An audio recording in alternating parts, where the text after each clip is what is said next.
My name is Li Yuanyang. When I died out in that patch of wild forest overseas, I was already an old assassin in my 60s. I'd been killing for decades, so long that by the end, I'd nearly forgotten why I was even alive. But in the very instant I closed my eyes, fate played the biggest joke on me imaginable. When I opened my eyes again, I was lying on a heated earthen bed. Old newspaper was pasted across the ceiling above me. On the wall hung a yellowed calendar, December 1959. The newspaper stuck over the window had curled at the edges, and through the gaps I could see snowflakes drifting down outside, one after another. I stared at that ceiling for a long time, unable to snap out of it. I traveled back in time. I sat up, my heart pounding hard. Because I recognized this place. It was where I was born, the place in this whole life I'd least dared to let myself remember. I was back to when I was 20. More precisely, I was back to 8 days before I left Dongtuan village. This was a date I could never forget. Because 8 days from now, I would make the most rotten, most regret-filled decision of my entire life. I would run off with half the grain in our home and every last cent, claiming I was going out to make my fortune, to earn money. And that was a famine year. What was grain? Grain was your life. Once I left, I stayed gone for years. Along the way, I got hauled in for illegal profiteering. By the time I got out, cash tucked in my pocket, and rushed back to Dongtuan. What was waiting for me was news that could rip a person's heart to shreds. My sister-in-law was dead. Not long after I left, the production brigade tried to forcibly reassign her to some other bachelor. On the wedding day, the groom fell to his death on the road there. So the villagers started saying she was born a husband killer, a jinx, an unlucky omen. But there were still men who had their eyes on her. She refused, again and again. To keep men from harassing her, she told everyone she was already my woman, that I'd gone away, but I'd be back soon. And then she went nowhere. She just stayed there, guarding our family home. Later, her younger sister, not her blood relative, came too, and the two of them clung to each other and survived on nothing but sheer willpower. But they didn't make it through that winter. Starving and freezing, the two sisters both froze to death up on the Great Snow Mountain. Word was they'd gone to gather dried nuts that were long out of season and completely inedible, and one of them stepped into empty air and fell into a pit. Back then, I guarded her grave like a madman, 3 whole years. But I still couldn't forgive myself. She was such a good person. Whenever there was a bite of food, she always pushed it toward us two brothers first. From the day she married into the Lee family to the day she died, she never enjoyed a single day of comfort, never once ate her fill. And to the very end, she guarded this home of mine. I hated myself. My life stopped mattering to me from that point on. I went off to kill those dirty bastards, all just to atone.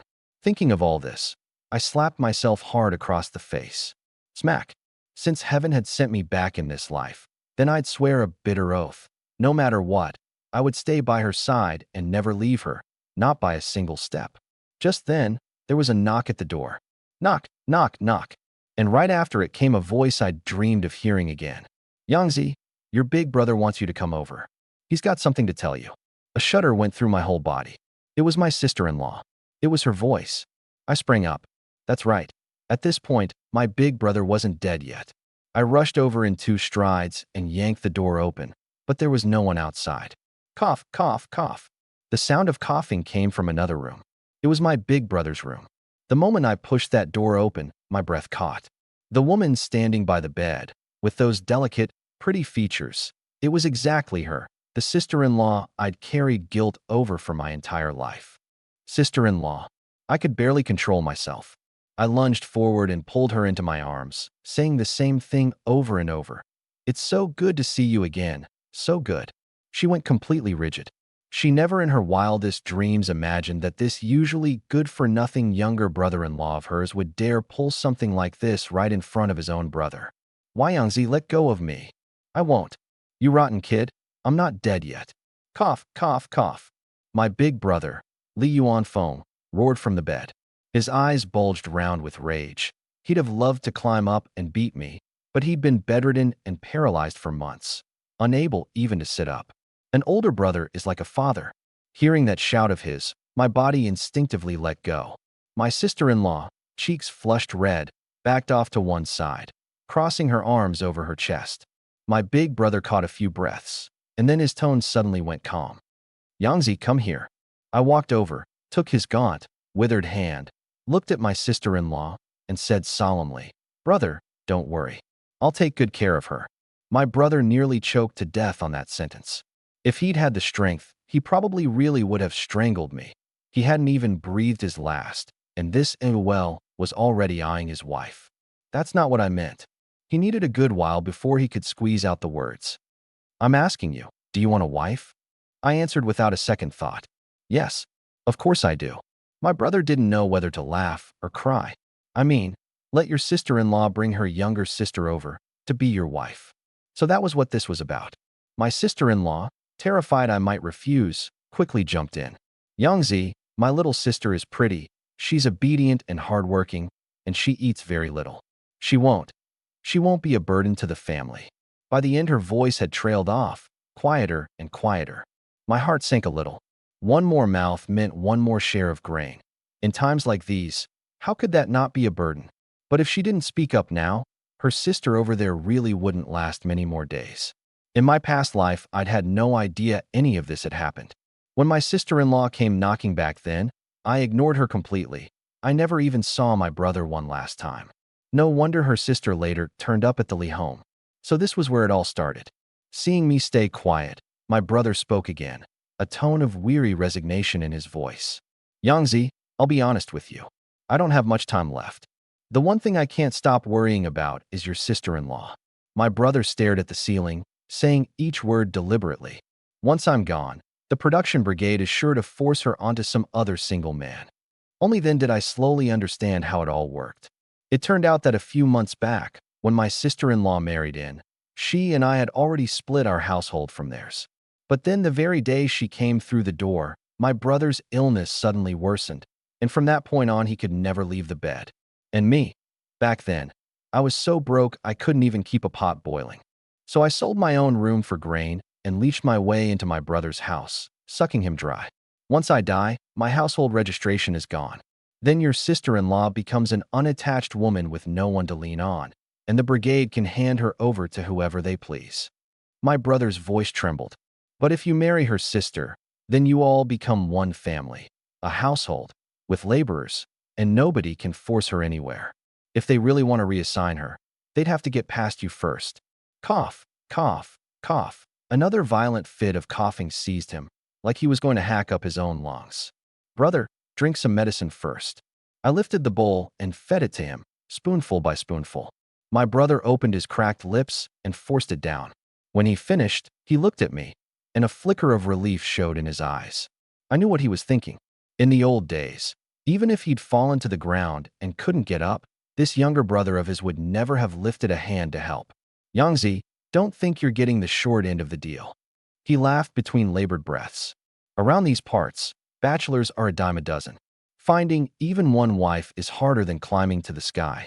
Now you've got two all at once. Count your blessings. He paused, then looked toward my sister-in-law, dropping his voice very low.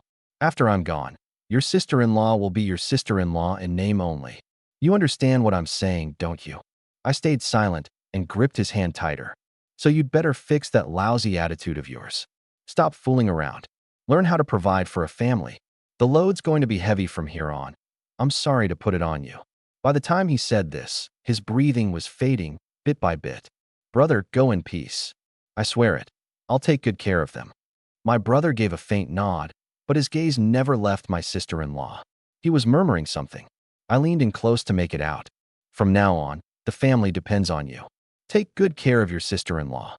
As the last word left him, his head tilted to the side and his body went limp. He was gone. From the look on his face, there'd been no pain. He'd passed peacefully. There was even a trace of release in it. The funeral was simple. The neighbors lent a hand, and just like that, my brother was laid in the ground. Snow drifted from the sky, adding a nameless desolation to that silent burial. 3 days later, my sister-in-law and I were in the yard, clearing away the leftover clutter from the funeral. Sister-in-law, leave this to me and go rest a while. I can tell you've barely closed your eyes these past 2 or 3 days. I'm all right. She kept her head down and went on sweeping. The two of us had little to say to each other. It had always been that way. When we'd finished tidying up, I suddenly spoke. Sister-in-law, why don't you move into my room?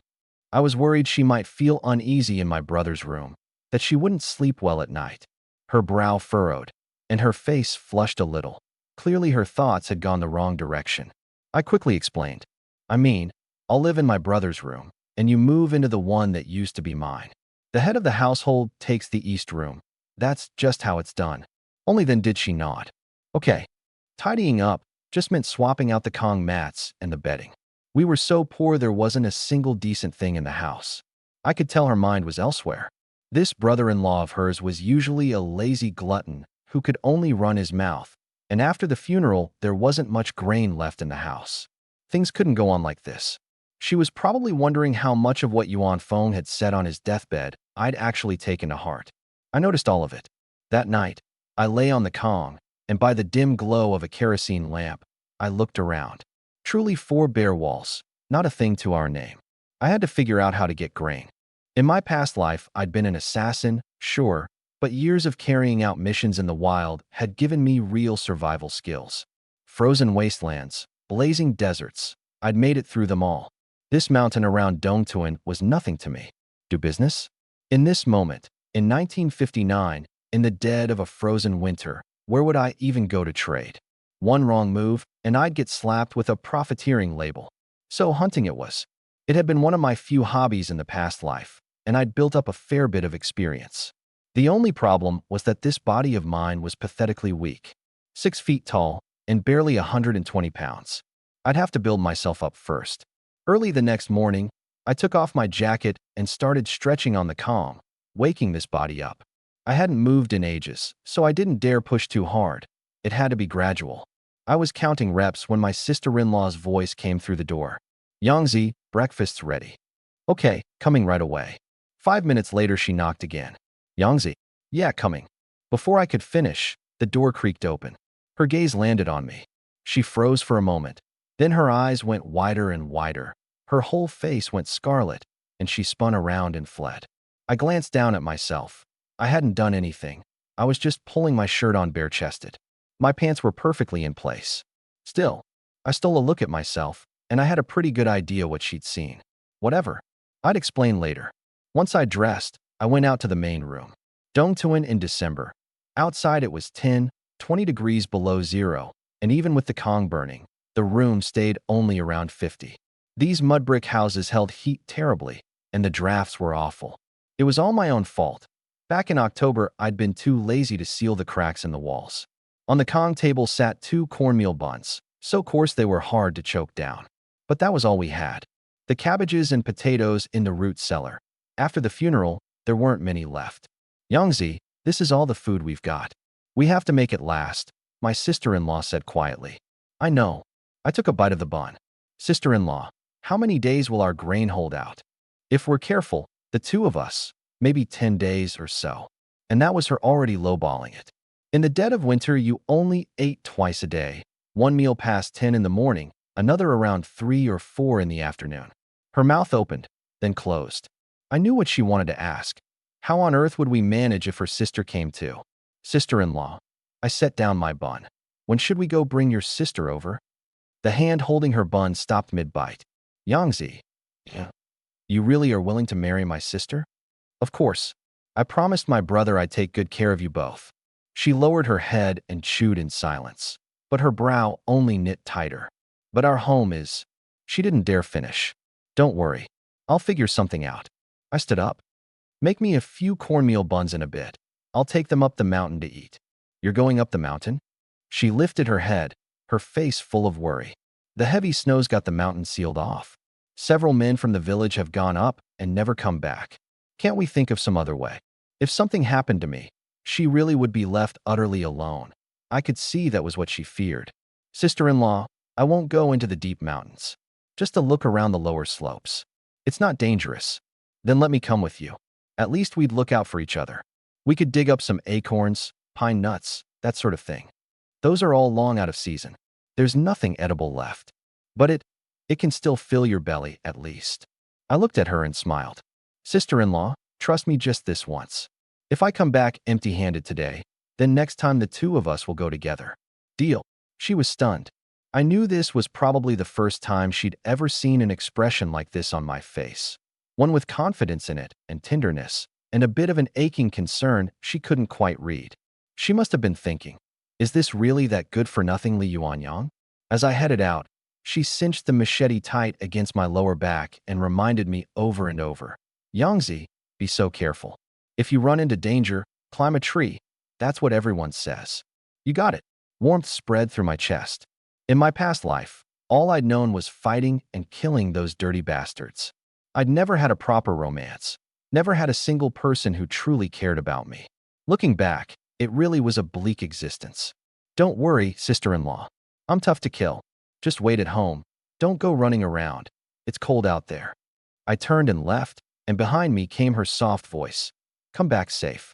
Out the door, I didn't head straight for the mountain. Instead, I took a turn and slipped into the yard of Widow Lu's place. Our two homes were only a few dozen yards apart. Widow Lu, 23, was a fairly good-looking woman. But that wasn't the point. The point was that her dead husband had been a hunter, so the house should still have a big bow, a slingshot, tools like that. Her man had gone up the mountain with his gun on the third day of their marriage and never returned. It had been 3 full years now. I'd come to borrow a bow. Whether she'd lend it was her business. If she wouldn't, I'd take it by force. In a pinch like this, I couldn't afford to care about the custom that says you don't go visiting other homes right after a funeral. Knock, knock, knock. Who is it? A woman's voice came from inside. It's me.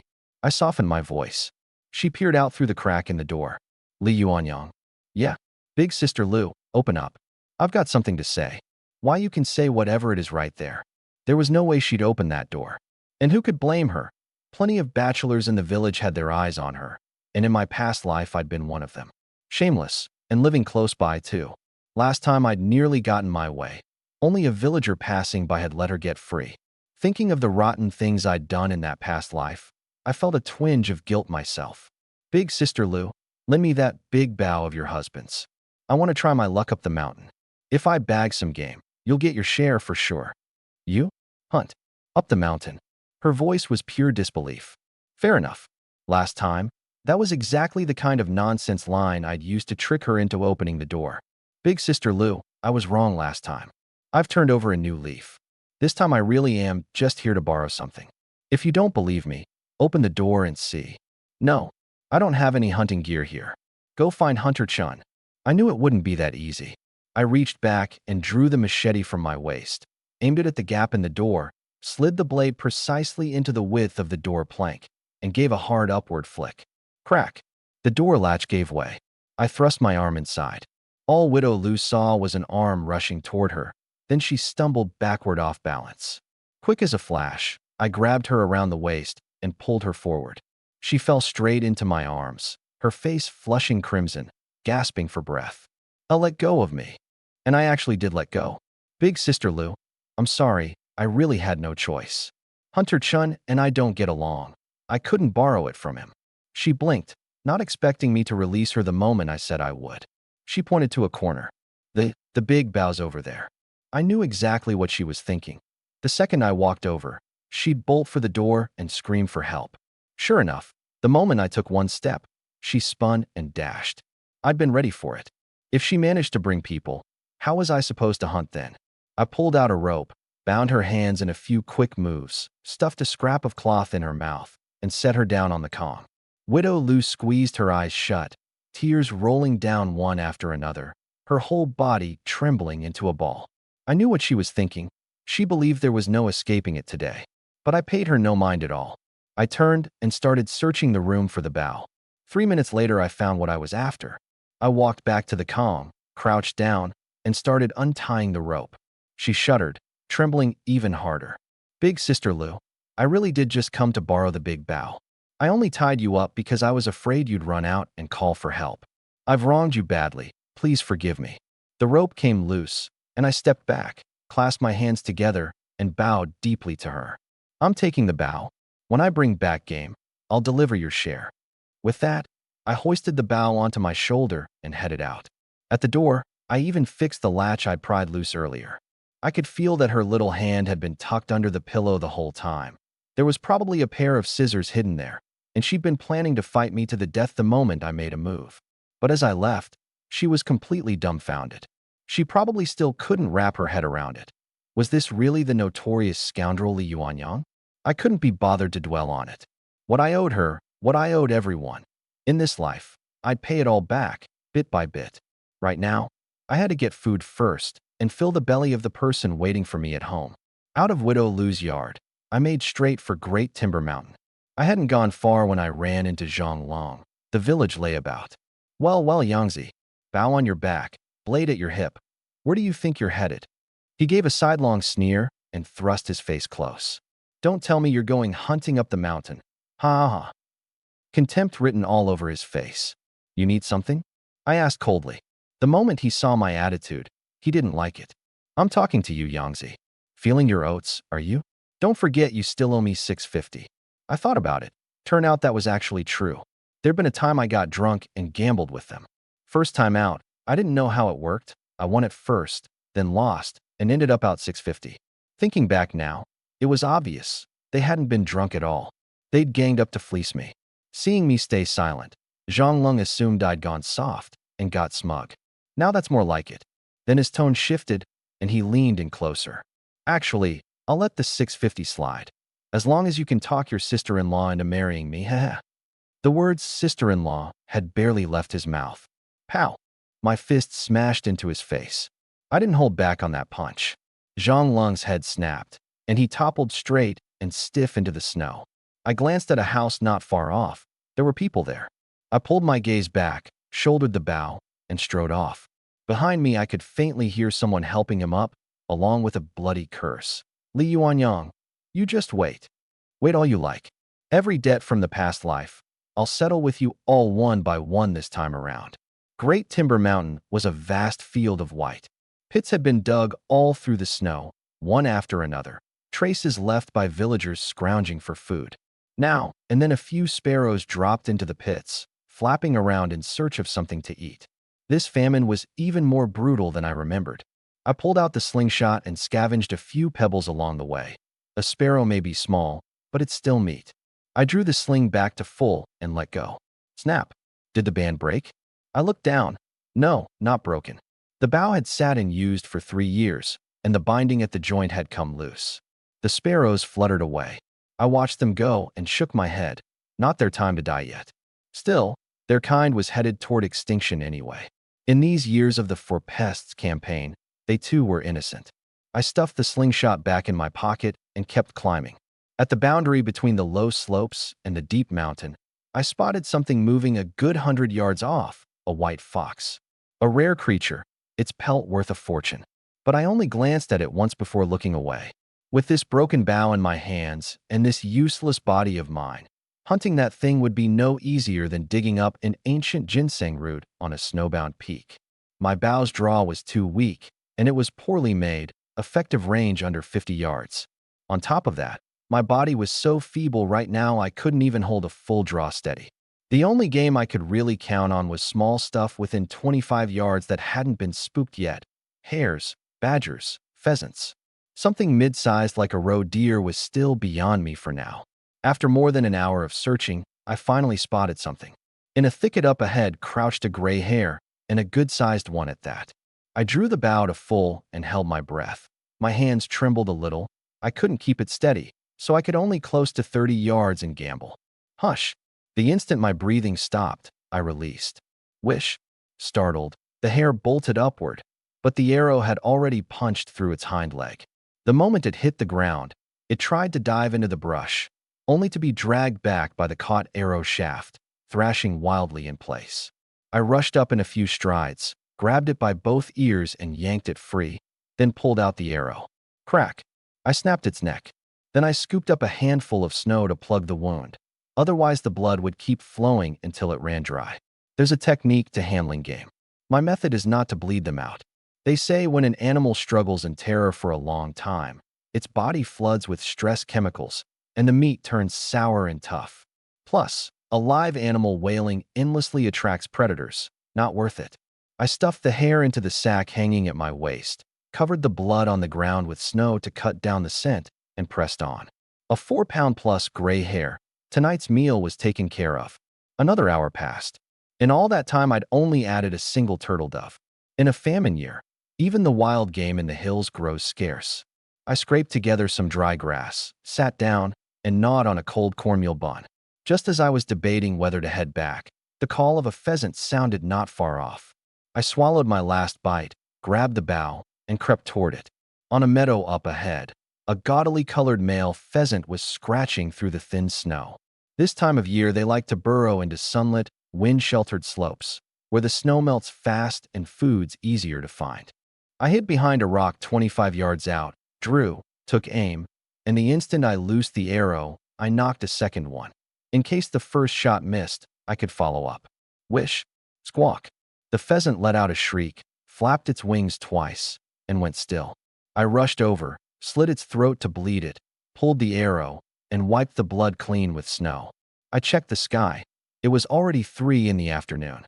Time to get down the mountain fast. After dark, the great mountain turns deadly. Today's haul wasn't bad at all. A gray hare over 4 pounds, a turtle dove around 1/3 of a pound, and this pheasant, nearly 2 pounds. A good, heavy load. For my first fight after being reborn, I was satisfied.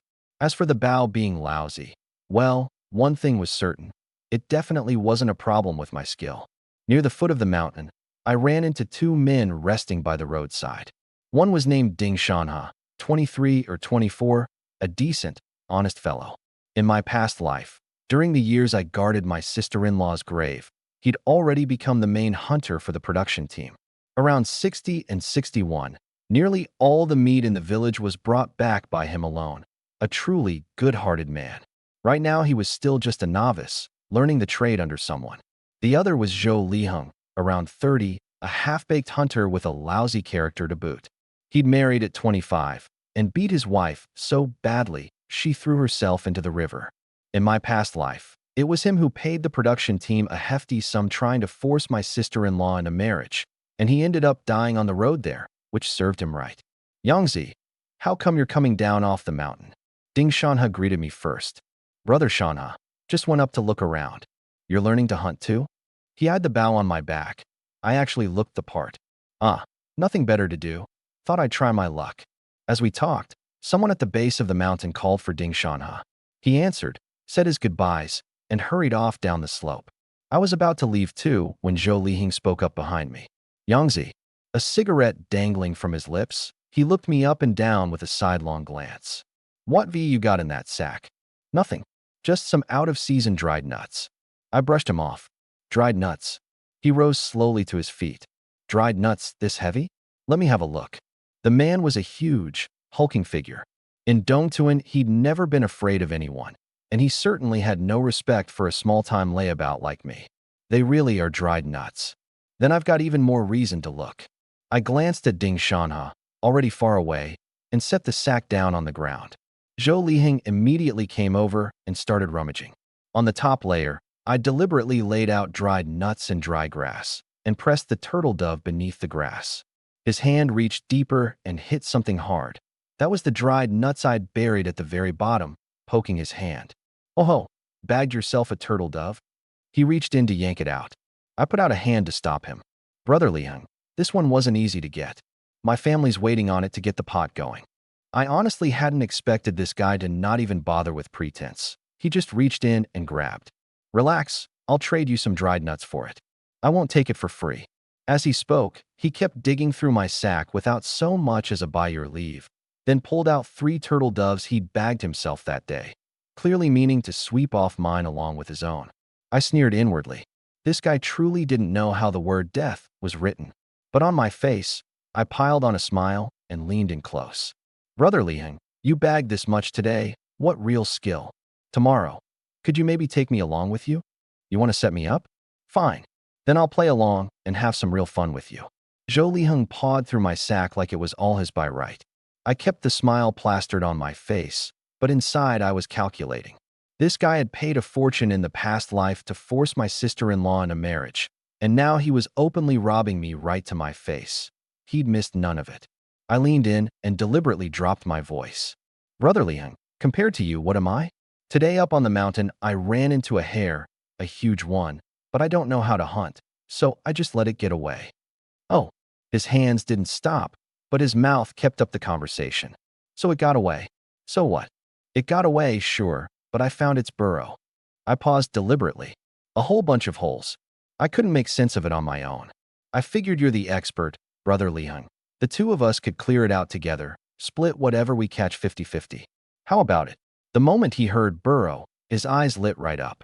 50-50? You? What can you even do? And you've got the nerve to ask for half. He spat out a mouthful, disgusted. 80-20. 80 for me, 20 for you. How can that work, Brother Liang? I haven't had a bite of meat in months. My face was frantic with worry, but my eyes kept darting toward his sack. He stared at me for a good while, wearing a look like I hadn't tasted meat in 8 lifetimes. You'd better not be pulling one over on me, kid.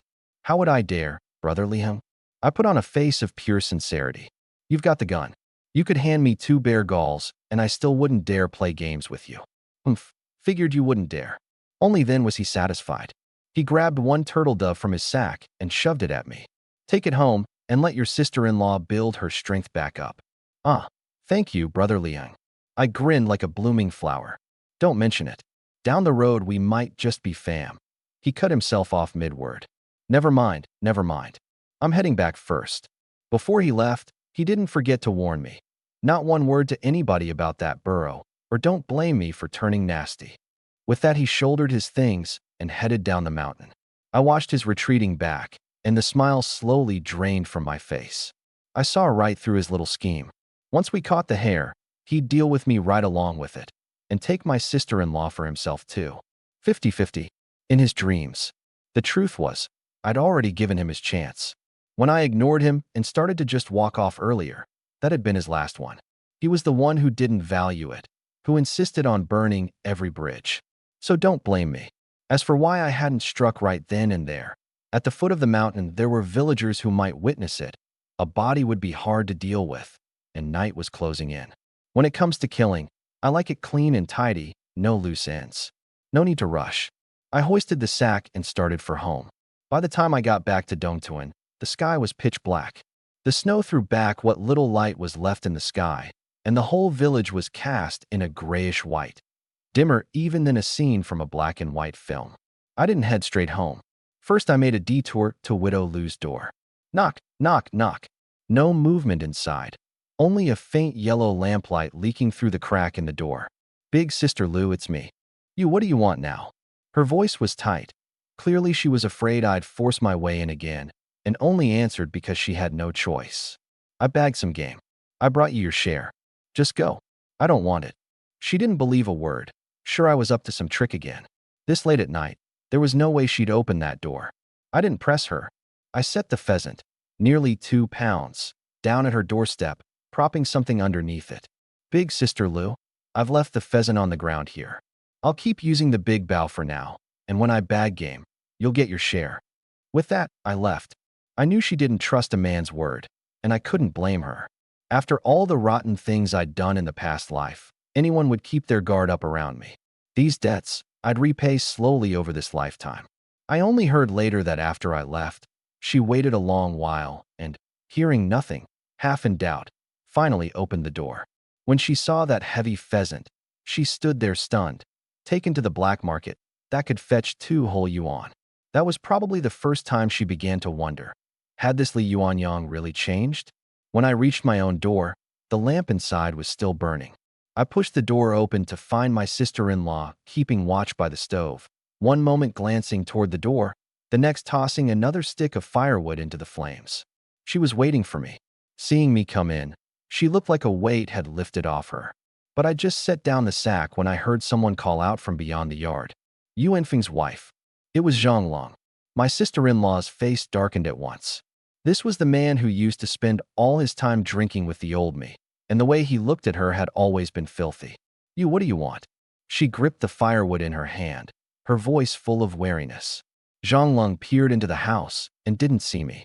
Where's Yangzi? He went out to borrow firewood. He'll be back any minute. My sister-in-law told a lie to throw him off. Zhang Long arched an eyebrow and said in a mocking, snide tone, "Oh yeah? I think he's still up on the mountain. Or maybe, haha, the wolves already carried him off." Her pupils contracted. She knew he was deliberately trying to rattle her, but deep down her heart still lurched. I really had gone up the mountain. If something had happened to me, her fate and her sister's would once again be left hanging. And don't think I'm making it up. I asked every single person who came down off Great Timber Mountain. Not one of them saw Yangtze. Zhang Lung wore the look of a man settling in to enjoy a good show. Seeing her expression grow worse and worse, he pushed further. Yuanfeng's wife, the pot's gone dry at home, hasn't it? How many days can your grain hold out? What exactly are you trying to say? Yangtze owes me 650. You know about that, don't you? We'll pay it back. Pay it back? Fine. Pay it back right now. My sister-in-law was stuck. All she had on her was a few dimes. Still, she turned to go get it.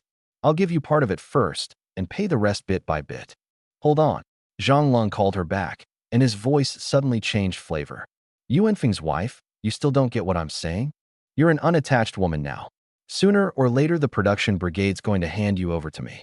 And when that happens, the money Yangtze owes, you'll be the one paying it back for him. So you might as well marry me right now. That's 650. I'll wipe it clean. Stick with me, and I guarantee you'll have more grain than you can eat. He was afraid that the brigade's reassignment a month from now might not fall to him. So he was rushing to grab her first, and that 650 had been a swindle from the start anyway. My sister-in-law's feet stopped moving. In the old days, she really would have been helpless. But she'd already thought it through the day before. Even if I didn't marry her sister, if the brigade truly tried to force a reassignment, she'd do what Widow Lu did, threaten them with her own death. Marry me if you want. All you'll get is a corpse. This sister-in-law of mine looked soft, but her backbone was made of iron. A woman who, right after marrying in, got saddled with a gravely ill husband.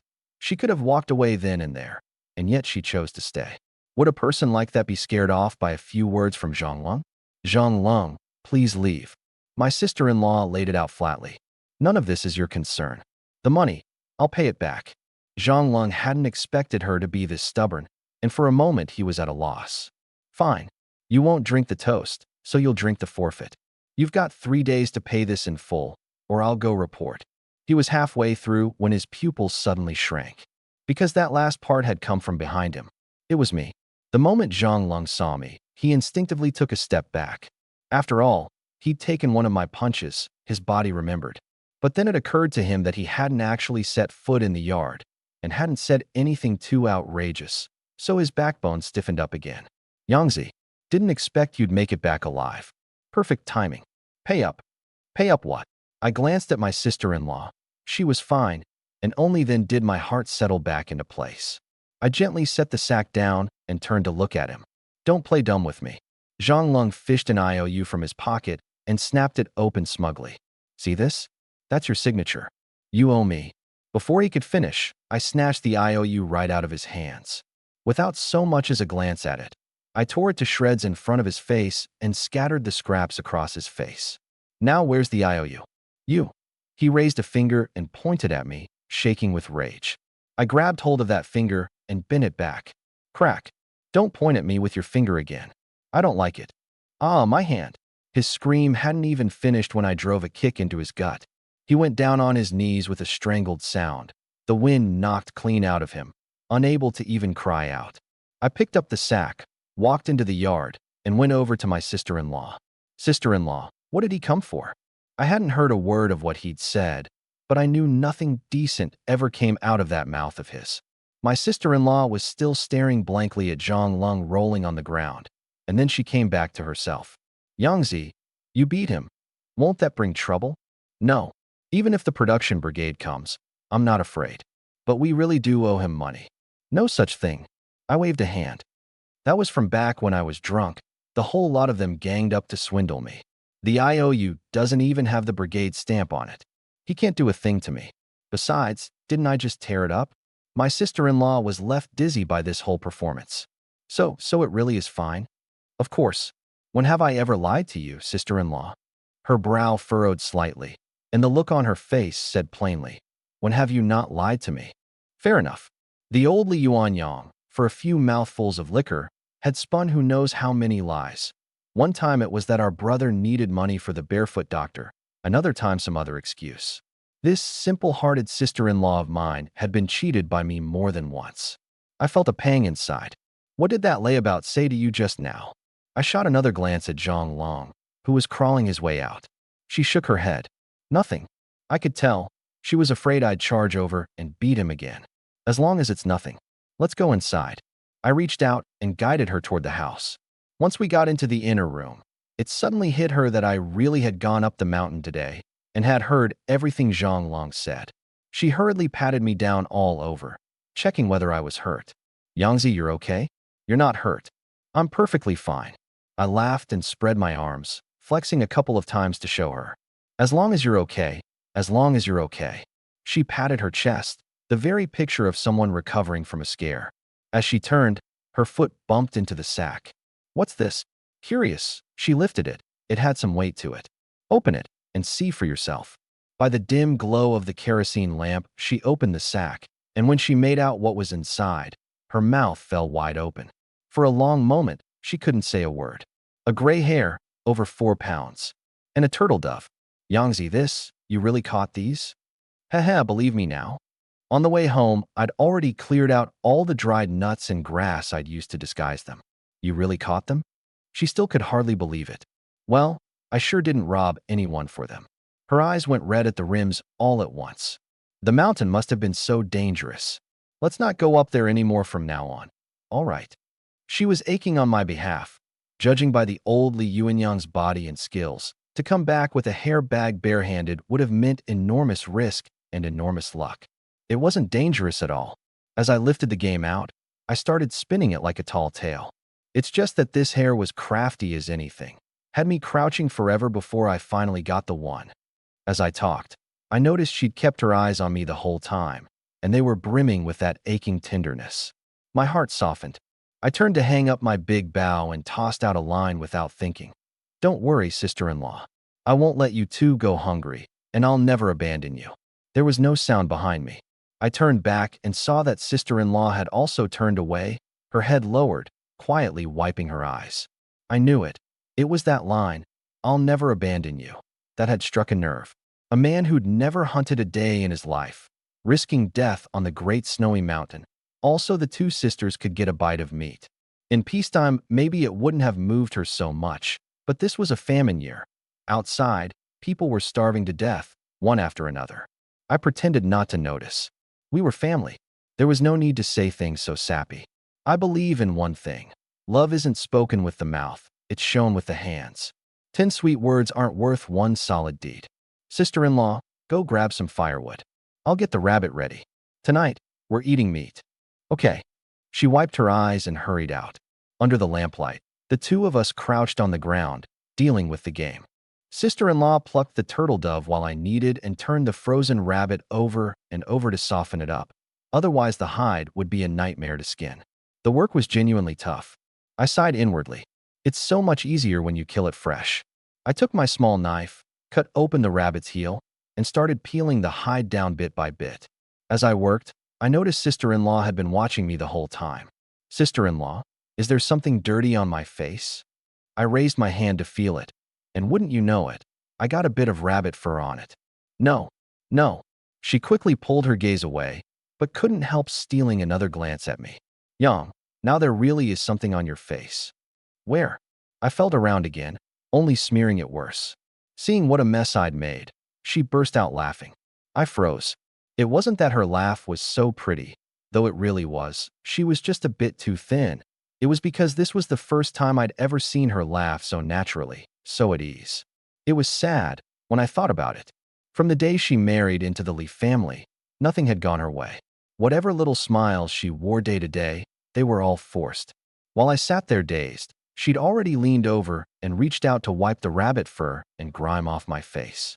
There, all gone, she said with a smile. The two of us were so close. Our eyes met for a couple of seconds. Only then did sister-in-law realize she'd let herself go a little. Her face flushed, and she quickly pulled back to her original spot, lowering her head to keep plucking feathers. I snapped out of it too and got back to the rabbit, chatting with her about odds and ends now and then to ease the awkwardness in the room. The rabbit and the turtle dove were both cleaned up. Yang, which one do we eat tonight? Sister-in-law asked me. Which one do you want? She thought about it for a long while. How about the turtle dove? She wanted to save the rabbit for later. That's too little. I wasn't having it. Tonight we eat rabbit. I'll go grab some potatoes from the cellar. Down in the cellar, there was only one head of cabbage and 2 or 3 potatoes left. We were really scraping the bottom. I made a mental note. From now on, I had to find a way to get some potatoes, cabbage, and grain. Those were the things that filled you up. Meat alone wouldn't cut it. We had no cooking oil at home either, and the salt was almost gone. I came up with the potatoes and caught sister-in-law dropping half a pound of rabbit meat into the pot, stashing the rest out in the snow pit in the yard to freeze. That was her homemade refrigerator. Why are we only eating this little? I pointed at the pot, frowning. Sister-in-law, I worked hard to catch this. Tonight we've got to eat our fill. I moved to grab more meat, and she yanked me back. That's enough, Yang, really. I don't eat much. She hurried to explain. It's exactly because it was so hard to come by that we should save it. This much will last us several days. No way. Look how thin you've gotten. If it's not enough, I'll go up the mountain again. I made to head out, and she set down what was in her hands and clutched my arms with both of hers, barely holding me back. Yang, it's really enough. We haven't had meat in ages. If we eat too much all at once, tomorrow we'll what? We'll get diarrhea. She said it, a little embarrassed. I smacked my forehead. I'd nearly forgotten about that. In my previous life, you could eat whatever you wanted whenever you wanted. Who worried about that?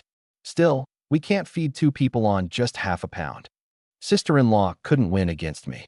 In the end, she put in a pound of meat and 2 potatoes, added a bit of mountain Sichuan pepper, and the last of our dried mushrooms. Just that one pot made her wince with heartache. She was probably thinking to herself that I had no idea how to make a household stretch. Half an hour later, a big pot of stew was set on the low table on the heated bed, steaming hot, the smell going straight up my nose. For these times, it truly smelled amazing, though it was a far cry from the food of the future. Sister-in-law, dig in, it's no good cold. I lifted my chopsticks and beckoned her, but she just stared at the pot of meat, lost in some thought. Okay, she answered, picked up a piece of potato, and held a steamed corn bun in her other hand. I picked out a big chunk of rabbit and put it in her bowl. Eat more meat, sister-in-law. She looked down at the meat in her bowl and didn't move for a long time. I found out later that this was only the second time she'd eaten meat since marrying into the Lee family. The first was on her wedding day when they killed a chicken. I say wedding, but they never even registered. My big brother was gravely ill and couldn't make it to town, so it was only a spoken commitment. And now, this time, her younger brother-in-law was actually putting meat in her bowl. Yang, thank you. Her voice caught a little. What's there to thank me for? I said, without you, sister-in-law, I, Li Yuan Yang, wouldn't survive this life. You believe me. I meant it. In my previous life, I couldn't be bothered with housework, let alone cooking, and anything I did make was hardly edible. You're talking nonsense. She lowered her head, her face flushing again. I mulled it over afterward and figured she'd probably misheard me. She likely thought I meant, sister-in-law, you have to take care of me for the rest of my life. Fine. Let her think that. While we were eating, there came a knock at the door. Knock, knock, knock. Xiaomin. My sister-in-law's full name is Liao Xiaomin, just one character off from her younger sisters. The two of us exchanged a glance. We both recognized it. It was the widow next door, Lu Jingfang. I'll get the door, sister-in-law said, setting down her bowl and chopsticks. The door opened, and I saw Lu Jingfang holding a bowl, steam rising from it. It was meat. Xiaomin, this is for you. She held the bowl out, but her eyes darted toward the inner room. The door was closed, and she couldn't see me. This? Sister Lu, I really can't. I've got more at home. Lu Jingfang cut her off. Just take this pheasant. With that, she shoved the bowl over, turned, and left, so fast that sister-in-law couldn't even stop her.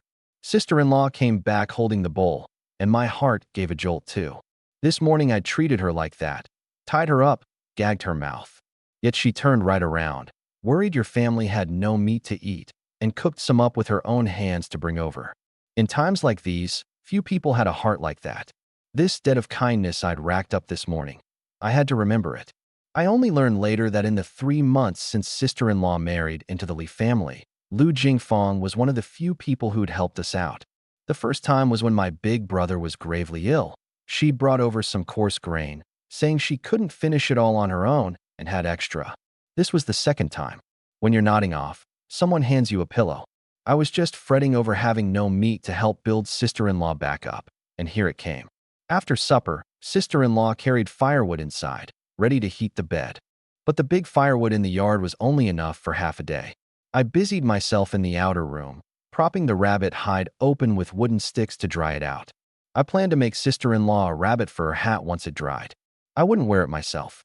Yang, where are you going tomorrow? Sister-in-law suddenly asked. Up the mountain. Oh, what is it, sister-in-law? Nothing, just asking. Actually, she was thinking that if I had nothing to do tomorrow, she'd go up the mountain with me to chop firewood. Since I was going up anyway, she planned to go by herself. I reached out and grabbed her wrist. She tugged once, but couldn't pull free. Her hands were covered in cracks and chilblains. Then I looked at mine. Perfectly fine. Sister-in-law, look at your hands. They must hurt so much. Seeing them made my chest tight. All the work at home fell on her alone. I'm fine. She quickly pulled her hand back and crouched down to gather the firewood. Yang, don't we still have some food? Why not rest at home for a few days before going up the mountain? Or maybe we can think of another way. She was trying every angle to talk me out of it. At the bottom of it, she was still afraid of how dangerous the great snowy mountain was. I'll find a way to get food, I said. Tomorrow I'm going up to try my luck, see if I can bring back a badger. Badger fat was practically a miracle substance in these times. For chilblains, cracked skin, scalds, and burns, rub it on, and it worked. Supposedly, it didn't even leave scars.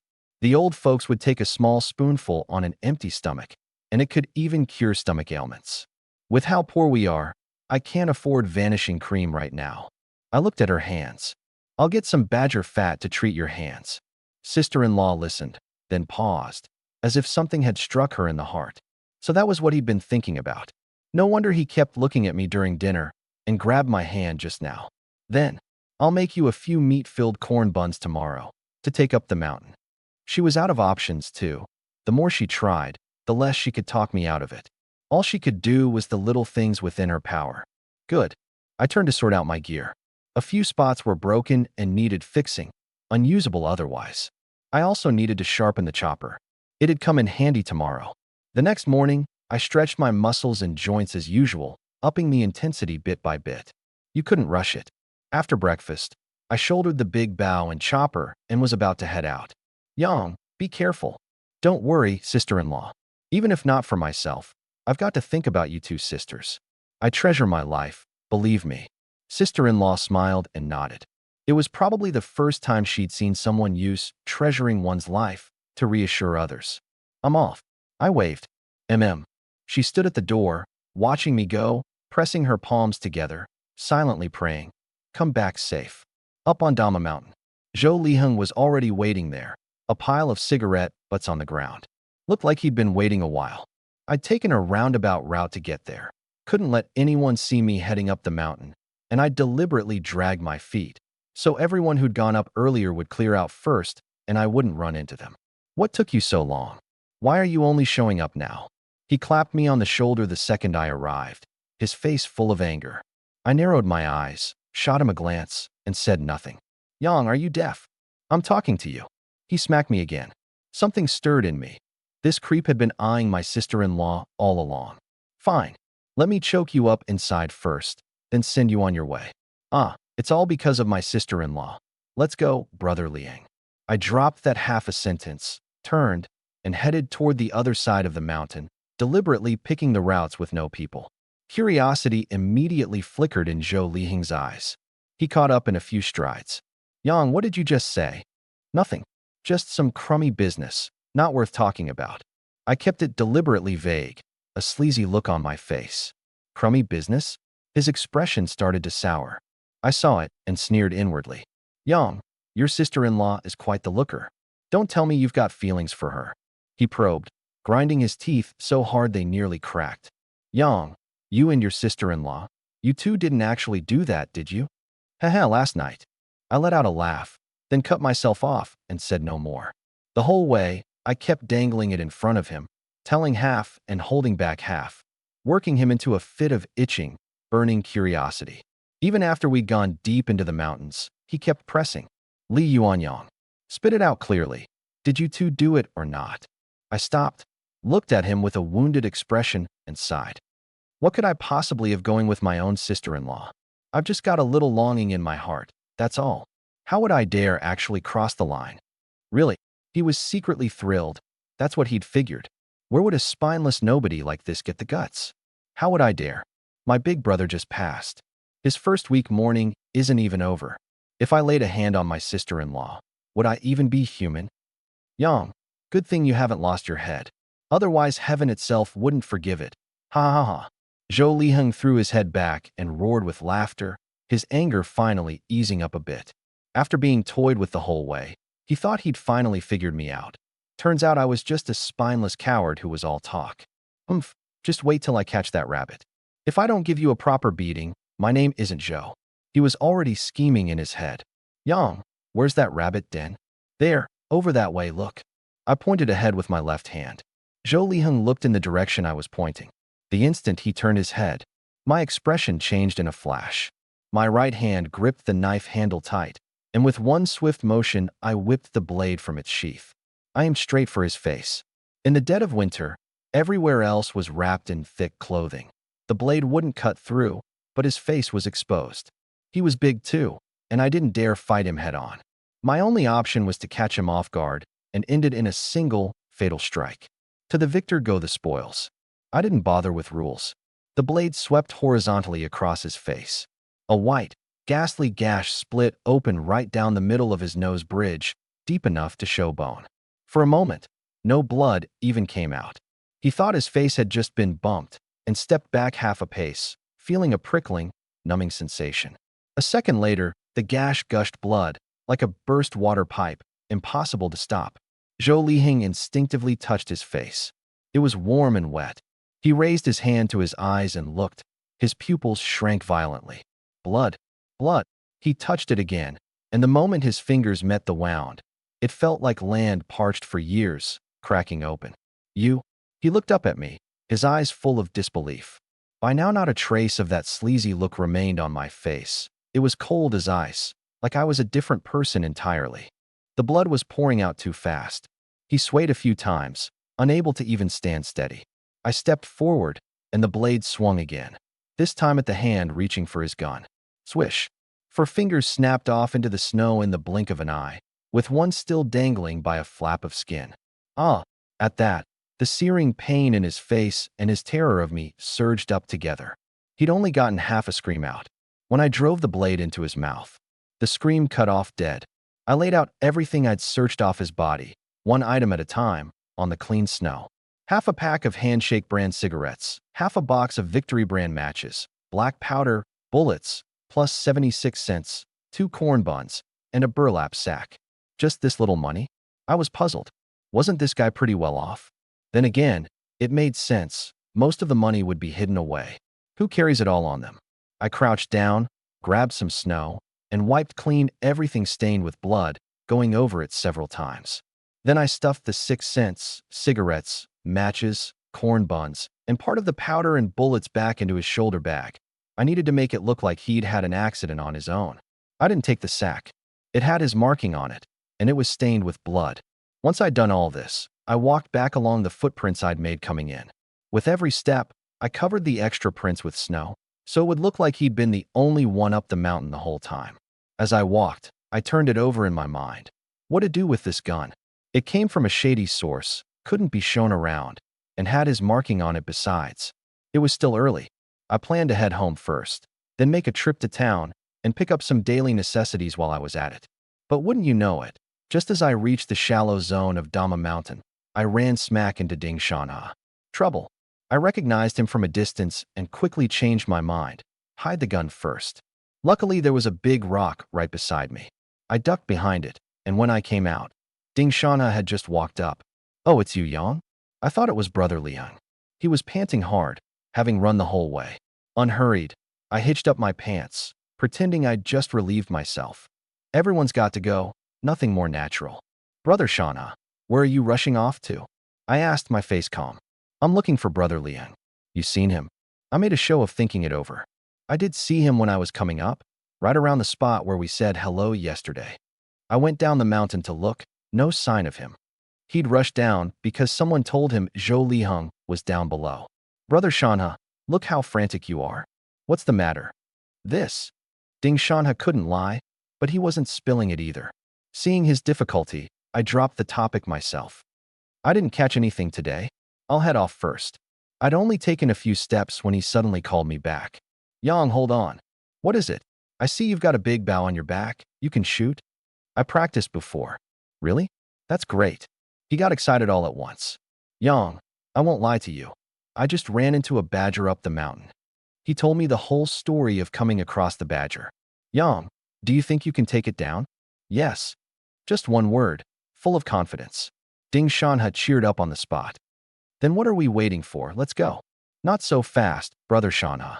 Let's find some dry grass first. Dry grass. Right. A badger should be hibernating this time of year. If it's out foraging, it's most likely because it's got no other choice. I explained the badger's habits as we walked. Before hibernating, they eat like crazy. Chances are this one didn't eat enough before winter set in, and that's what's forcing it out into the bitter cold to look for food. That's rare. If you do run into one, it's definitely on the smaller side. Besides, it hides away exactly because it's afraid of the cold. It can't stay out foraging long before it has to head back to its den. The only way to catch it is to smoke it out. Ding Shanha listened, stunned. Yang, I really never expected you to know so much. He wasn't wrong. In his eyes, I'd always been a good-for-nothing bum. Just being willing to chat and say hello to me like a normal person was already doing me a huge favor. I picked it up from a book too. Whether it's right or not is anyone's guess. I threw out a casual excuse. Huh? Yang, you can read too. He was taken aback. Didn't everyone say the Holy Family was illiterate? I let out a dry laugh and didn't answer. The two of us soon found our way to a sun-facing slope, thick with shrubs, the snow dotted with clumps of grass and heaps of it, marked by rows of little footprints coming and going. Yang, you really called it. It forages for a short time. Look at these prints. It's probably already back in its den. Ding Shanha started searching nearby for other holes, checking whether the entrances and exits connected. He'd taken to heart what I'd said, that badgers are expert diggers. After about 10 odd minutes, between the two of us, we found 4 holes, spaced roughly 2 meters apart. Yang, I've plugged the middle hole. What next? By now, Ding Shanha hung on my every word and did whatever I said. Everything I'd told him earlier had come true, point by point. Grab a big stick and guard that hole over there. If it doesn't crawl into the sack, give it a whack on the head. As I spoke, I started a fire, gripping the chopper in my hand, the big bough set beside me, my eyes fixed on another hole. Before long, white smoke began rising from the 2 holes we'd cleared of snow. Ding Shanha clutched the wooden stick tightly, both nervous and excited. This was probably his first real hunt. Before, he'd only picked up scraps following Zhou Liheng around, never actually done it himself. I kept my eyes locked on the smoke drifting from the hole. When the smoke wavered, it meant the creature inside couldn't hold out any longer. Sure enough, the smoke at my hole started to sway. Brother Shanha, careful. Got it. Both of us held our breath. But man proposes, and fate disposes. With a rustling sound, something stirred not far off. I whipped my head around, dropped the chopper at once, snatched up the big bough beside me, and swiftly knocked an arrow and drew the string. Not good. There was a 5th hole. I'd been careless. Brother Shanha, don't move. Hearing that, Ding Shanha cocked his head and froze, not moving an inch. I leveled the bow and tracked the direction the badger was running, calculating its path in my mind. This arrow had to kill it. Once it got away, there was no telling whether I could even catch up. Whoosh. Aim. Release. Thwip. The arrow spun slightly in the air, cutting through the wind, flying straight toward the fleeing badger. I didn't dare let up. I immediately knocked another arrow, already giving chase on foot. Just then, the badger ahead let out a low, raspy string of grunts and hisses. Yang, you hit it. Ding Shanha was beside himself with excitement, and the two of us dashed forward in a few strides. Not caring whether it was dead, Ding Shanha swung the club down on its head. It's the taking part that counts, and it also kept it from running off. Yang, you're incredible. Just got lucky. I took a look. The arrow was lodged right in the badger's back. My aim today was a good deal better than the day before. I drew my chopper and slit its throat to bleed it. A shame I hadn't brought anything to collect the blood. It'd just have to run to waste.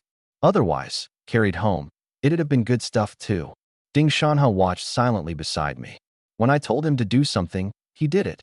When I didn't, he just watched and learned, banking the experience. This time I skinned and gutted it right there. Ding Shanha took on the filthiest job, cleaning out the intestines, wiping his hands with a fistful of snow whenever they got dirty. By the old custom, a hunter has to hang the intestines and the unwanted parts on a tree as an offering to the mountain god. It's not really superstition. It's a tradition handed down from the old folks. So I followed the custom too, hanging the badger's lungs and some scraps on a tree. Yang, I'll carry the game. Ding Shanha rushed to take on the heavy lifting, pride written all over his face. The badger was roughly 16 or 17 pounds, not scrawny. Normally they can be 20-some pounds, and big ones push 30. Should we go hunt somewhere else? Ding Shanha walked shoulder to shoulder with me, unable to hold back the question. We'd already spent nearly an hour here. If we didn't move on, I was afraid it'd draw wild animals. There might even be something watching from a distance right now, just not daring to come close yet. I shook my head. No, it's already past 2. If we go looking for more game, we won't make it home even by dark. Besides, Brother Shauna, a person has to know when enough is enough. Getting a badger today is already a huge stroke of luck. For all we know, others didn't even manage to scrape off a bit of tree bark. And we've come deep into the mountains. We reek of blood. If we drag it out any longer, who knows what we'll attract? We've got no guns and no firepower. If we run into a big boar or a wolf pack, it'll be hard to come out unscathed. If things go bad, we could lose our lives. That was no exaggeration. In a famine year, people need to eat, and so do the wild beasts. Who knows how many people who went up the mountain in times like these ended up as prey themselves. Yang, you make good sense. Ding Shanha nodded again and again. This badger's enough to keep us eating for a good while. Though he was a few years older than me, this was only his 3rd time up the mountain, and there was a lot he didn't know. What was rare was his willingness to learn, and how quickly he picked things up. He'd committed nearly everything I said to memory. Yang, how come I never realized before that you know so much about hunting? Honestly, I'm not sure I've got it right either. It's all just stuff I heard the villagers say. Is that so? I get the feeling you really do know your stuff. I smiled and didn't answer. The two of us headed down the mountain, talking the whole way. Halfway down the mountain, a handful of people carrying burlap sacks had gathered together. Folks who'd just come down, sitting on the ground smoking and resting. Old Do, I hear you've been learning a few tricks from Hunter Chin lately. Catch anything? Haha. The one called Old Do grinned, a smugness in the smile. My luck's not bad today. You really caught something? Let's see it. Yeah. I haven't seen a speck of meat in ages. The crowd started clamoring. Their sacks held nothing but tree bark and dried nuts. The lucky ones had dug up a squirrel's nest. All right, I'll give you an eyeful. Old Do smiled as he untied his sack, gave them just one glimpse, then whipped it shut again, guarding his food like he was terrified someone would snatch it away. Everyone's eyes went stiff. Someone swallowed hard, exaggerating the gesture. Inside the sack was a pheasant weighing about a pound, giving off a gamey, musky smell. Yet they wished they could take a few more whiffs, just to indulge. Watching how they salivated, Old Do felt utterly pleased with himself and couldn't help but brag. I'm not blowing smoke. On Dama Mountain today, for the biggest haul, if I say second, nobody dares claim first. Halfway up the mountain, Old Do was bragging away. I'm not boasting. On Dama Mountain today, for the biggest haul, I, Old Do, say I'm number 1 in East Village. Who dares to disagree? Really? Isn't there still Hunter Chun? Haha. Old Chin hasn't had time to come up these past few days. What about Zhou Liang? He caught 2 or 3 turtle doves yesterday. Old Do shook his head. 2 or 3 turtle doves together. How much is that? Besides, has there been a single gunshot on the mountain today? The crowd thought it over. True enough. Then what about Ding Shana? He made himself a bow. This is only his 3rd time up the mountain. Whether that bow even works is anyone's guess. Old Do swept his gaze around. Go on, who else you got? Li Yuanyang. I saw him head up the mountain with a big bow yesterday. Old Do threw back his head and laughed. That bum eats everything clean, fails at everything. He's fit to hunt. He took a puff on his dry pipe. I'll put it right here. If he can actually catch some game, I'll marry my daughter off to him. That wasn't an idle remark. Li Yuanyang had been chasing after old Du's daughter for a long time, shamelessly hounding her. But he had no money, no grain, and earned only half the work points others did. Old Du had long since laid down the harsh terms. 18 yuan in betrothal money, plus 50 pounds of grain, not one bit short. With how dirt poor he was, where would he get the money? The crowd was about to leave when someone suddenly pointed up the mountain. Hey, those two, isn't that Li Yuanyang? They looked, and sure enough it was, both men carrying bulging burlap sacks on their shoulders. Now nobody left. They all stayed to watch the show, gloating written on their faces. Old Du, what you said just now, does it still count? Old Du's face darkened. Aren't your sacks nice and heavy too? The crowd was left speechless, clicking their tongues. This old man had a knack for jabbing at people's sore spots. Ding Shanhe and I came down the mountain with our bows, and the group hollered at us from a distance. I stopped. These were all elders from the village. I couldn't skimp on the courtesies. Uncles, is something the matter? That one word, uncle, left them dumbfounded. The Li Yuanyang of my previous life could barely be bothered to acknowledge anyone. One of them stepped up to probe. Yang, what did you two catch up the mountain? Before I could open my mouth, Ding Shanhe couldn't hold back. This was the first catch of his life. We got a badger, heh. A badger? That's got to be over 10 pounds, isn't it? Every eye locked onto that sack, their craving practically spilling over.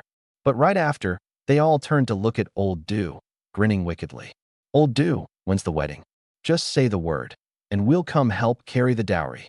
Old Du clutched his pipe, staring blankly at that heavy sack. It wasn't that he didn't believe it. Ding Shanhe was famously honest and never lied. But marry his daughter off to a bum? He'd never be willing. He blew out a fierce puff of smoke. TCH, someone says something offhand and you actually believe it? What's there to lie about? Shanhe's been honest since he was a kid. Would he lie? That's right. Old Du, you're just weaseling out of your word. Amid the commotion, someone quietly sidled up to my ear. Yang, let me tell you, old Du just swore up and down that if you two caught any game, he'd marry his daughter to you. Not a ripple stirred in my heart. In my previous life, I had fancied his daughter, but that was ancient history. In this life, so many things change with age. When you're old and look back at the foolish things you did in your youth, sometimes it strikes you as stupid, and sometimes it strikes you as pretty funny. Old Du's face was grim. I said it only counts if Yang caught it with his own hands.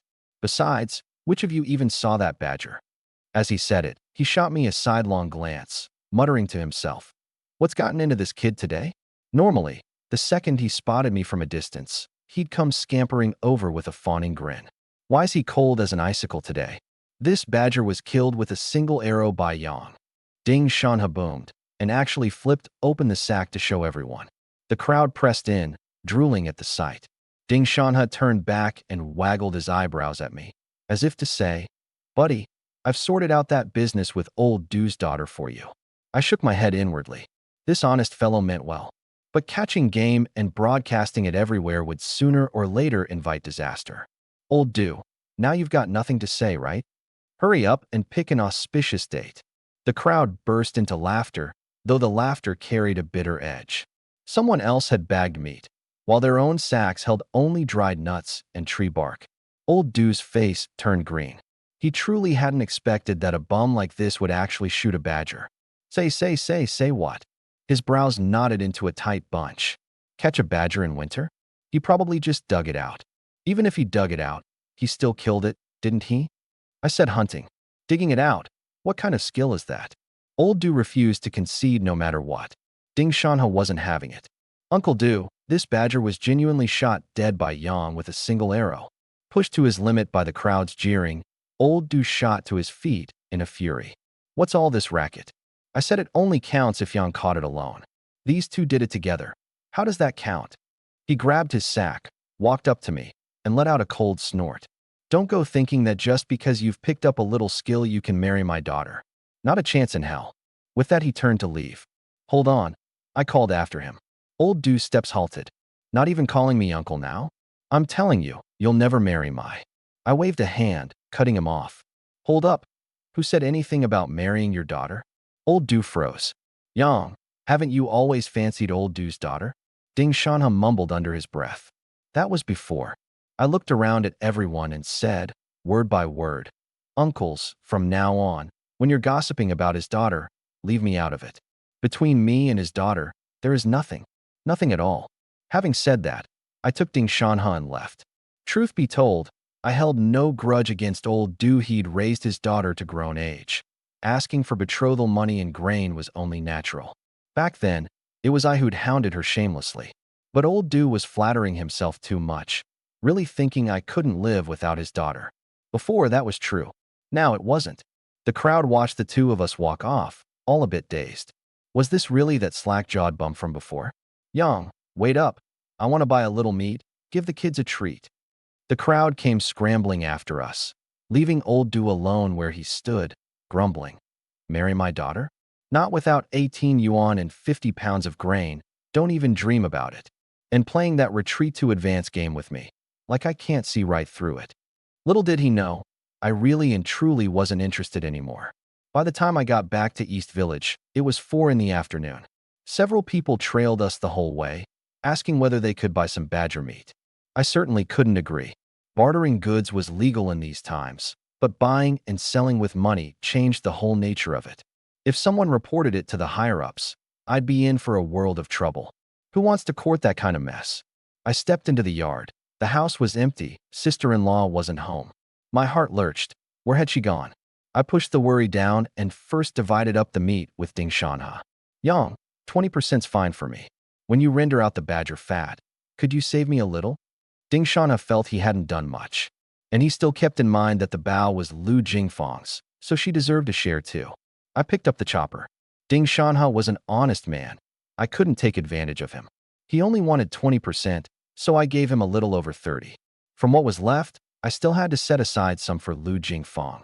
A person can't forget where they came from. That's not a bit too much.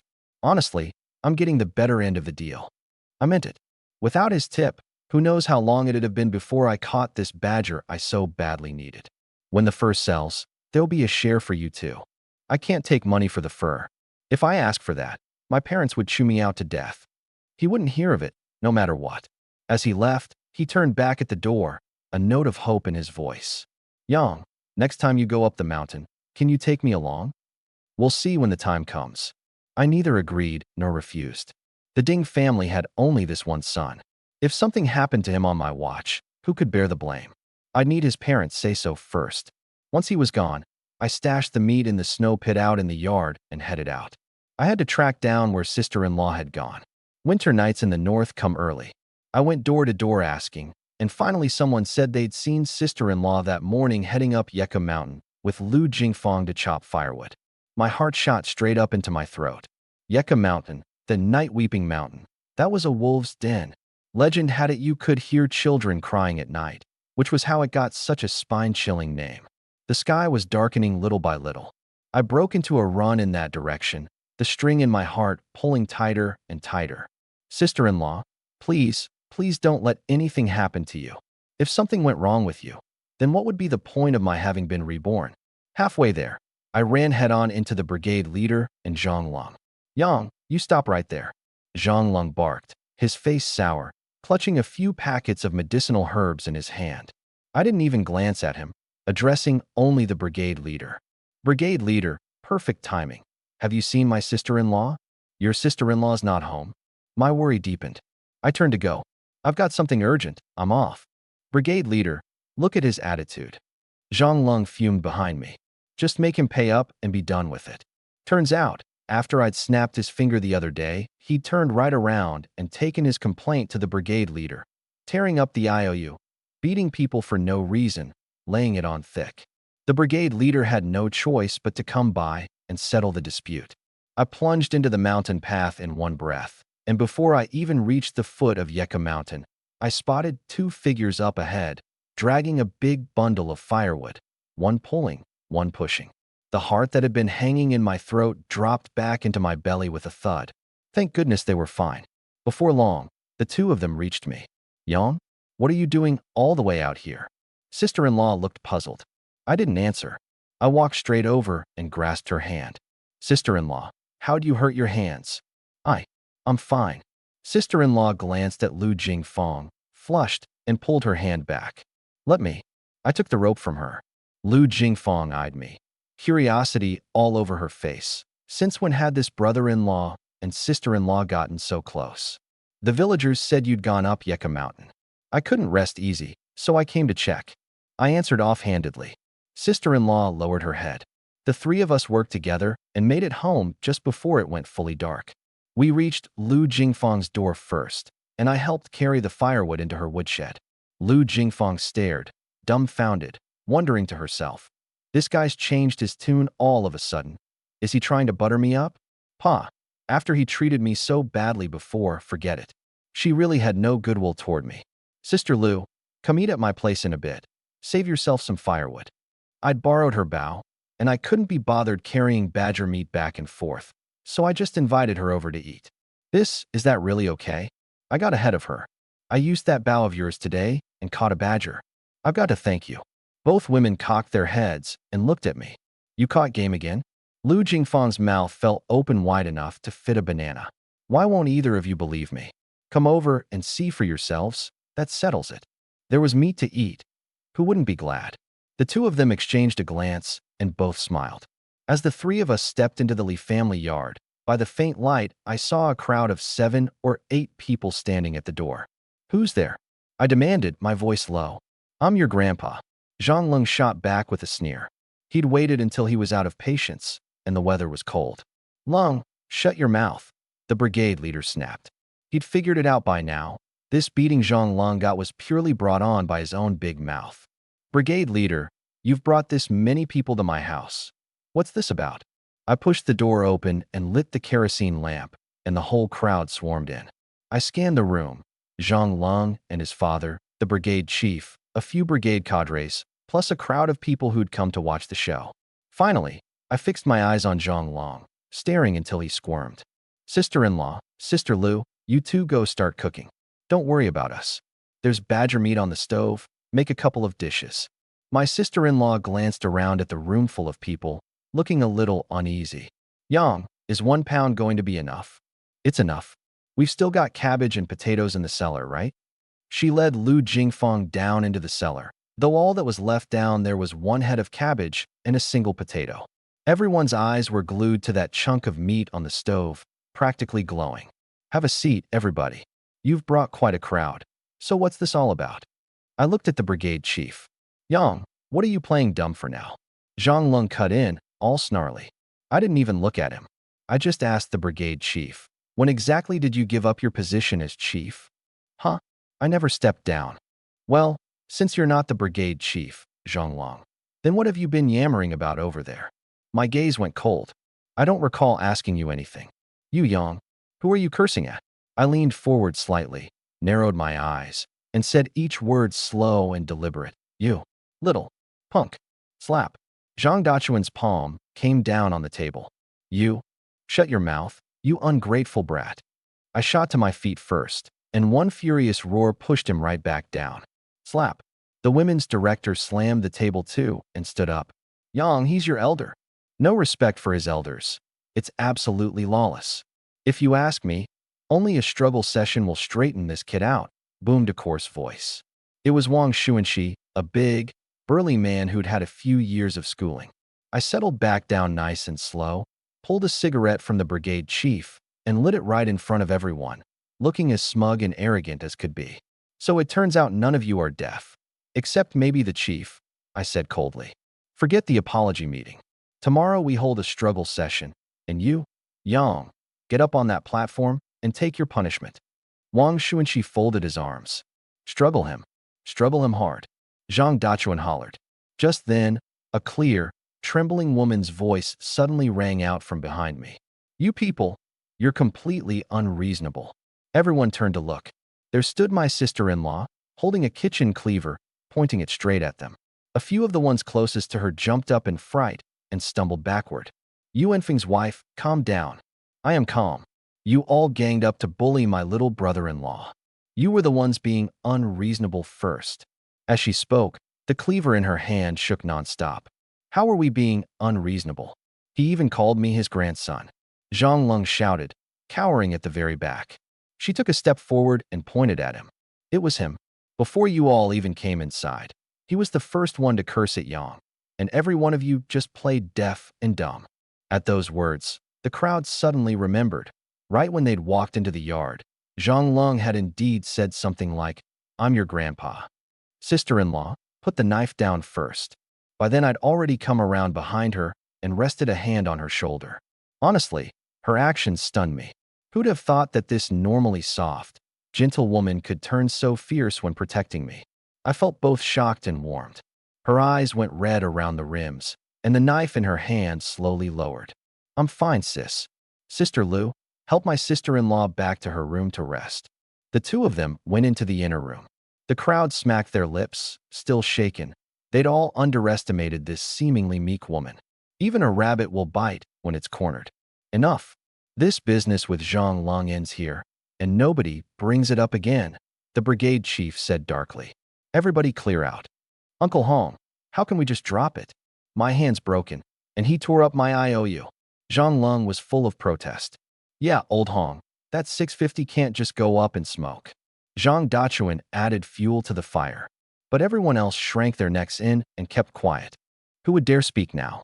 What if it set the sister-in-law off with her cleaver again, and somebody ended up dead? Who'd take the blame for that? The brigade chief turned and glared at Zhang Dachuan. You're still bringing that up? Look at what you drove Yuanfeng's wife to. You people gathered together to gamble in secret. I haven't even settled that account with you yet. Dachuan, when a son isn't taught, that's the father's fault. Go home and discipline your boy properly. Zhang Dachuan was left speechless. Everybody clear out. The other 7 filed out one by one. What a shame about that badger meat, though. Not one of them got a bite. Once the crowd had all gone, only the brigade chief was left in the room. Uncle Hong, you haven't eaten yet, have you? Stay and have a simple meal with us. I addressed him respectfully, not because he'd helped the Li family. It was because in my past life, my elder brothers and sister-in-law's graves had been swept and honored by Uncle Hong every single year. That kindness alone, I remembered for a lifetime. You kid, all you do is stir up trouble. Uncle Hong let out a long sigh and lit a cigarette. Uncle Hong, I've changed. As long as nobody bothers me, I won't go looking for trouble. There's always a reason behind everything. Your brother's gone now, and you're the only one left in this house. You'd better take good care of yourself. As he spoke, he pulled 3 pounds of grain coupons and 50 cents from inside his coat and pressed them into my hand. Take these. I froze. In my past life, I'd asked everyone around who had ever helped out the Li family. Not a single person mentioned Uncle Hong. He had 5 kids at home. Where would he even find spare grain? And yet, in such circumstances, he could still produce 3 pounds of grain coupons, which, on the black market, could fetch at least 6 yuan. That was precious stuff. Uncle Hong, I've got food. I meant the meat. That little bit of badger meat. How many days will it last you? Take it. Just think of it as a loan. He had 11 mouths to feed at home. His life was tighter than anyone's. Uncle Hong, I accept your kindness, but I can't take these. I stuffed them right back into his pocket and looked at him earnestly. When I really can't get by anymore, I'll come and ask you for help then. All right? The two of us looked at each other for a few seconds. In my eyes, Uncle Hong saw something different from before. He patted my shoulder, gratified. Looks like you really have grown up. No sooner had he finished than a burst of hurried footsteps and shouting came from outside the yard. It was the 7 people who'd just left, coming back, and they'd brought along a middle-aged couple. Yang, where's my son? Leading the charge was Zhou Liheng's father, and the woman beside him was his mother. What? I looked utterly baffled. My son, Zhou Liheng. Didn't you make plans with him this morning to go up the mountain to hunt rabbits? Where is he? Zhou's mother pressed, frowning. Auntie, I didn't lay eyes on him at all today. You're lying. My son told me himself last night. He said you'd found a whole warren of rabbits, but couldn't handle it alone, so you asked him to go up the mountain with you, and you agreed to split it 80-20. Auntie, I never agreed to any such thing. How didn't you agree? Wang Xuanxi jumped in again to play judge. Let me ask you, where were you this morning? I went up Big Timber Mountain. With who? By myself. Then how do you prove you went up alone? Any witnesses? I almost laughed. I went up the mountain by myself. Where am I supposed to find you a witness? I stared at him and shot back. So where were you this morning? Why should I answer you? I'm the one asking the questions here. Then why should I answer you? So you count as a person, but I don't? A whole gang of you. Picking on me because I'm the easy target. Is that it? Fine. I was home the whole day today, Wang Xuanxi said stiffly. Oh, then how do you prove you were home all day? That one question left the whole room speechless. Wang Xuanxi had no children, not even a wife. What could he prove with? He was cornered, his face flushed red. Lift a rock only to drop it on your own foot. Now it was his turn to be on the receiving end. Wang Xuanxi's mind worked fast. Let me ask you this. Did you or did you not talk to Zhou Liheng about the rabbits? He was thinking, with both of Zhou's parents there as witnesses, let's see how you weasel out of this. But I readily admitted it. I did. There you have it. So you got the rabbits, then turned around and… Old Wang, the brigade chief cut him off sharply.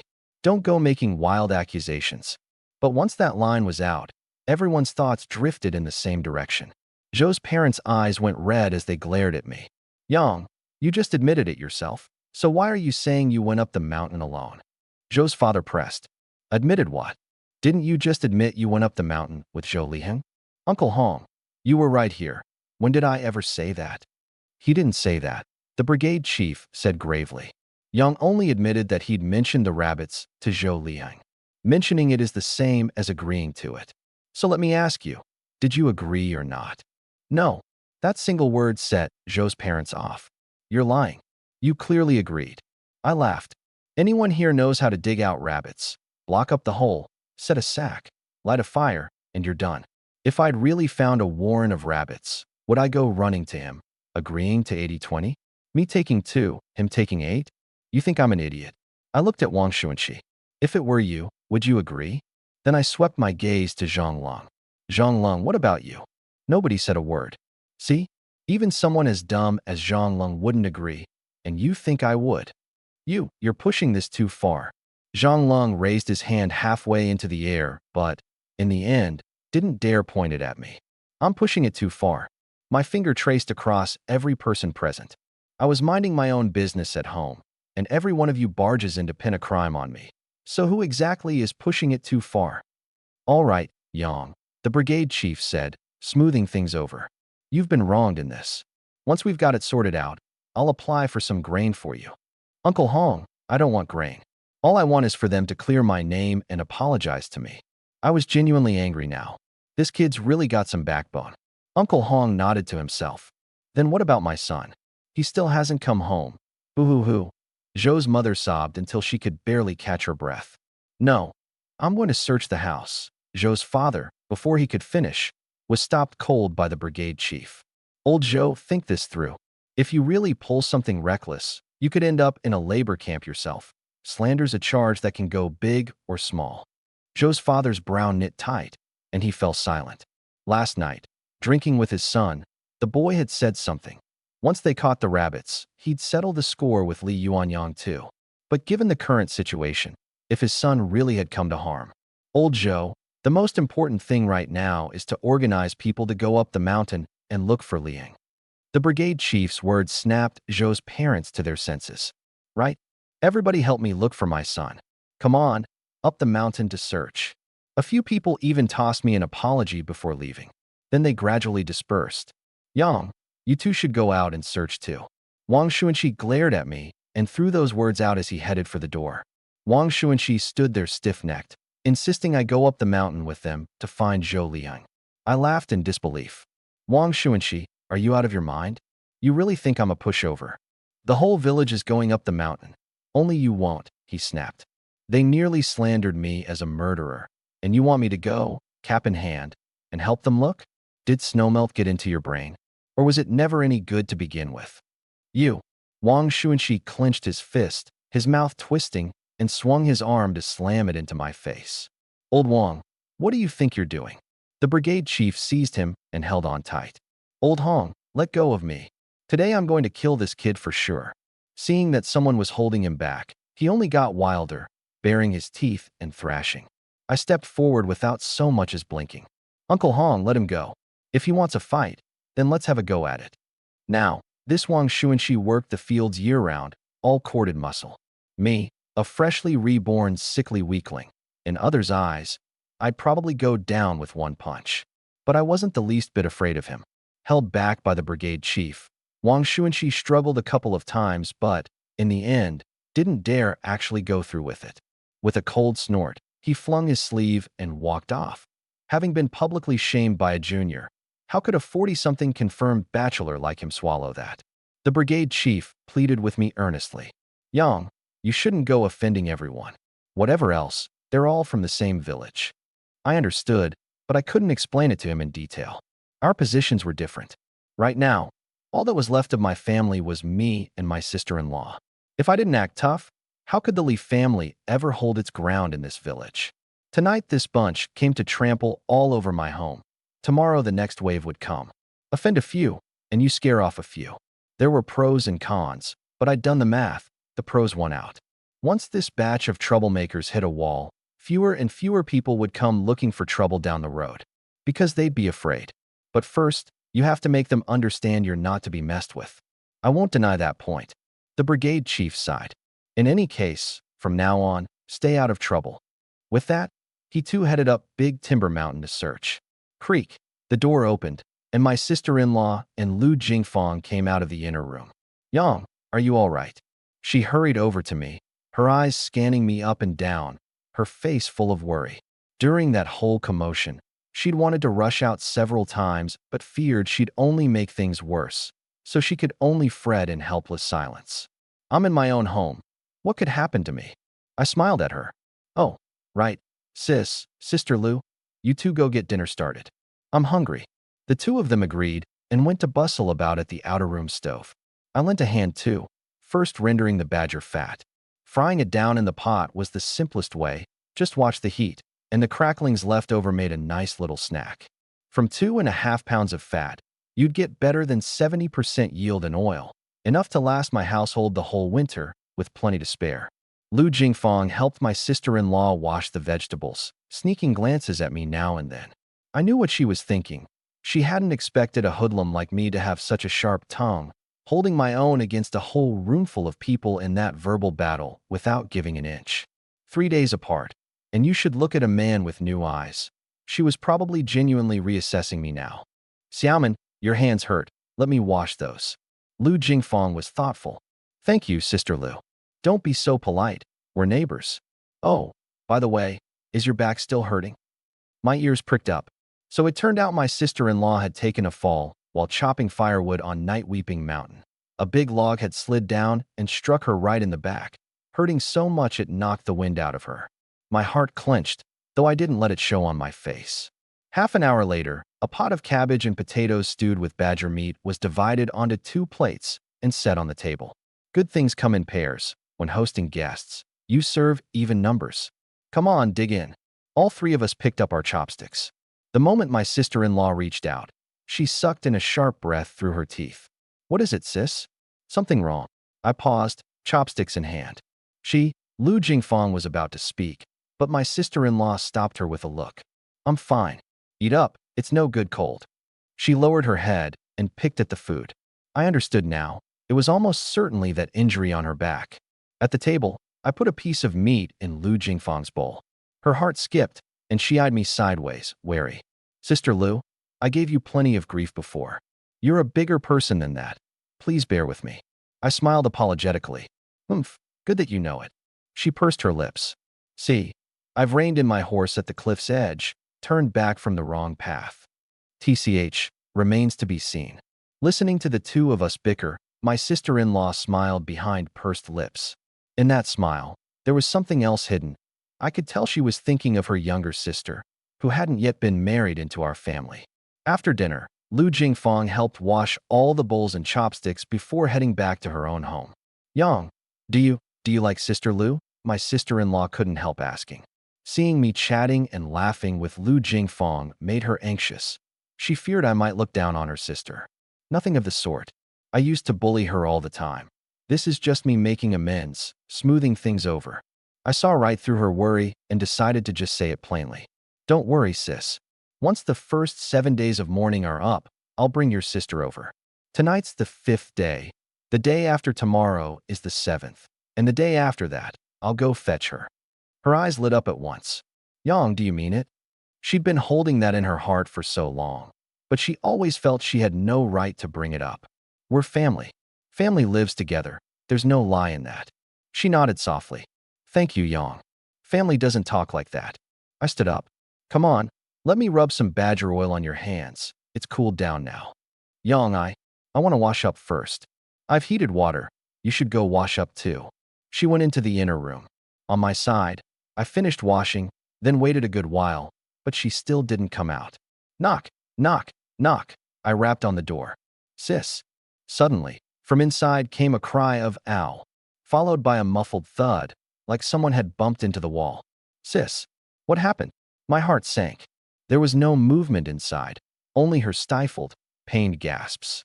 I grabbed the cleaver, wedged it into the door crack, and pushed up.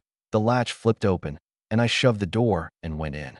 There was my sister-in-law, bent over, one hand pressed hard against the wall, a swath of purple red spreading across her shoulder and back, darkening before my very eyes. It turned out she'd been trying to rub some grain liquor onto the bruise on her back, but she couldn't reach it, and then my knocking startled her. Her foot slipped, and she nearly tumbled off the Kong. Yang, you're still looking? She was mortified and flustered. Oh. I hurried over to steady her, but my eyes stayed on that injury on her back. The bruise was over her right shoulder blade, a spot with no flesh, all bone. For it to bruise like that, even through thick clothes, showed just how hard she'd fallen. I steadied her into a sitting position, then turned my back and handed her clothes over. Face flushed, she quickly covered herself. Go out first. Her voice was thin as a mosquito's whine. I went out, but didn't shut the door. I turned and grabbed a bottle of grain liquor and came back in. Sis, I've already seen what I shouldn't have. Let me rub this bruise for you. She kept her head down, ears burning red, and said nothing, which counted as consent. I had her lie face down on the Kong. First, I applied a hot towel to the bruise to get the blood flowing, then poured the liquor into my palm, rubbed it warm, and gently worked it in. I'll go easy at first, but in a bit I'll have to press harder. Hang in there. She buried her face in the pillow. After rubbing in the medicinal liquor, I applied badger oil to the chilblains on her hands and feet. That pair of feet, one swollen lump after another, all red, must have hurt terribly with every step. We were out of firewood. Why didn't you say something to me? I felt a pang. I saw you were about to go up the mountain, so I asked Sister Lu to go chop some with me. She wanted to do her part for the family, didn't want to be useless. Night Weeping Mountain is crawling with wolves. Do you know how dangerous it is at night? My voice grew heavier. From now on, you're not to go chopping firewood. I'll have a word with Sister Lu too. Don't blame Sister Lu. I'm the one who begged her to come. Either way, you're not to go anymore. Okay. She agreed, but I saw a bit of warmth in her eyes. As I was about to leave, she suddenly caught my hand, rolled up my sleeve, and rubbed some badger oil onto my arm too. Don't waste it. Let me put some on you as well. Her touch was so gentle. An indescribable sense of peace settled over me. That warmth of being cared for was something I'd dreamed of in my past life. Back on the Kong, I stared up at the pitch-black ceiling, but my mind wouldn't stop turning. Zhou Lihing's death. I wasn't afraid of any investigation. Even if Zhou's parents guessed it was me, so what? Was their family allowed to come kill me, but I wasn't allowed to kill them first? What really gave me a headache was that hunting rifle. If somebody reported the rifle to the police, it'd be fine for a while, but if they brought hunting dogs to track it by scent, sooner or later it'd get dug up. And by then, my suspicion would be impossible to wash clean. After all, I'd met with Ding Shanha right there by the big rock. The pressing matter was to get rid of that rifle for good. The easiest way would be to make a trip out first thing tomorrow morning and just toss it into a ravine. By the time anyone found it, who knew how many years it'd be? But as junky as that rifle was, it could still fetch a few dozen yuan. A few dozen yuan, in these times, was a fortune, money that could save a life. I couldn't bear to part with it. Fine. First thing tomorrow, I'll go up the mountain and hide it well, then decide. Just as the sky was turning gray at dawn, I finished my stretches, grabbed hemp rope, an axe, and a chopping knife, and headed out. First stop, knocking on Lu Jingfang's door. Knock, knock, knock. Who is it? This early in the morning, came Lu Jingfang's half-asleep grumble from inside. Hearing no movement afterward, I knocked and called again. Damn that Li Yuanyang. She cursed as she threw on her clothes and got up. Peeking through the door crack and seeing the hemp rope in my hand, her face went white in an instant. This guy? He wasn't going to try tying me up again, was he? I couldn't be bothered to wait. Crack. I popped the door open. What do you want? She hugged her arms and backed toward the Kong, her hand already reaching under the pillow. I paused. What's she guarding against? My sister-in-law's not feeling well these next couple of days. Look after her. Would you do some housework? Meals are on me. Only then did she let out a breath of relief. I rummaged through her room for tools to fix the rifle, remarking offhandedly, "Your place is way too messy." I fished out a dust-covered little sack, and the tools were inside. Do you have any cloth coupons or grain coupons? What do you want them for? No, I'm going up the mountain for some firewood in a bit, then I want to make a trip into town. If you need to buy anything, tell Xiaoman. I'll head out the moment I'm back. Leaving those words behind, I carried the tools up the mountain. On Big Timber Mountain, I felt my way to the big rock, took out the hidden hunting rifle, and headed deeper into the mountains. It took me over an hour to chop down a pile of firewood, wrap up the disassembled rifle nice and tight, tuck it right into the center of the firewood bundle, seal off both ends, then bind it firmly with rope, load it onto a makeshift sled, and drag it down the mountain. Not a soul would suspect a thing. But halfway down, I ran smack into a group of people out searching for Zhou Liang. "Yang, up chopping firewood so early?" Zhang Lung said with a snide edge. They'd searched until 9 last night without finding anything, gotten frozen half to death, and gone back. Then come out again at dawn. It's because it's cold that I'm up here chopping firewood. I dragged the bundle along without turning my head. I could easily have taken a detour, but with people all over the mountain, if I acted furtive, I'd only rouse their suspicion. So I just walked right past under their noses, bold as could be. Once I'd gotten a good distance away, I faintly heard Zhou's parents behind me still cursing. If anything's happened to my son, it's got to be that son of a bitch Li Yuanyang who did it. And in the crowd, Chen the hunter, who hadn't said a word this whole time, suddenly narrowed his eyes, staring at my retreating figure as I headed down the mountain, and said coldly, "Li Yuanyang, there's something off about him." What I didn't know was that, in the very moment I was dragging my firewood down the mountain, Chen the hunter had already pieced it all together. "Old Chen, what have you figured out?" "The key is in that bundle of firewood of his," Chen the hunter said with certainty. "If Zhou Liheng really has come to harm, what's Li Yuanyang after? It's got to be that rifle, the most valuable thing. Here he is, up the mountain at the crack of dawn, not hunting, but hauling great logs. The rifle is most likely hidden inside that firewood bundle." Wang Xuanqi slapped his thigh. "He got up this early because he's afraid we'll find the body first, so he's rushing to dispose of the loot." The crowd nodded again and again. Chen the hunter made the call on the spot. "Me, Old Wang, Old Zhou, and Old Hong will go down and stop him. The rest of you keep searching up here for the body." The two groups split up and moved. By the time they caught up to me, I'd already dragged the firewood onto the village lane at the entrance of the settlement. "Li Yuanyang, hold it right there." Wang Xuanqi's voice was so loud it startled all the villagers who hadn't gone up the mountain, who poked their heads out to watch the excitement. I stopped in my tracks. Chen the hunter and the others wore wary faces, watching me like they were guarding against a thief. "Something you need? Humph, you know best what it is." Chen the hunter sneered. I glanced at the firewood bundle, and my face slowly darkened. "Cut the nonsense. Open up the firewood, and let's have a look." Chen the hunter strode forward, and Zhou's father pulled out a small knife, about to cut the rope on the bundle. I gritted my teeth and whipped out the chopping knife from my back, a flash of cold steel. "You son of a bitch, looking for trouble again, are you? You really think I'm a pushover?" Chen the hunter froze, clearly not having expected me to dare draw a blade. Before, he'd never taken me seriously at all, even loathed me, but after not seeing me for days, it was as if I'd become a different person. Now, this Chen the hunter was the Li family's mortal enemy. In my past life, my father had come down with a raging fever and needed money to save his life, but the family's savings had vanished into thin air. My mother was convinced I'd stolen it and beat me half to death. I was wronged, but my parents wouldn't believe me. We borrowed left and right, but couldn't scrape enough together. At the time, Chen's family had money, but as luck would have it, his household had gone up the mountain to hunt and didn't come down for 2 days. By the time we managed to borrow their money, my father had already breathed his last. Only later did it come out. It was Chun the hunter's youngest son, who'd come over to our house to play, who'd stolen the money from the con cabinet.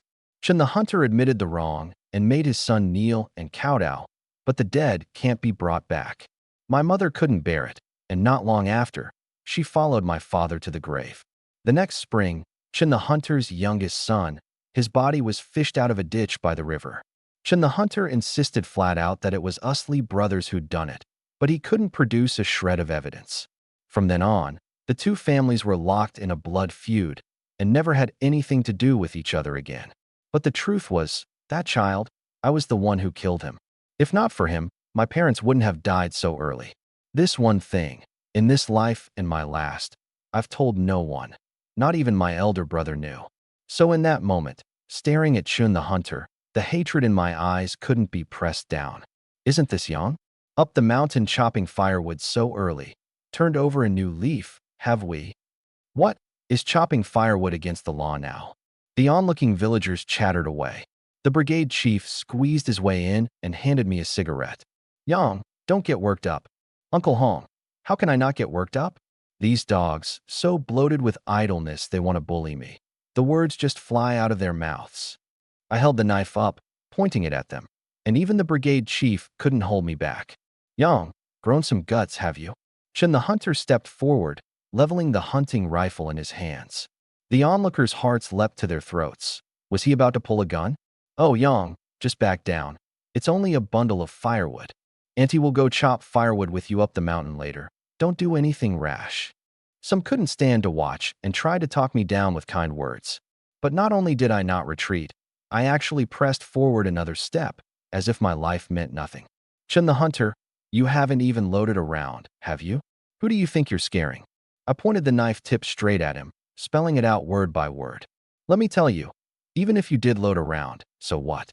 As long as you don't kill me with that one shot, I promise you, not a single member of the Chun family will come to a good end. I don't care who steps in. The whole place fell dead silent. Chun the hunter's face was grim, his heart inexplicably racing. He'd hunted for half his life. What wild beast hadn't he seen? Yet a chill was creeping over him at the hands of some green kid. This boy, he was truly willing to stake his life. Wang Xuanqi and Zhou's father didn't dare so much as move. What's this all about, driving Yang to this? They caused a ruckus at his place last night. Heard they drove Yuan Feng's wife to pick up a cleaver. Not a good one among them. All they know is bullying a widow and an orphan. The villagers' sympathies had all tilted toward me. Seeing the situation turn bad, the brigade chief snatched the rifle right out of Chun the hunter's hands. Old Chun, put the gun away. Yang, they just want to have a look at your firewood, nothing more. I slowly lowered the knife and shot Chun the hunter a vicious glare. Uncle Hong, is this really about the firewood? Look at the way they're acting. They're clearly treating me as an enemy. They come at me barking orders the second they arrive. Do I owe them something? If they'd spoken to me nicely, would I have gone this far? This? The brigade chief sighed. Chun the hunter's face was iron gray. He spoke up. You went up the mountain this early, just for firewood. What else?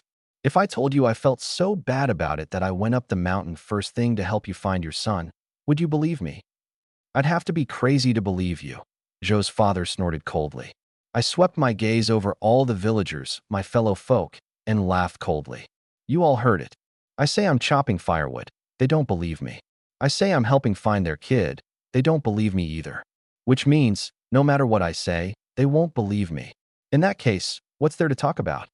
You people are bullying him too hard, someone shouted from the crowd. I pulled the rope, about to leave, and Wang Xuanqi hurried to block me. Yang, you can't go. Zhou's father steeled himself and pressed in too. You won't let us check. Is that because there's something hidden in the firewood? Meanwhile, over in the Du family courtyard, Auntie Qin called from the doorway. Xiuzhen, seems like Yang's landed in some trouble. Want to go take a look? Du Xiuzhen set down the embroidery in her hands. What trouble? They're saying Yang might be the one who killed Zhou Liang, and that the loot's hidden in his firewood. That can't be. Yang doesn't have the guts for that. Who knows? Maybe he did it to marry you. Killed someone and robbed them for the money. Auntie, don't go talking nonsense. He and I have nothing to do with each other. Even as she said it, Du Xiuzhen came along to the scene anyway. The onlooking women and old folks were packed 3 layers deep. Zhou's father had thrown all caution to the wind now. You're in such a rush to leave. Is that a guilty conscience? My son's rifle. Is it in there or not? The crowd erupted. Uncle Zhou, I said, staring at him, my voice going cold. Last night you slandered me for luring your son up the mountain. Did you get that sorted out? Today you're slandering me for hiding a rifle. Fine, I'll open it up. But what if there's nothing inside? If there's nothing, that proves you're innocent. What more do you want? Wang Xuanqi hollered. I was innocent to begin with. I wanted to leave, and you're the ones forcing me to stay. I looked around at everyone and raised my voice. Here's the deal. If there's nothing in that firewood, then you few, in front of the whole village, apologize to me, and each of you pays me 5 yuan.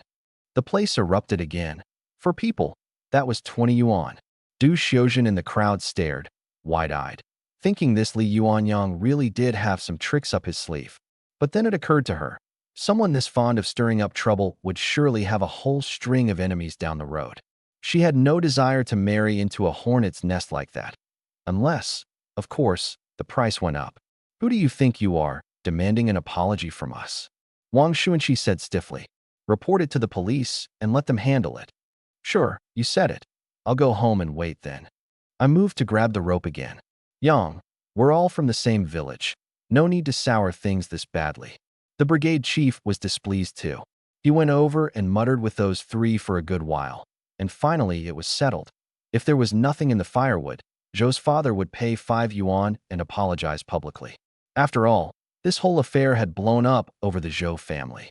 At first I refused, insisting they all apologize. But with everyone urging me and the brigade chief pressing down, I had no choice but to nod. In the end, I gave Zhou's father and the other 2 a sweeping glare. You can check, but I'll put the ugly words up front. If anyone comes bothering me again without evidence, it won't be as simple as paying money and apologizing. False accusation. That charge, taken to its extreme, is enough to land you in a labor camp. You do it yourselves, and when you're done looking, tie the firewood back up for me. I cradled the knife and stood off to the side, steady as could be. By this point, most of the crowd had a pretty good idea, and I was even more at ease. I didn't need to look. I knew it was clean in there. Good thing that, before entering the village, I'd already pulled the rifle out and casually buried it in that pile of snow at the corner. Sure enough, Zhou's father made short work of untying the firewood bundle and turned it inside out. Nothing. This. Wang Xuanqi was dumbstruck. Everyone looked at one another, and though they guessed as much, disappointment showed on every face.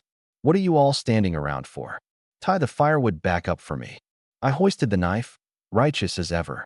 Zhou's father gritted his teeth, dragged Wang Xuanqi over to help him retie the firewood, then turned to leave.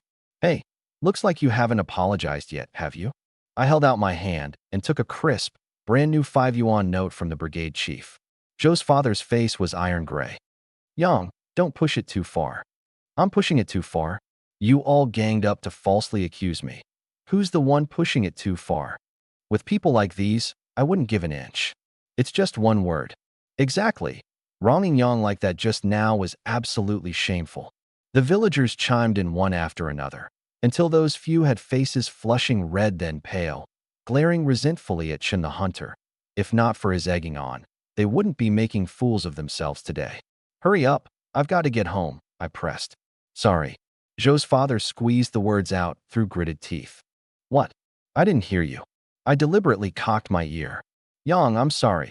Making a man of 40-some years apologize to a youngster in front of the whole village, young and old, that was losing face all the way back to his grandmother's house. The others, faces dark, apologized to me one after another as well. Forget it. I'm the bigger person. I won't hold it against you. Then my tone shifted and my voice suddenly rose. But if any of you dare pull this again next time, I won't be so easy to deal with. Those words were said pointedly, for certain people to hear. Just then, someone came flying down the mountain. It was Zhang Long, running so hard he was gasping for breath. Uncle Zhou, we found Brother Liang. What? Really? Zhou's father was both alarmed and overjoyed. Where's my son? Zhang Long, panting hard, swallowed hard, his face frighteningly pale. We found. We found a piece of clothing, and also what? Spit it out. And also what? Spit it out, would you? Zhou's father stamped his feet in his frenzy. Zhang Lung swallowed, his voice trembling. And also some bits of bone. Hearing those words, Zhou's father's vision went black, his body swayed, and he nearly toppled to the ground. Luckily, someone at his side caught him. Take me there now. His face was ghastly pale, and in an instant he looked as if he'd aged several years. A crowd of people escorted him off toward the deep mountains. I dragged my sled toward home, and from a distance I saw my sister-in-law and Lu Jingfang coming to meet me. I broke into a grin. Having family who cared about you, that feeling was really something.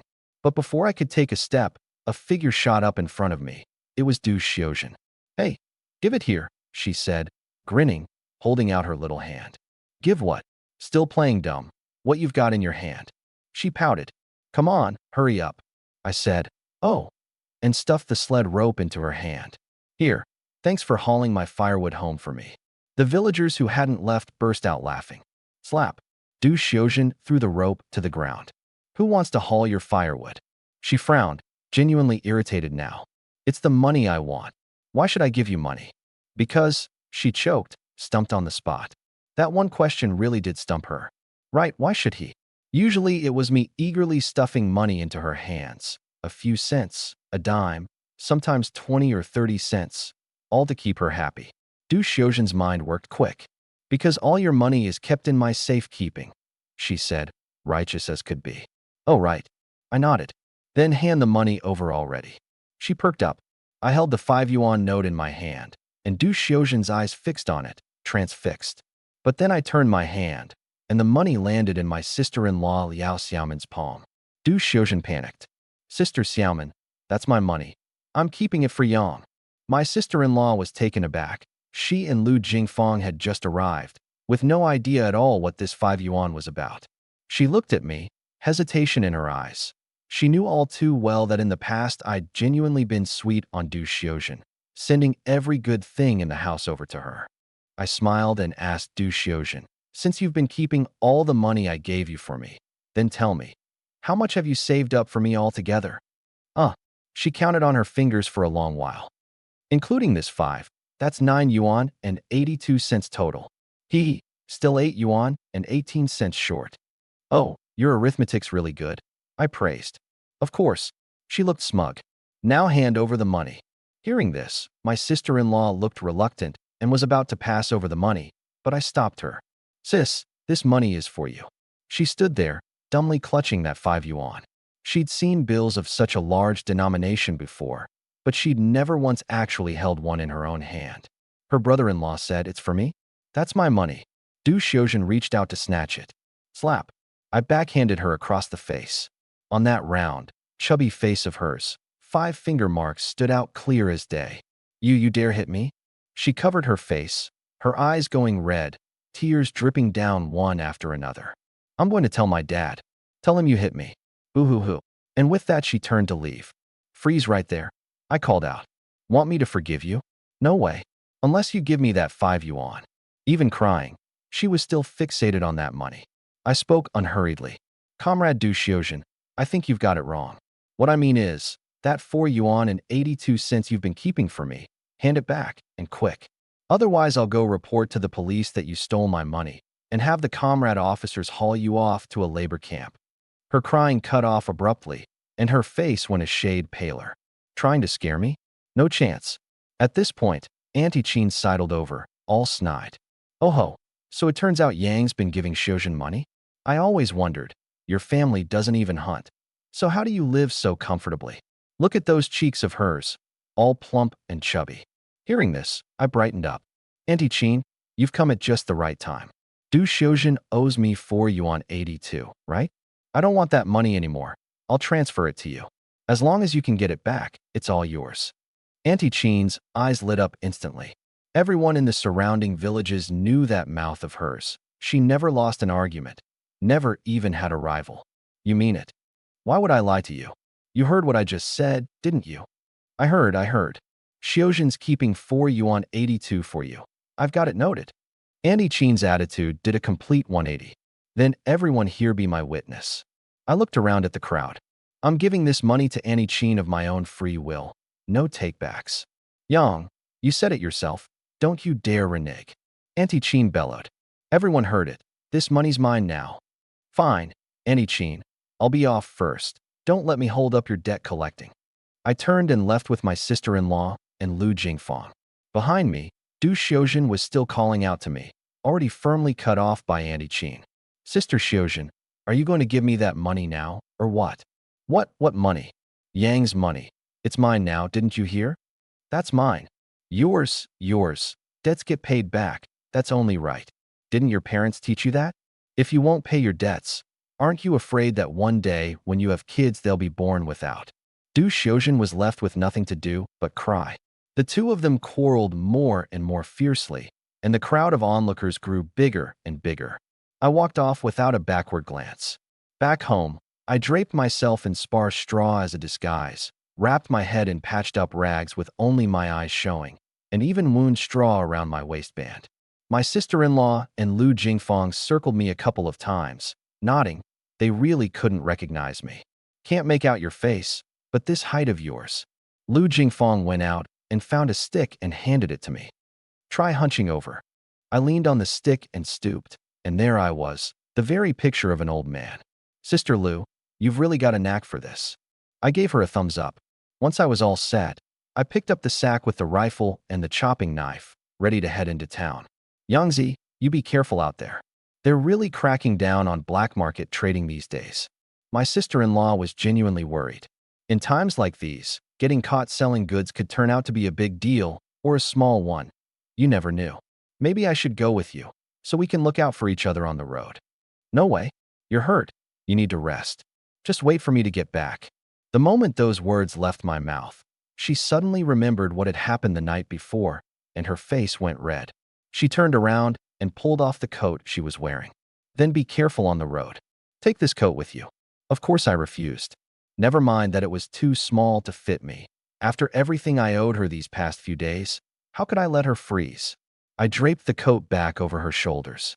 I'm tough as nails. You wear it, don't catch a chill.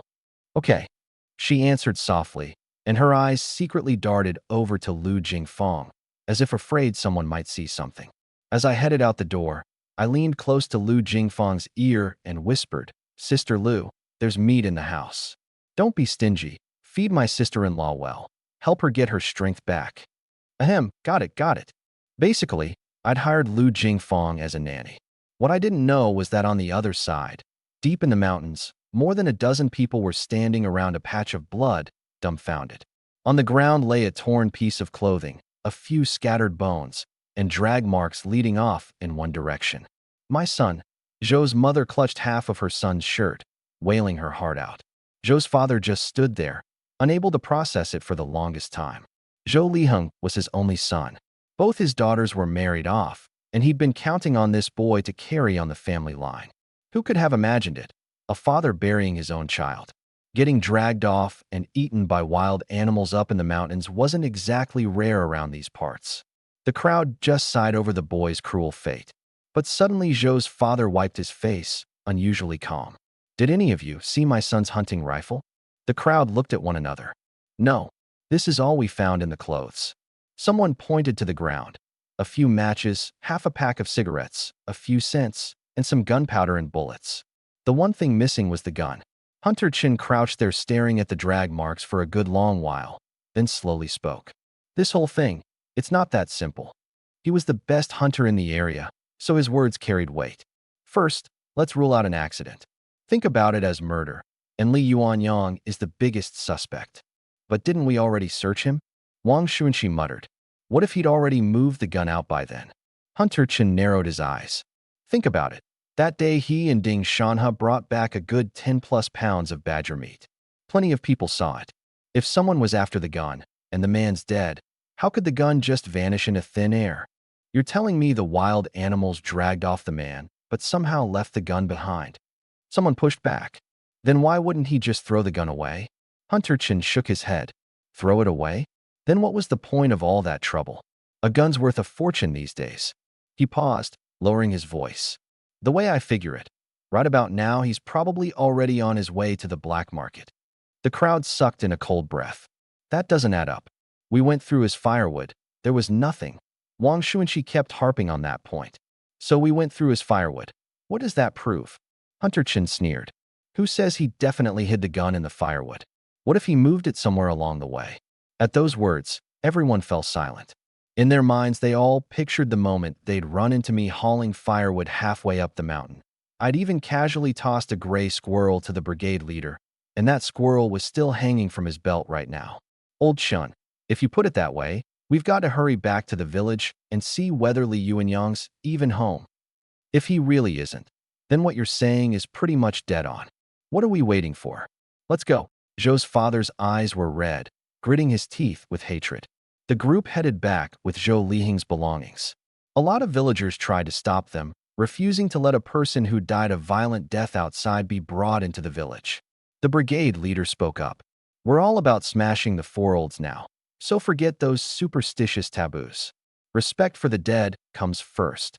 In the end, they set up a temporary mourning shed just outside the Zhou family's yard. The remains weren't allowed through the gate.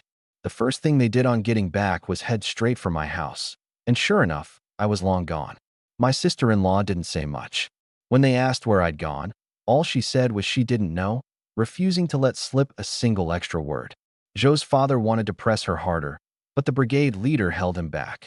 Having just learned their lesson getting their teeth kicked in, they didn't dare act rashly again without proof.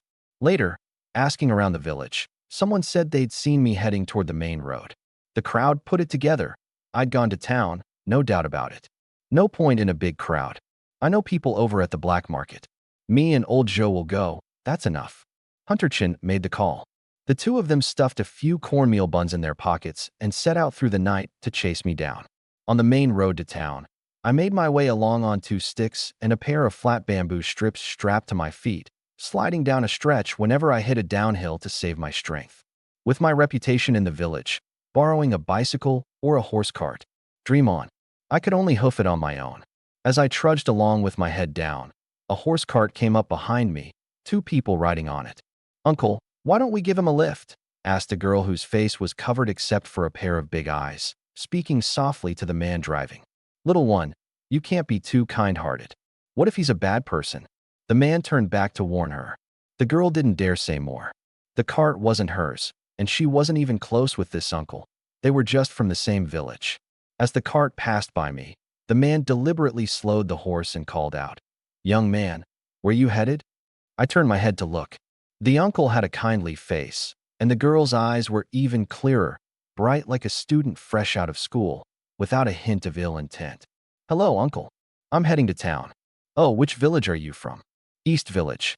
I didn't hide it. No reason to. "East Village." The man smiled. "Hop on. I'll give you a lift for a stretch." A free ride's a free ride. No sense passing it up, and even if I gave him a little fare later, it beat walking. I climbed onto the cart. "Young man, what's your name?" "My name's Li Yuanyang." "Surname Li." The man mulled it over. There were several Li families in East Village, and he wasn't sure whether he knew them. The two of them fell into idle chit-chat. The uncle's village was far from East Village, so he only knew a few of the notable names, like Brigade Leader Old Hong, Hunter Chun, Annie Chin, and wasn't familiar with the rest. "Say, young man, you married yet?" "Yes, uncle." "Married, that's good. Finding a wife these days isn't easy. Our village is full of bachelors." The girl kept her head turned to the side, stealing glances at me now and then, her eyes full of curiosity. When I glanced back at her, she immediately turned her face away. Even through the cloth covering her face, you could tell she was bashful. Several times she opened her mouth as if to ask something, then swallowed it back. I had no way of knowing. The words she was holding back were meant to ask whether I knew her older sister. Her sister was named Liao Xiaoman, married into East Village several months ago, and the two sisters still hadn't seen each other even once. And Liao Xiaoman happened to be my sister-in-law. Pingyi Town, folks from all the villages for miles around had to come here to buy things, because this whole area had just this one supply and marketing co-op. And also, the black market. When we arrived, I got off and handed the uncle a dime. I'd already walked a good long stretch beforehand, so a dime for the fare was plenty. "Yangzi, it was on my way. Why would I take your money?" The uncle pushed it back at me twice, but I dropped the coin and walked off, giving him no chance to refuse. Behind me, I heard the uncle say, "Wheezy, what a fine young man. Too bad he's married. Otherwise, I'd introduce you to him. As pretty and hard-working as you are, he'd surely be glad." "Uncle, I'm still young." The girl lowered her head. "Young, my foot. When your auntie was your age, she'd already borne me 2 kids. This girl was named Liao Xiaowei, just one character off from my sister-in-law's name, and she was 18 this year." As dusk fell, the snow's glow cast a landscape of black and white shadows across the ground. I gnawed down a cornmeal bun and quietly slipped into the black market. "Old man, hold it." The 2 rough men guarding the entrance were taken aback. They'd been watching this gate for years, and this was the first time they'd seen anyone so cautious. I was wrapped up head to toe like a haystack, with only my eyeballs showing. But they didn't think too much of it. Plenty of people who came to the black market were afraid of being recognized. My get-up was just a bit over the top. Getting into the black market meant paying up. That was the rule. I pulled out 20 cents and handed it over, and only then did they let me in. Good thing I'd brought loose change. If you gave more, they wouldn't give you any back. Inside it was bustling, hawkers' cries rising one after another, all kinds of goods for sale. There weren't too many people yet, so I needed to unload the gun early. Drawing on memories from my past life, I found my way to an old man's stall. He sat on a little stool with a pipe in his mouth, looking utterly at ease, with a wooden sign propped on the ground displaying a single big character, "Buy." This old man was known in the underworld as Old Jew. He'd buy anything, and he had quite a background. "Old Jew, you want some hardware?" Old Jew lifted his eyes and gave me a once-over, hunched back, leaning on a cane, yet his voice had a young ring to it, and seemed deliberately lowered. He racked his brain for a good while, but couldn't place who I was, so he just assumed I'd been referred by someone he knew. "What kind of hardware?" "An iron lump." "Single barrel or double?" "Single." Old Jew took a deep drag on his pipe, then paused. "Does it fire?" "It does." "Take it out. Let me have a look." I scanned my surroundings and set the sack down on the ground with a thud. Inside was nothing but wooden sticks. Anyone who didn't know better would have taken me for a firewood seller. Old Jew furrowed his brow, thinking to himself that this old fellow probably didn't know the trade. But then, one piece at a time, I pulled the disassembled hunting rifle parts out from the pile of sticks. Old Jew chuckled. "You're really cautious. But selling it like this, I'll have to knock the price down. Taken apart like that, assembling and testing it would take extra work." He'd found himself a reason to haggle. I nodded. A little cheaper didn't matter. I just wanted a quick sale. "There are fresh scratches on the barrel, so that's another deduction."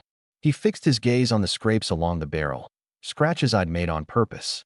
Both the barrel and the wooden stock bore the Zhou family's markings. Though I didn't know what they meant, I'd scratched up anything that seemed off, just to play it safe. "The parts are fine. The wood needs fixing. Overall, it's 50% new." Old Jew named his price. 23. "Deal." It practically blurted out of me.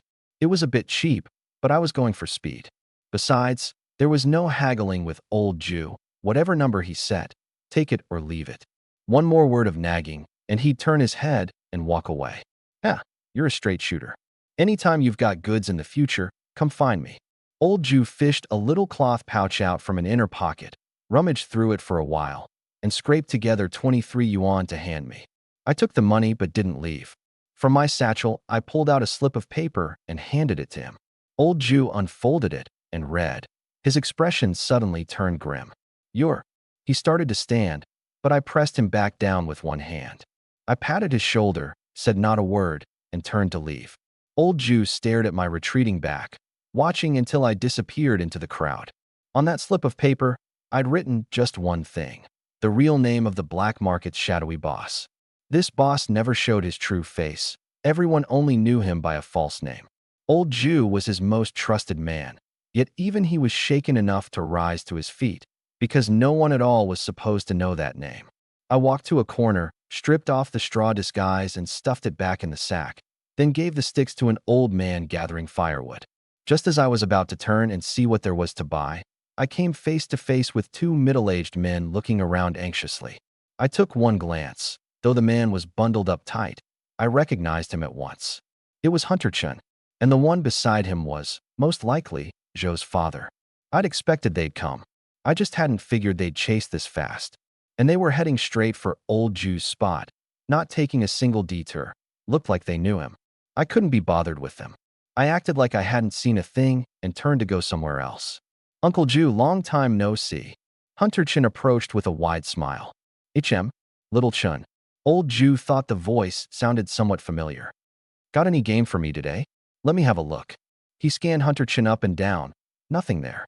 Uncle Ju, no need to look. I've been busy with other things lately, haven't been hunting. Hunter Chin offered him a cigarette, exchanged a couple of pleasantries, then got straight to the point. Did anyone come to sell a hunting rifle tonight? Old Ju took a deep drag, his face unchanging. What? You want to buy a gun? You've already got one on your back. I'm asking whether anyone came to unload a hunting rifle tonight. Yeah, your info's pretty sharp. Old Ju nodded. Just took one in. Uncle Ju, could you let me have a look? Joe's father was so anxious his voice cracked. Who are you? Old Ju shot him a sideways glance, none too friendly. Uncle Ju, he's from our village. He just wants to see the gun you just took in. Hunter Chun hurried to smooth things over.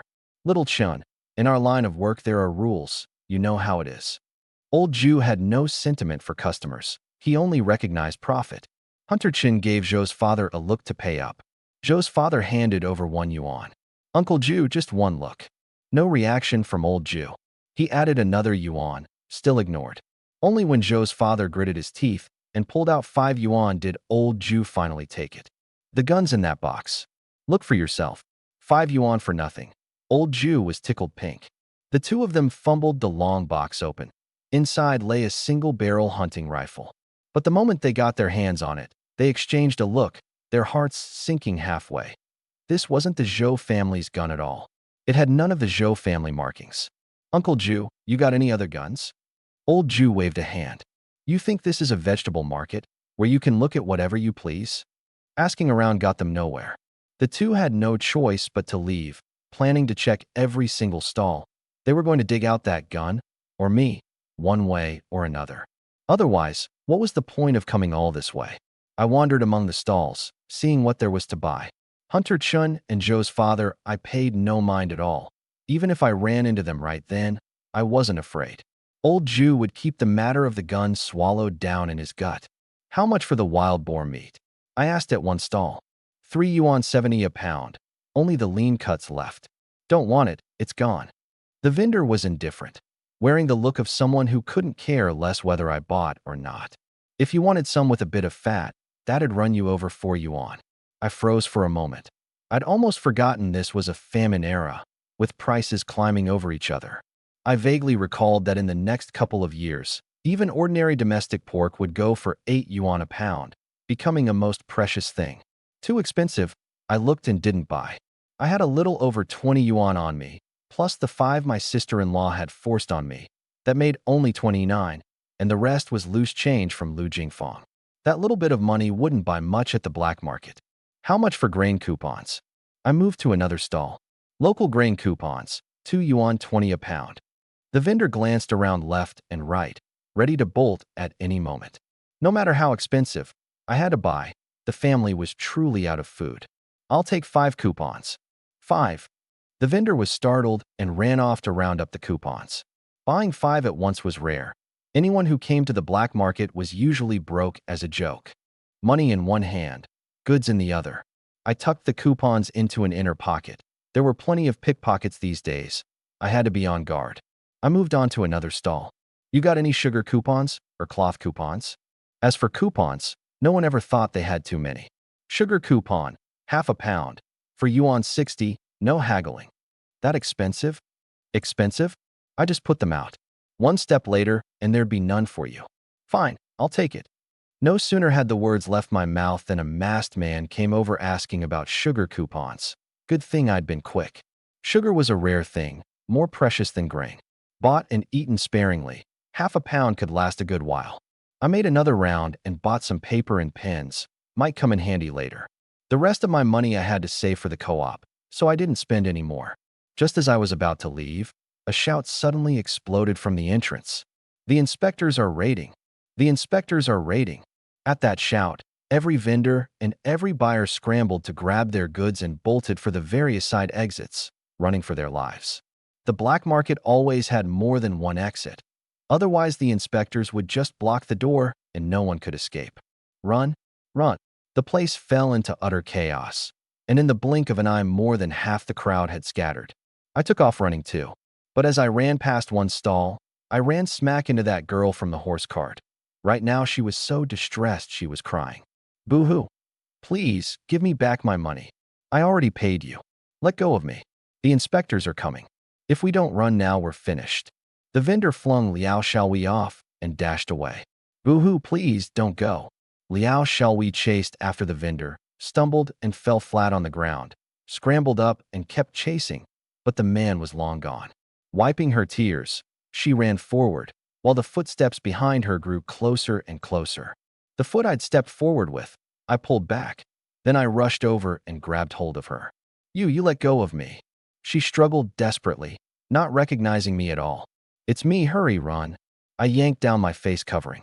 Only then did she see clearly. It was that young fellow from the horse cart, Li Yuanyang. But my coupons are still with him. He's long gone. If we don't leave now, it'll be too late. I dragged her along at a run. She fell several times on the way, thin as a bamboo pole and slow to boot. I half wished I could just scoop her up and run. Somehow we shook off the inspectors. The footsteps behind us faded away. It was pitch dark all around, only the snow's glow revealing some blurry gray shapes. We ducked into a corner. Where's that uncle? I asked. My coupons. She murmured to herself, eyes brimming with tears. Those few coupons were her entire fortune. All she had left in her pocket were a few cents, and she still needed to save those to buy grain at the co-op. Don't panic just yet. I let go of her hand, skin and bones, truly gaunt. I patted her shoulder. Even through the thick cotton coat, it felt hard, not an ounce of flesh. She was on par with my sister-in-law. Brother Yangzi, my coupons are gone. She sobbed. Uncle's in the black market too, and we got separated. Turns out the two of them had started out together, but after asking several stalls and finding no grain coupons, as if someone had bought them all up in one go, they'd split up to search separately, hoping to be quicker. Who'd have thought this whole mess would happen? That coupon dealer could easily have handed over the coupons before running, but chose not to. Come on, let's check the wagon inn first. I pulled her along.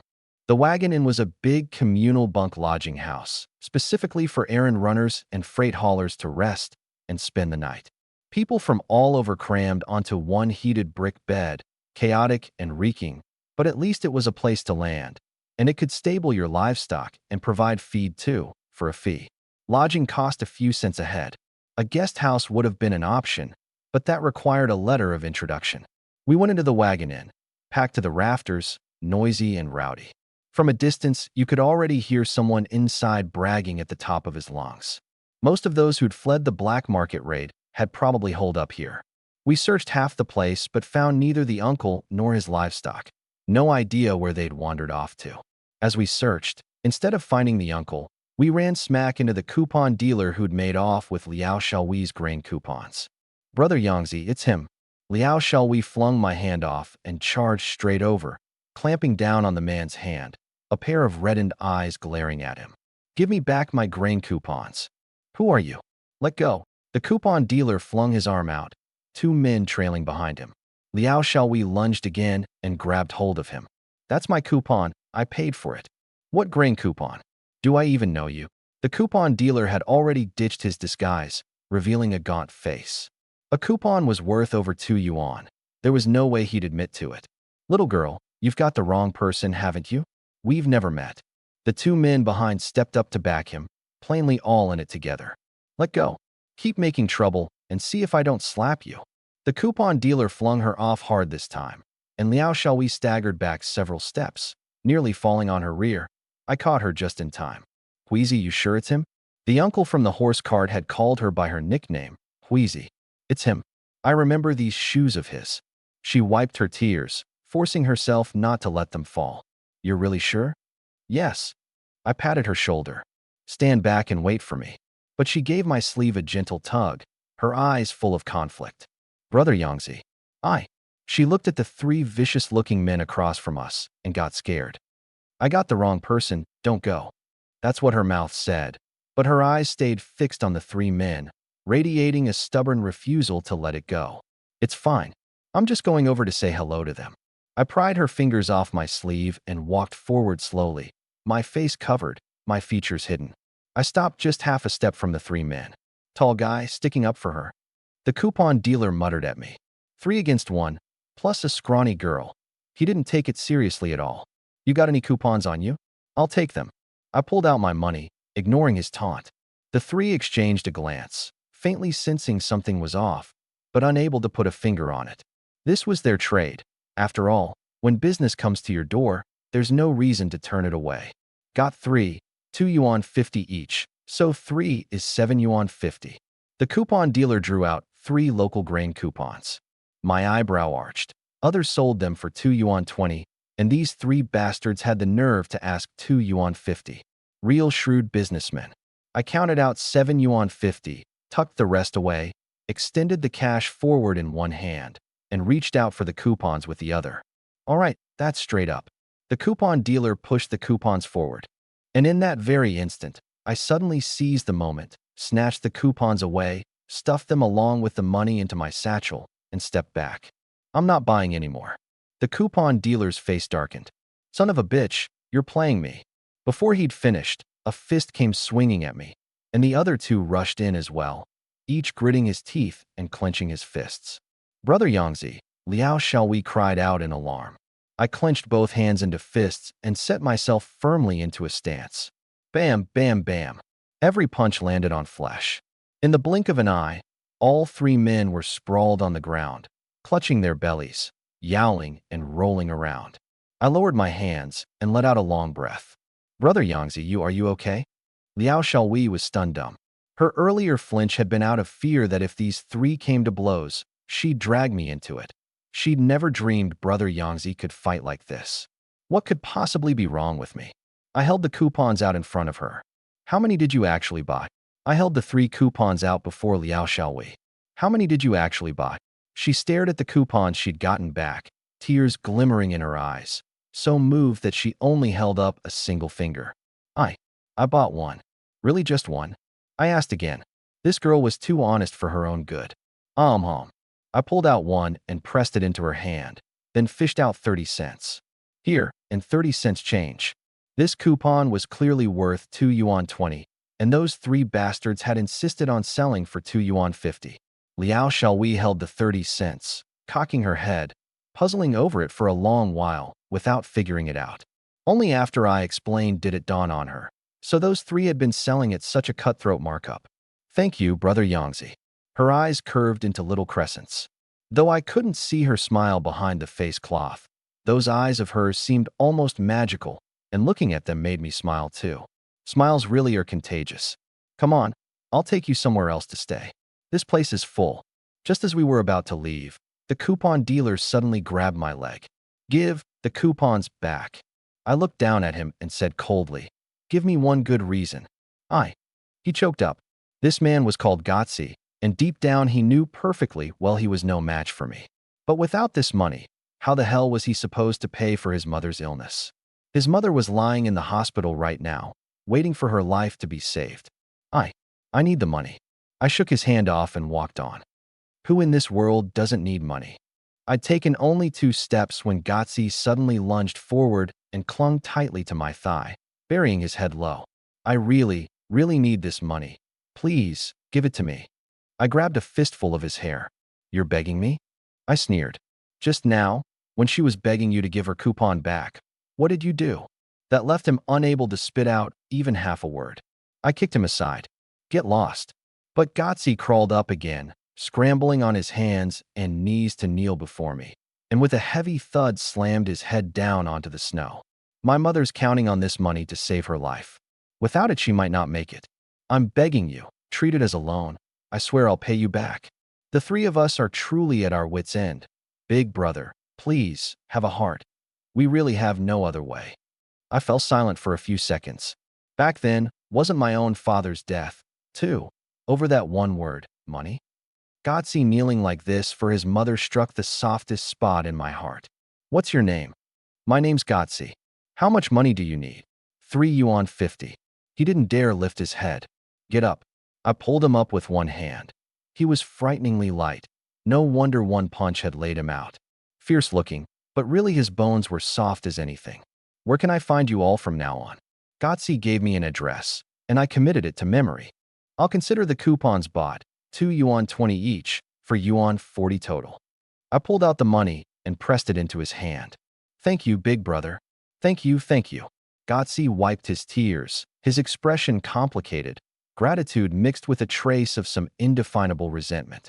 He turned to Liao Xiaowei and bowed deeply. Sister-in-law, I'm sorry. I'm not his sister-in-law. I am his sister-in-law, no, I. Liao Xiaowei waved both hands wildly, shaking her head like a rattledrum, unable to string a single sentence together. I gave her hand a squeeze to soothe her, then patted Gotsi's shoulder and breathed out a puff of white air. Everyone hits hard times. I know I was wrong, big brother. All right, I'm off now. I'll come find you next time. I took Liao Xiaowei's hand and left. Actually, I'd meant to have Gotsi keep an eye out for extra coupons for me, but seeing the state he was in, there was no hope of that for now.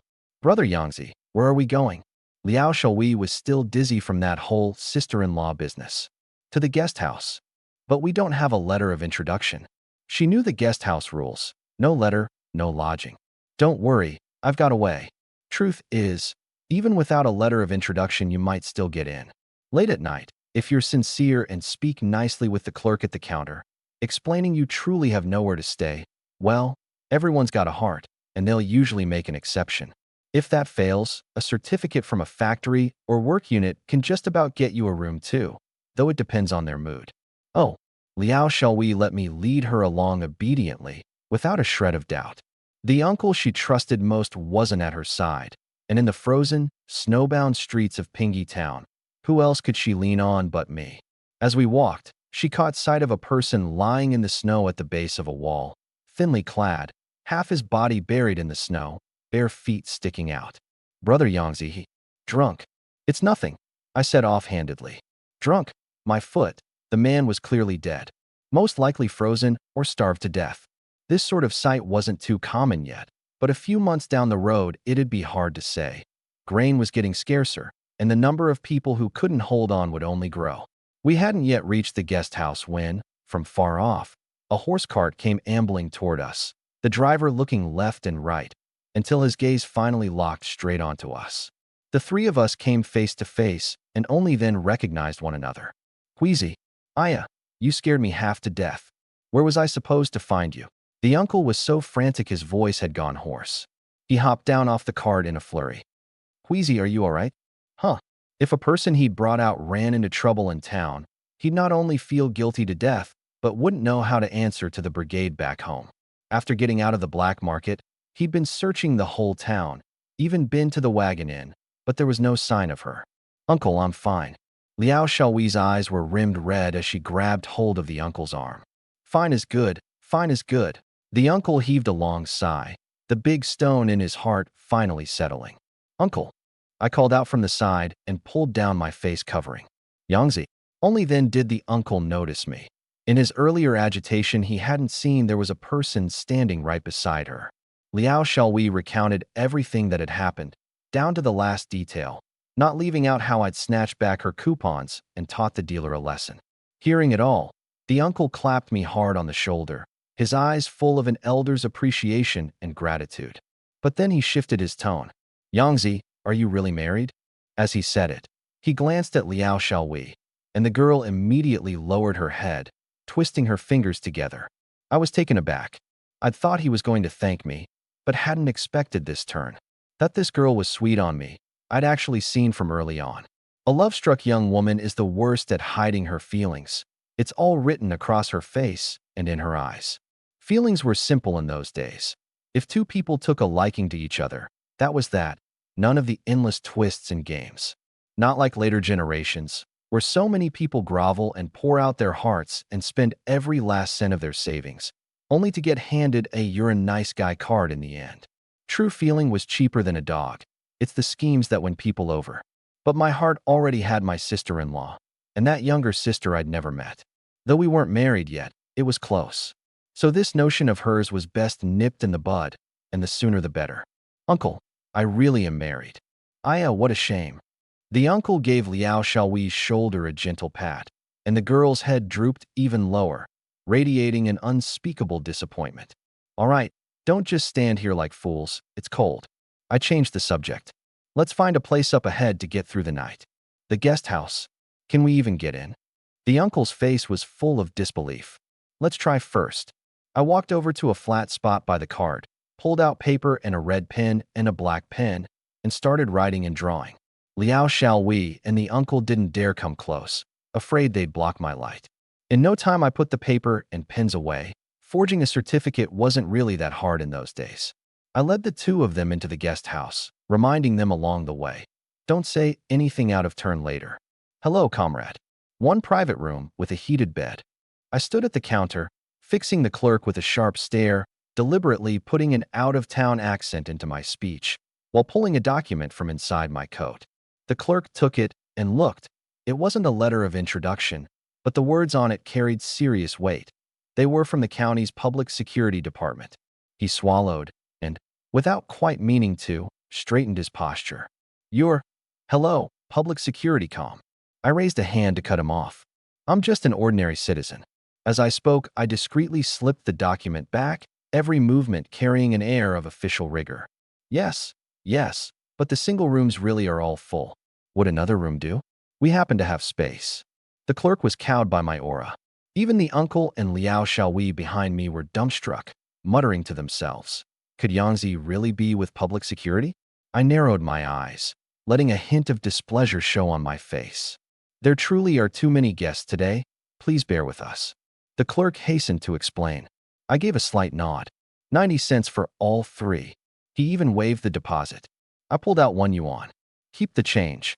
I stepped forward, then turned back and said coldly, what are you still standing around for? Oh. The uncle and Liao Xiaoyi hurried to follow, as the clerk personally led us toward the communal bunks. We entered the big communal room. It was packed with sleeping people, with only a few empty spots at the foot of the bed. Would you like me to clear some space for you? No need. You may go. Once the clerk was well out of earshot, the uncle couldn't hold back and leaned in. Yangzi, are you really with public security? Liao Xiaoyi leaned in eagerly too. I laughed. Not at all. I was just bluffing them. Really? The uncle was both amazed and impressed, giving me a thumbs up. Yangzi, you're really something. The three of us tidied up at the very innermost end of the bed. Having a place to sleep at all was good enough. No room to be picky. It was just that the sleeping arrangement was a bit awkward. Yangzi, you sleep in the middle, the uncle said. There was only one thin quilt, and it was the uncle's. He'd been thinking, if I weren't here, he'd have given the quilt to Liao Xiaoyi. Naturally, it was going to the girl now too. Just as we were talking, that clerk came back again, cradling a quilt in his arms. Comrade, I noticed you didn't bring any bedding. If you don't mind, use this to make do for now. Good. Thank you for your trouble. I took the quilt. Truly, when you're nodding off, someone hands you a pillow. But the uncle's quilt was too small, barely enough to cover one person. I couldn't very well crawl under the same quilt as Liao Xiaoyi, could I? She was still an unmarried maiden. Let's lay the quilts crosswise, the uncle suddenly suggested. His old quilt covering the lower halves, the new quilt covering the upper halves, all three of us sharing. Uncle, that won't do.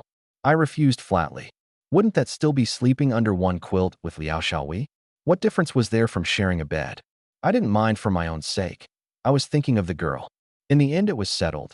Liao Xiaoyi would use the uncle's quilt, and the uncle and I would squeeze under the new one. In the middle of the night, I suddenly felt a hand reaching over toward me. My own hand quietly slid down toward my feet and gripped the handle of the machete inside the quilt, my other hand ready to seize the reaching hand at any moment, ears pricked, listening to everything around me. All I could hear was snoring on every side. I cracked open one eye and looked by the faint light. There was nothing there. Turns out it was Liao Xiaoyi's hand reaching over. I looked down at her quilt. It was trembling, shivering. She was cold. Her body was frail, and she was sleeping at the foot of the bed, where the old quilt was thin and did little against the cold. While I was still fretting over it, Liao Xiaoyi had already scooted her whole self over and wrapped her arms around me. I could feel her trembling as clear as day, and only after quite a while did she slowly warm up and stop shivering. Never mind, let it be. Before she woke, I'd just push her away to spare the girl from getting the wrong ideas. The moment the sky began to pale, Liao Xiaowei was the first to wake. She only felt warm all over, and half asleep, she nestled toward the warmer spot. A few seconds later, she sensed something was off. In the pitch-dark quilt, she suddenly opened her eyes, her heart beating faster and faster. The place her face was pressed against rose and fell, and even through the clothing, she could hear a faint heartbeat. Only then did she remember. The one sleeping closest to her was Brother Yangzi. And right now, she had her arms wrapped tightly around him. Did I sleep the whole night holding on to him? What do I do? Will Brother Yangzi think I'm a loose girl? He's even got a wife. Her breathing grew more and more rapid, and as her feelings churned, her body grew even hotter. The truth was, I was awake at that moment too. Having forced myself through the night, I felt awful all over, and whether the girl in my arms was awake or not, I knew perfectly well. But I could hardly just fling the quilt open, could I? That'd be too awkward. So I smacked my lips, rolled over, gave a couple of muffled grunts, and went right back to pretending to sleep. Liao Xiaowei, as if granted a pardon, retreated to her spot at lightning speed, and a wave of cold air immediately wrapped around her whole body. Compared to the warmth of a moment ago, it was ice and fire, two different worlds. Brother Yangzi probably didn't notice, right? He must not have, right? She poked her little head out and, by the faint light, stole a glance at me, seeing me snoring softly, only half my profile showing. Only then did she let out a heavy sigh of relief. Now she could relax. Brother Yangzi didn't know. By now the people on the bed were waking one after another, some already gone.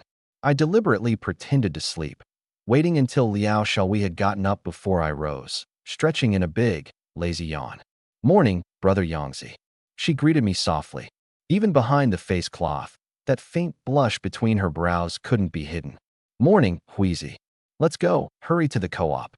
If we're late, it'll be crowded and hard to buy anything. The uncle headed out with the quilt in his arms. The three of us left the guest house and hitched up the horse cart. The horse's belly was round and full. Clearly someone had fed it. That was the effect of status plus 1 dime. Sure enough, no era ever escapes those two things, power and money. Boss, how much for the cornmeal buns? I asked at a small stall. In those days, as long as you didn't touch proper grain or co-op goods, setting up a little stall to sell some food, the authorities would turn a blind eye. Everyone was scraping by, after all. Before the vendor could answer, the two of them hurried to stop me. Yangzi, we brought food. To save money, the uncle and Liao Xiaowei had specially steamed some cornmeal buns at home. Fine, boss, give me 2. Coming right up, 12 cents total. Gnawing on a cornmeal bun, I headed with the two of them toward the co-op. The area outside the co-op was crammed with horse carts, donkey carts, and hand carts, though bicycles were rarely seen. Wave after wave of people streamed inside, quite the lively scene. Inside was even noisier, a din of human voices, most people there to buy grain, few buying anything else. Every cent had to go into filling bellies. Staying alive came before all else. Brother Yangzi, what are you going to buy? Liao Xiaowei clutched her grain in hand. She and the uncle had already made their purchases. I was carrying a few pounds of grain myself, my eyes drifting toward the less crowded shelves. I want to buy a few things for my wife, I said with a smile. Comrade, get me 2 mirrors, 2 ounces of vanishing cream in 2 separate bags. For feet of plain cloth, 2 ounces of coarse salt, half a pound of brown sugar, 4 ounces of soybean oil, 3 towels, 3 toothbrushes, some tooth powder, 1 bar of soap. Also 2 big packs of matches, 4 ounces of soy sauce, and kerosene. I rattled it all off in one breath, and Liao Xiaowei and the uncle listened dumbfounded. Brother Yangzi had this much money? Even the co-op sales clerk paused for a moment.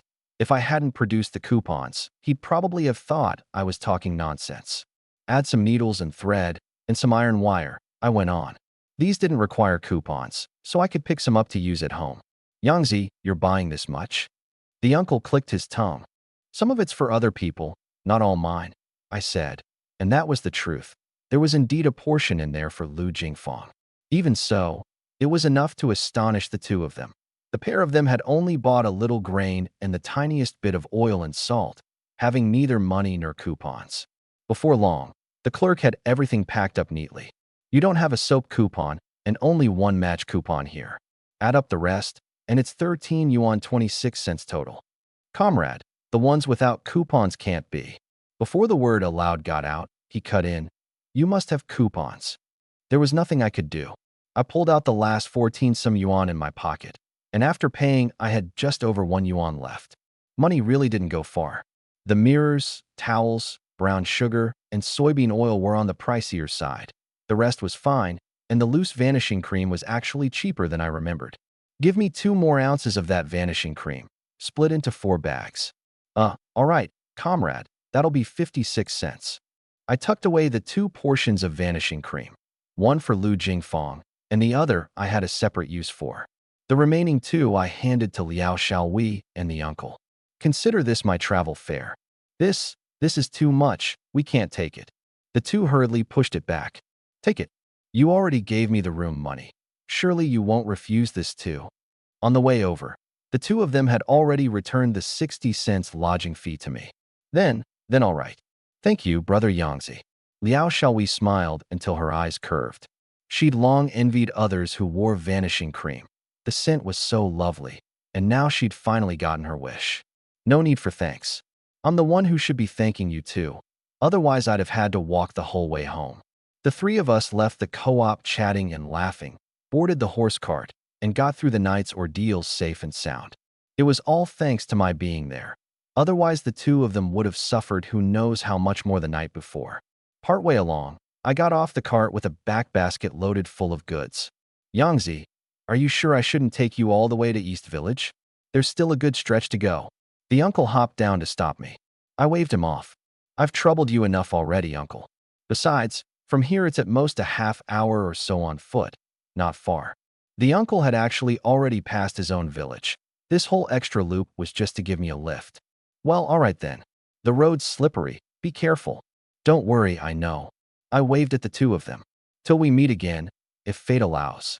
Only after I'd walked quite a distance did Liao Xiaowei dare to call out at the top of her voice. Brother Yangzi, goodbye. On the cart, the uncle heaved a sigh. What is it, uncle? Liao Xiaowei was in good spirits. Her eyes curved like crescent moons. Such a shame. What's a shame? You and Yangzi. Too bad he's gone and gotten married. Otherwise I'd have played matchmaker, had him send a matchmaker over to propose to you. Wouldn't that have been fine? Liao Xiaowei's face reddened, but somewhere inside her a hollow space opened up.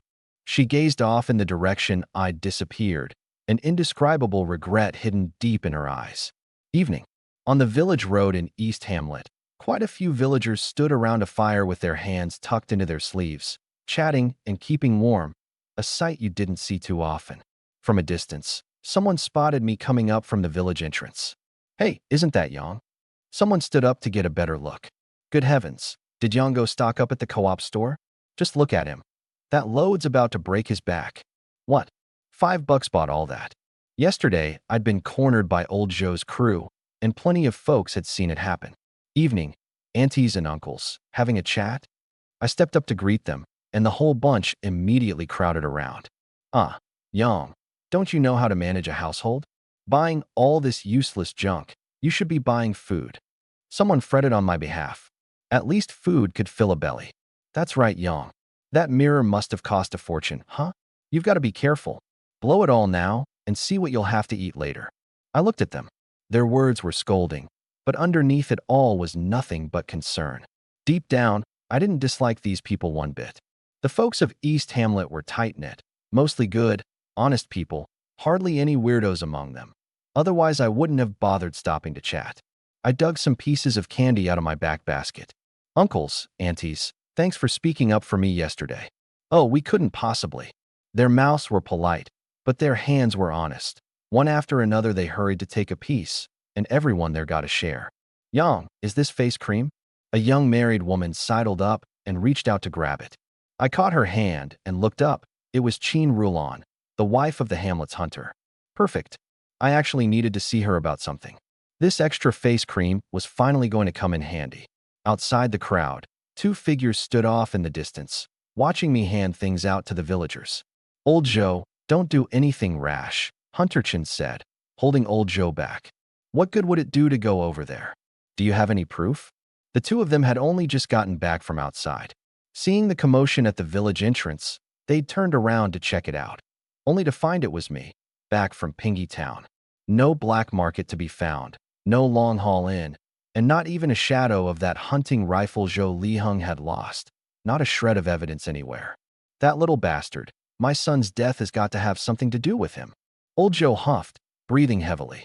Old Chun, maybe your youngest boy's death is tied to him too. At those words, Hunter Chen's face darkened on the spot. Old Zhou, watch what you say. The truth was, he had his own suspicions. His youngest son's death probably wasn't clean of the Li brothers either, but he couldn't get his hands on a single piece of hard proof. The feud between their two families was known to everyone in the hamlet. Over the years, it wasn't as though Hunter Chun hadn't thought about getting revenge, but Li Yuanyang was as slippery as an eel and flat-out refused to leave the hamlet. And now this Li Yuanyang seemed like a completely different man, harder to touch than ever. How am I talking out of turn? Any fool can see it was the Li brothers. And look, Li Yuanfeng, that little punk, already got what was coming to him. Gone off to join his mother and father. Zhou's eyes burned with hatred. Hunter Chen looked at me, his fists clenched tight.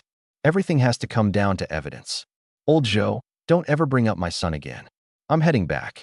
He dropped the words and turned to leave. Old Zhou looked at Hunter Chen's retreating back, then over at me not far off, and ground his teeth with hatred. That kid had to die.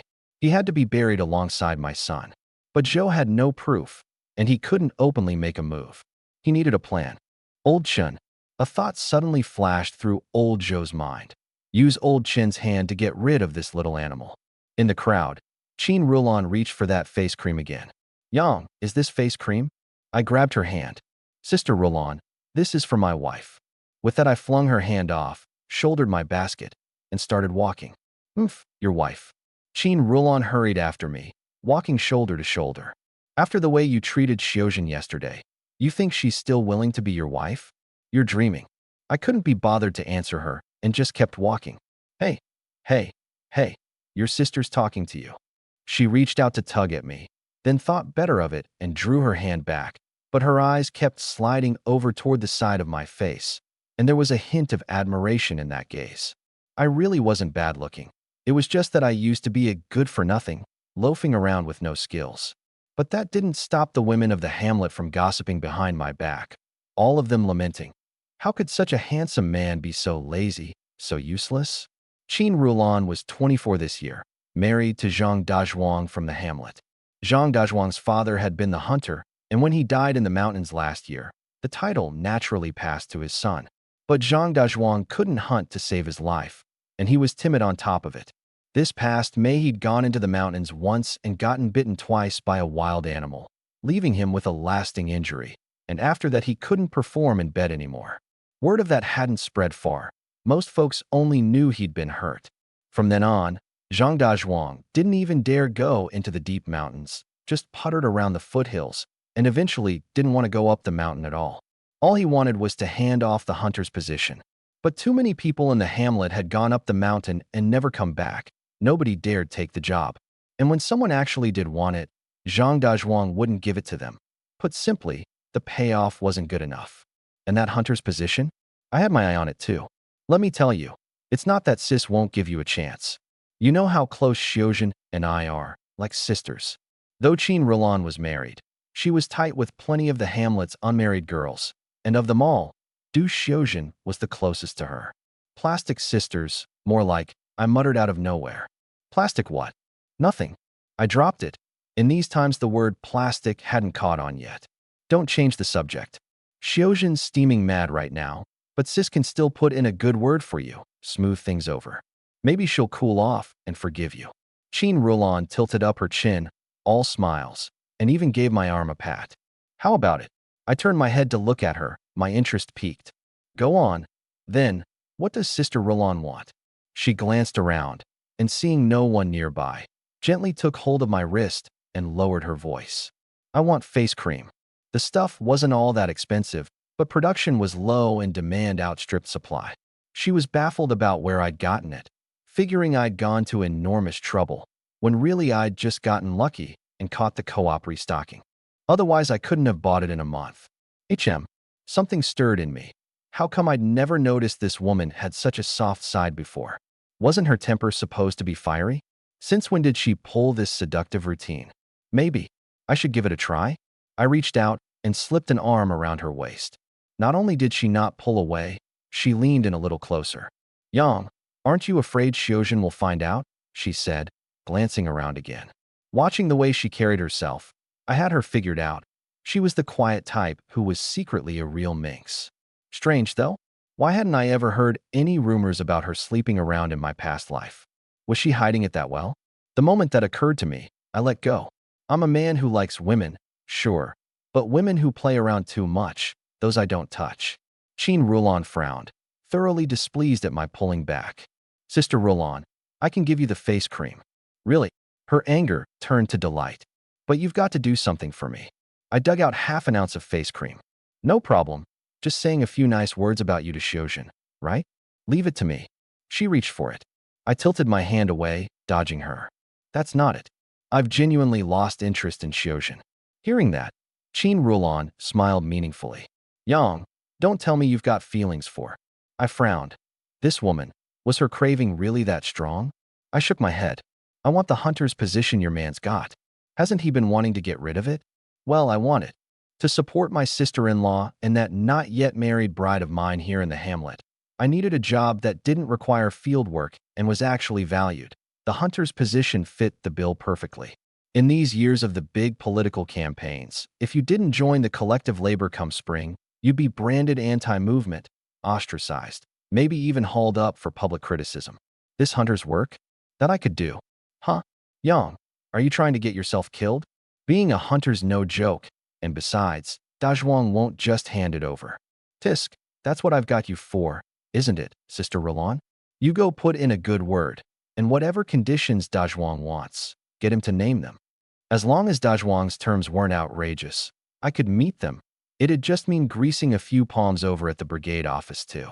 The past few days had been one uproar after another, and my reputation in the hamlet was lousy to begin with, so becoming the hunter wouldn't be easy. For one thing, there was the shooting. No one in the hamlet had ever seen me handle a gun, so whether I could even shoot was anybody's guess. Qin Rulon suddenly smiled and stared straight at me. That look made my heart lurch. This woman wasn't thinking about. A while later, Qin Rulon and I parted ways. She'd agreed to go ask Zhang Dazhuang for the position, but her condition was that I sell my body to her. I flatly refused. Who in their right mind would go along with a woman that dirty? In the end, she proposed a strange condition.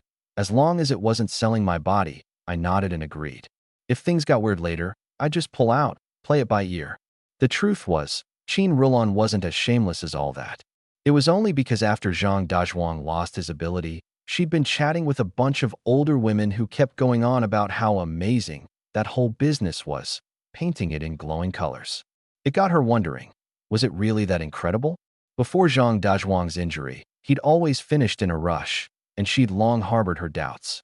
Egged on by the older women, a bold idea took hold of her. She wanted to try it.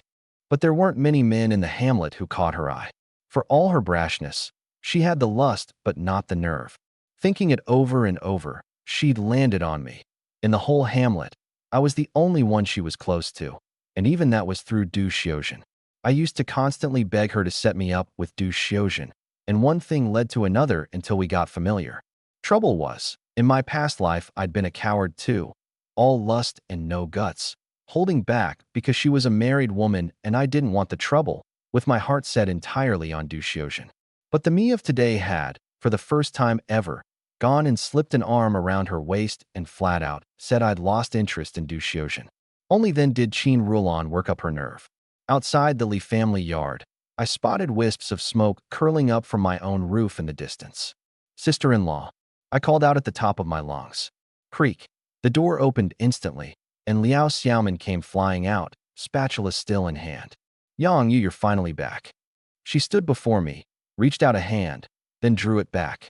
Get inside, quick, it's cold out here. So late getting home. Another head poked out from inside, Lu Jingfang. You bought so much stuff. Her eyes lit up, and without any hesitation she hauled the basket into the house and set it on the floor, her eyes shining. Face cream. She leaned close to the bag and took a few deep whiffs. then closed her eyes and tipped her head back. If you didn't know better, you'd think she was in the grip of a drug high. Yang, can I dab on a little of this face cream? Of course. I bought it for you in the first place. I was truly floored by this woman. She wouldn't spare a single glance for the food, yet her love of looking pretty was practically an obsession. Really? You really bought it for me? She still couldn't quite believe it and pressed again. Really? But this small bag is yours. The big one's for my sister-in-law and my wife. Thank you, Yang. I've only just realized what a good man you are. She let out another wow. There's a new mirror too? Xiaoman, can I take a look in it? As boy crazy as she was, she still knew to ask permission first. Of course you can. Thank you. Xiaoman, you're the best. Finished thanking her, Lu Jingfang abandoned the firewood and ducked straight inside. The two of them busied themselves sorting through the things, while Liao Xiaoman watched from the side, both startled and troubled, her heart aching. It wasn't the money she ached over, it was me. She knew perfectly well that 5 yuan couldn't have bought this whole big pile. I picked up a mirror. This one's for my wife. The one inside is for you. For me. She cradled the mirror, looking dazed. There are towels too, one each for the 3 of us. Toothbrushes, one each as well. Brown sugar for you, sister-in-law, to build up your strength. And also, whomp, Liao Xiaoman threw her arms around me, her shoulders trembling faintly with sobs. Sister-in-law? Yang, thank you. Everything I'd done these past few days, she'd taken it all in. Every sentence came back to the 3 of us, and the gratitude in her heart just wouldn't stop welling up. Yang had truly changed, and not for his own sake, but for the 2 of them, for this family. I patted her gently on the back. Sister-in-law, didn't I tell you? We're family. From now on, no more talk like this, understand? Her voice was choked with tears. Just then, Lu Jingfang's voice rang out from inside. Xiaoman, this face cream smells wonderful. Liao Xiaoman hurriedly let go, having nearly forgotten there was someone else in the house, and got all flustered. Xiaoman, why's your face so red? And have you been crying? Lu Jingfang pulled her over, glanced at me, opened her mouth, but in the end didn't dare ask. However you looked at it, this was their family's business. What right did she have to butt in? I'm fine. Something just scratched my eye a moment ago, that's all. Liao Xiaoman made up an excuse on the spot. Let me see. It's fine now. She wiped her eyes and forced a smile. It really does smell wonderful. Right? Let me put some on you. But the pot's still. It's fine. Dabbing this on won't take a moment. Lu Jingfang tugged her inside. Then use mine. No need. Isn't what's mine yours anyway? Oh, Liao Xiaoman somehow felt something about that was off, but the more she thought it over, the less she could put her finger on it. I turned my head to look at my sister-in-law and the others. It really was different having women in the house. The warmth of daily life had crept in, and only now did it feel like a real home. On the dinner table sat a few steamed corn buns. Break one open and you could spot a bit of meat, but it was pitifully little, like someone had just smeared on a layer of soy sauce. All color and no meat. Sister Lu, we thought eating like this was plenty good already. Lots of folks don't have even a speck of meat. Lu Jingfang said, smacking her lips. That's right, Yang. We've got to be thrifty, Liao Xiaoman chimed in. Fine. I saw exactly how it was. As long as I wasn't around, those 2 would scrimp every way they could, and no amount of talking would change it. I bought some white flour. Sister Lu, make something with it tomorrow. White flour. You bought white flour too? Both women froze. White flour was fine grain. In the old days you'd only see it around the holidays, and now it was even more precious. This spendthrift of a man had actually bought white flour? Buying it was one thing, but he wanted to eat this well before the holidays had even come? What are you 2 staring at me like that for? Do I have something on my face? I even reached up to feel it. No, it's just, do you know the first thing about running a household? White flour's supposed to be saved for New Year's, Lu Jingfang said. That's right, Yang. Having coarse grain to eat is already plenty. New Year's is next month. Save it and eat it then, Liao Xiaoman urged. I knew times weren't what they used to be, but the thing was, we had the means now. I know that, but tomorrow we've got to make a few. I want to eat it. Then all right. Liao Xiaoman nodded. Already planning to make only my portion tomorrow. She'd just eat coarse grain herself. Okay, I'll make it for you tomorrow. Lu Jingfang agreed and exchanged a glance with Liao Xiaoman. The two had landed on the same thought. But having said it, she scratched her head, feeling something wasn't quite right. Was I even a member of this household? After dinner, Lu Jingfang gathered up her matches, soy sauce, salt, some grain, the face cream. A whole heap of bags, big and small. Sister Lu, why don't you just leave all this stuff here? I said with a smile. What do you mean? Lu Jingfang's lips parted slightly, her face full of confusion. I pressed Lu Jingfang gently back down. Sister Lu, from now on you eat here. Saves you burning your own firewood. Plus you'd have my sister-in-law to chat with and help you out. Won't you get lonely all by yourself at home? Lu Jingfang scratched her head, and the more she thought about it, the more sense it made. It saved everything this way, even grain. Then I'll leave it here for now and come back the day after tomorrow. She took only her bowl and chopsticks and left everything else behind. Tomorrow was the first week memorial for my elder brother, Li Yuanfeng. Our Li family wouldn't go out, nor would we receive guests. Once Lu Jingfang had gone, Liao Xiaoman lowered her voice. Yang, if we do it this way, people will talk about Sister Lu behind her back. A widow running over to another family's house all the time. I understood the concern. But I had my own reckoning. Sister-in-law, haven't you seen how it is out there? People are starving to death everywhere. Sister Lu's a woman on her own. She can't hunt, and her crop yields are poor. I'm honestly afraid she won't make it through this famine. It's true I give her a share every time I bag game, but I can't guarantee I'll come back with a kill every time. And carrying meat over to her place trip after trip would only get her talked about more. I paused and looked at my sister-in-law. I'm not just thinking about her. I'm thinking about you too as well. My brother's only just passed, and I'm living under the same roof with you day in and day out. There's no telling someone won't spread rumors behind our backs. But with Sister Lu in the mix, even if they wag their tongues, they won't be able to twist it into anything that filthy. Since I'd made up my mind to stay in this hamlet, I had to plan for the long haul. I couldn't just do whatever felt good in the moment. How the hamlet folk talked about me, I didn't care one bit. But my sister-in-law and my bride-to-be were another matter.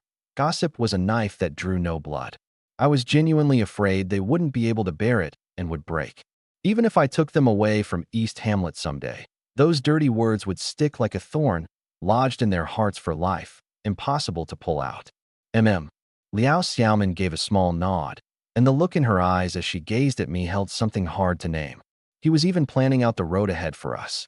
There's also this famine. I reckon it'll drag on another 2 or 3 years. Plenty of people thought everything would be fine once the famine passed, but that wasn't so. The crops in the fields needed time to recover, but a person's belly couldn't wait a single day.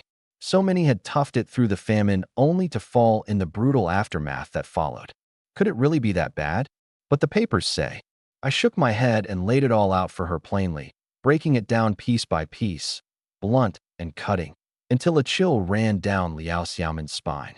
So many thought the end was near, but the truth was, this famine was only just getting started. Liao Xiaoman looked down at that sack of grain I'd carried home, and her eyes filled with a new respect. There was no telling how much effort it had taken to bring all this back. She glanced at me, words rising to her lips, then swallowed them back. Since I hadn't said it, there had to be a reason I hadn't. Elsewhere, at Qin Rulan's home. Where'd you get this face cream? Zhang Dazhuang remembered clearly. The box he'd bought last year had long since been used up by his wife. A while back I had someone bring it for me. I just couldn't bear to use it. Qin Rulan tossed off a lie. Our family's about to run out of food, and you're fooling around with this stuff? With that money you couldn't buy some grain. Zhang Dazhuang snapped irritably. Ever since his injury, the family's grain stores had bottomed out, and the meat they'd saved up was gone too. Face cream's worth next to nothing. It's you who's the problem. Holed up at home all day, never going up the mountain. That won't do. Look at Ding Shanha. He can't hunt at all, but even he tags along and comes back with some meat. Qin Rulan shot back. With no income coming in, what were they supposed to live on next year? Thin air? The word struck Zhang Dazhuang right where it hurt. Here he was, the hunter of all people, and he couldn't even match a man who didn't know how to hunt. What the hell would a woman like you understand? The dangers on that mountain, you think I don't know them? Then how come other people go up and come back just fine? Qin Rulan cut in out of nowhere. Zhang Dazhuang was left red-faced and speechless. They got lucky, all right. Neither of them said anything more. After a long while, Qin Rulan spoke again. Dazhuang, you can't keep dragging this out. Why not just hand off the hunter title? Come spring, put your head down and do proper labor. That'll keep food on the table. Otherwise, once the brigade strips you of the position, we'll have nowhere left to cry about it. Zhang Dazhuang let out a long sigh. Holding on to a position without doing the work meant he'd be booted sooner or later. Better to trade it for some grain while he still could. Then, let's give it to my cousin Zhang Long. The moment the words were out, he knew he'd blundered. That name was a taboo you didn't dare so much as touch in this household. Smack. Qin Rulan swung a hard slap across his face. Tell me, did that animal come putting ideas in your head again? Zhang Dazhuang cringed back in fright. He'd long since learned his lessons from the beatings. For all that the name Qin Rulan sounded gentle, she was a genuine tigress. Smack, smack, smack. Slap after slap rained down, until Zhang Dazhuang covered his head and ran. Stop hitting me. There's really nothing. I haven't even seen him these past few days. There'd better not be. If you dare mention that name again, or dare give the position to him, I'll divorce you on the spot. The root of the whole thing went back to Zhang Dazhuang's impotence. He'd always wanted a child, had seen a Chinese medicine doctor with no luck, and after that injury on the mountain, he was finished for good, which made him even more frantic. And right at that critical juncture, his cousin Zhang Long had put a rotten idea in his head: borrow his seed. They shared the same ancestral blood, so why let the good water flow to some outsider's field? Zhang Long had been lusting after this sister-in-law of his for a long time. The abacus in his head clicked away furiously. As long as Dazhuang gave the nod, wouldn't he then get to cozy up to his sister-in-law every single day? Whether a child got made, and when, wasn't that all down to a word from him? He'd carry on with her for 3-5 years first, and once the deed was well and truly done, where could his sister-in-law run to? She'd naturally become his hidden woman, kept in the shadows. Not one word of these black schemes did Zhang Long let slip. He only thumped his chest and swore up and down that the moment she got pregnant, he'd act like it had never happened. There was just one condition. The hunter's position had to be handed over to him, and once it was done, he'd throw in another 20 yuan. Zhang Dazhuang, half mad with wanting a child, had actually agreed, then gone and pleaded desperately with Qin Rulan. What he got in return was a savage beating. Ever since, the two of them slept with 2 separate quilts between them. Dazhuang, let me lay it out plain. If you dare bring up that son of a bitch again, believe me, I'll break your legs. Qin Rulan smacked his arm again. You hear me? I hear you, I hear you. Zhang Dazhuang pulled his neck in, wilting like an eggplant hit by frost. And another thing, that hunter's position, just find someone, anyone, hand it off, and be done with it. Well, who do I give it to? Just as they were talking, there came 2 bangs at the yard gate. Dazhuang, you home? Who is it? It's me, Li Heng's father. Qin Rulan shot Zhang Dazhuang a glance. She hadn't even promised the position to Li Yuanyang yet. So who was this blind fool coming to mess things up? What are you standing there for? You want me to go open the gate? Zhang Dazhuang scurried off to open it. Old Zhou stood outside the yard, a white mourning cloth tied around his head. Uncle Zhou, why are you standing outside? Zhang Dazhuang's words cut off halfway, as he suddenly remembered there'd been a death in Uncle Zhou's family, and it wasn't proper for him to enter someone else's yard. He hurried out to meet him. Uncle Zhou, it's so late. What's the matter? Just a little something. Take it. Old Zhou stuffed 10 yuan into his hand. Zhang Dazhuang held the money, utterly dumbfounded. What on earth was this all about? Inside the house, what did Uncle Zhou want with you? Does he want the position too? Qin Rulan folded her arms across her chest. Nothing like that. He just said he wants me to come over tomorrow and help with the funeral arrangements. Zhang Dazhuang straightened his clothes. Oh, right. About the position, I've got someone in mind. Li Yuanyang. At that name, Qin Rulan started, her interest piqued. How'd you come to think of him? Didn't he take Ding Shanha along last time and dig out a badger? I figure the kid's got something to him. Oh, please. You'd be lucky if he didn't kill you, and you think he's got something to him? Zhang Lung and Zhang Dazhuang were always running around together and had bullied Li Yuanyang more than a few times. Last time, plying him with liquor and forcing him to write an IU. Zhang Dazhuang had had a hand in that too. Reminded of this, Zhang Dazhuang's heart thumped nervously. After mistreating the man so badly, would he even be willing to take it? And what could he do to get him to agree? How would I know? Just don't give it to that animal. That's all. Qin Rulan's mouth was sharp, but inwardly she was overjoyed. By sheer accident, the position was as good as settled. But I mustn't let Li Yuanyang think it came too easy. That would be squandering a perfectly good chance to get something out of him. I need to collect some interest off of him. Dazhuang, this business with the position, let me handle it. Why should you go? Why do you think? For your sake, of course. You've already made an enemy of the man. You go offer it. Will he take it? Zhang Dazhuang scratched his head and found it made sense. Then I'll be troubling you, wife. At last he'd shoved this hot potato out of his hands. He'd just leaned in to cop a little feel. It had been almost a year, and he hadn't so much as touched his own wife's waist. His fingers hadn't even brushed near her thigh before Qin Rulan doused him ice-cold with a single word: get lost. The next morning, once everyone had finished handling the Zhou family's funeral matters, they were all called to the production brigade office for a meeting. The brigade leader held a cigarette between his fingers. It'll be January before long, and there's not many days left until New Year's. Let's set a date, slaughter the pigs, and divvy them up among everyone. It was just that this year's pigs were especially scrawny and fewer in number. That was the state of things all around. Hearing this, everyone perked up. Finally, some meat to look forward to. There's also the hunting team. See if you can head up the mountain and bring back something big to share with the folks. It's the winter idle season now, nobody's on labor duty, so whatever game you bag counts as your own. But the guns belong to the brigade, so you'll hand over 20%, and the rest gets distributed to the villagers through barter. The terms weren't harsh, clearly meant to encourage them to go up the mountain more. But right now the hunting team was gutted, some dead, some injured, with barely a few left. Brigade leader, we really are short-handed. The danger's up on that mountain. Who doesn't know them? One of the hunters spoke up. That's right, we're starving, and the wild animals up there are starving too. How many are left on the hunting team? The brigade leader asked. Not counting Zhang Dazhuang, there's 4. Brigade leader, why not just free up Zhang Dazhuang's spot? That fellow's a dog in the manger. Didn't even show his face at the meeting.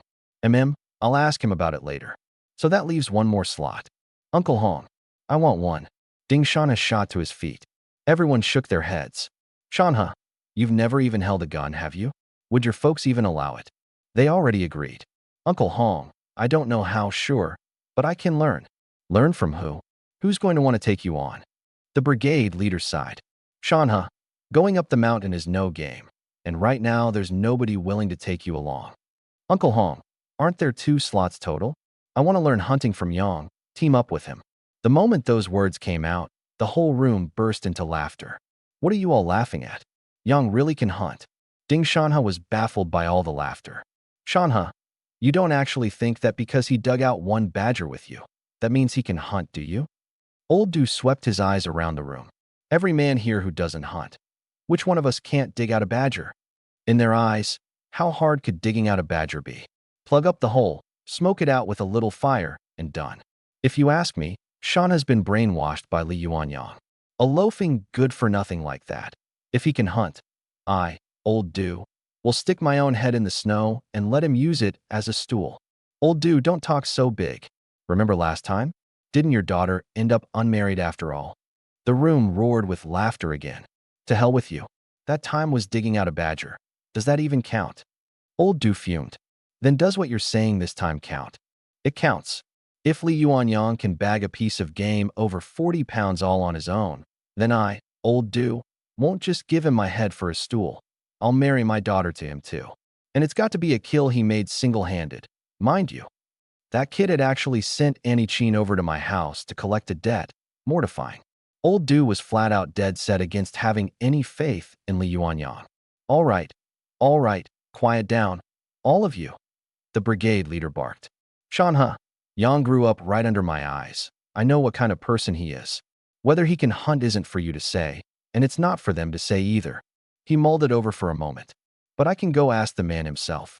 If he's confident he can do it, the 2 of you team up and start off puttering around the foothills. The brigade leader was calculating. If he couldn't find anyone to take over Zhang Dazhuang's spot, he'd ask Li Yuanyang about that too. Uncle Hong, does this mean you're agreeing to let me be a hunter? Ding Shanhe was overjoyed. I haven't agreed to anything yet, but you can give it a try in the foothills. The brigade leader wasn't one to deny young people a chance. But let me say the hard part up front. Your life comes first. No matter what, always keep it in mind. Your life is worth more than anything else. These words were meant for every single person in the room. Thank you, Uncle Hong. Ding Shanhe was thrilled, then his tone shifted. Everyone, all of you, Yang has real skills. The whole room paused, then immediately burst into laughter again. Only Hunter Chun and old Zhou stayed silent, their faces dark. All right, enough. Which one of us didn't start out young and clueless? The brigade leader put on a stern face, and only then did everyone quit laughing. But Shanhe, don't go on blindly believing things either. Thank you for the reminder, Uncle Hong. But I know exactly what I'm saying. Ding Shanhe wouldn't budge. The feeling Li Yuanyang gave him couldn't be wrong.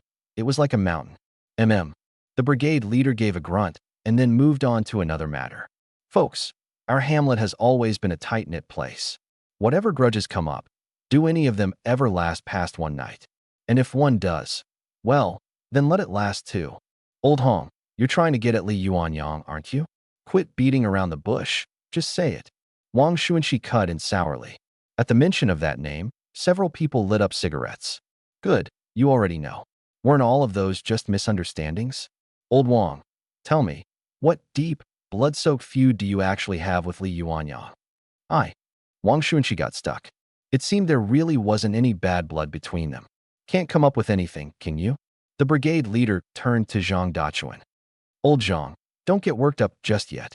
Take that time you all went to Yang's house. Yang was a bit rash, sure, but wasn't it your own son who started it?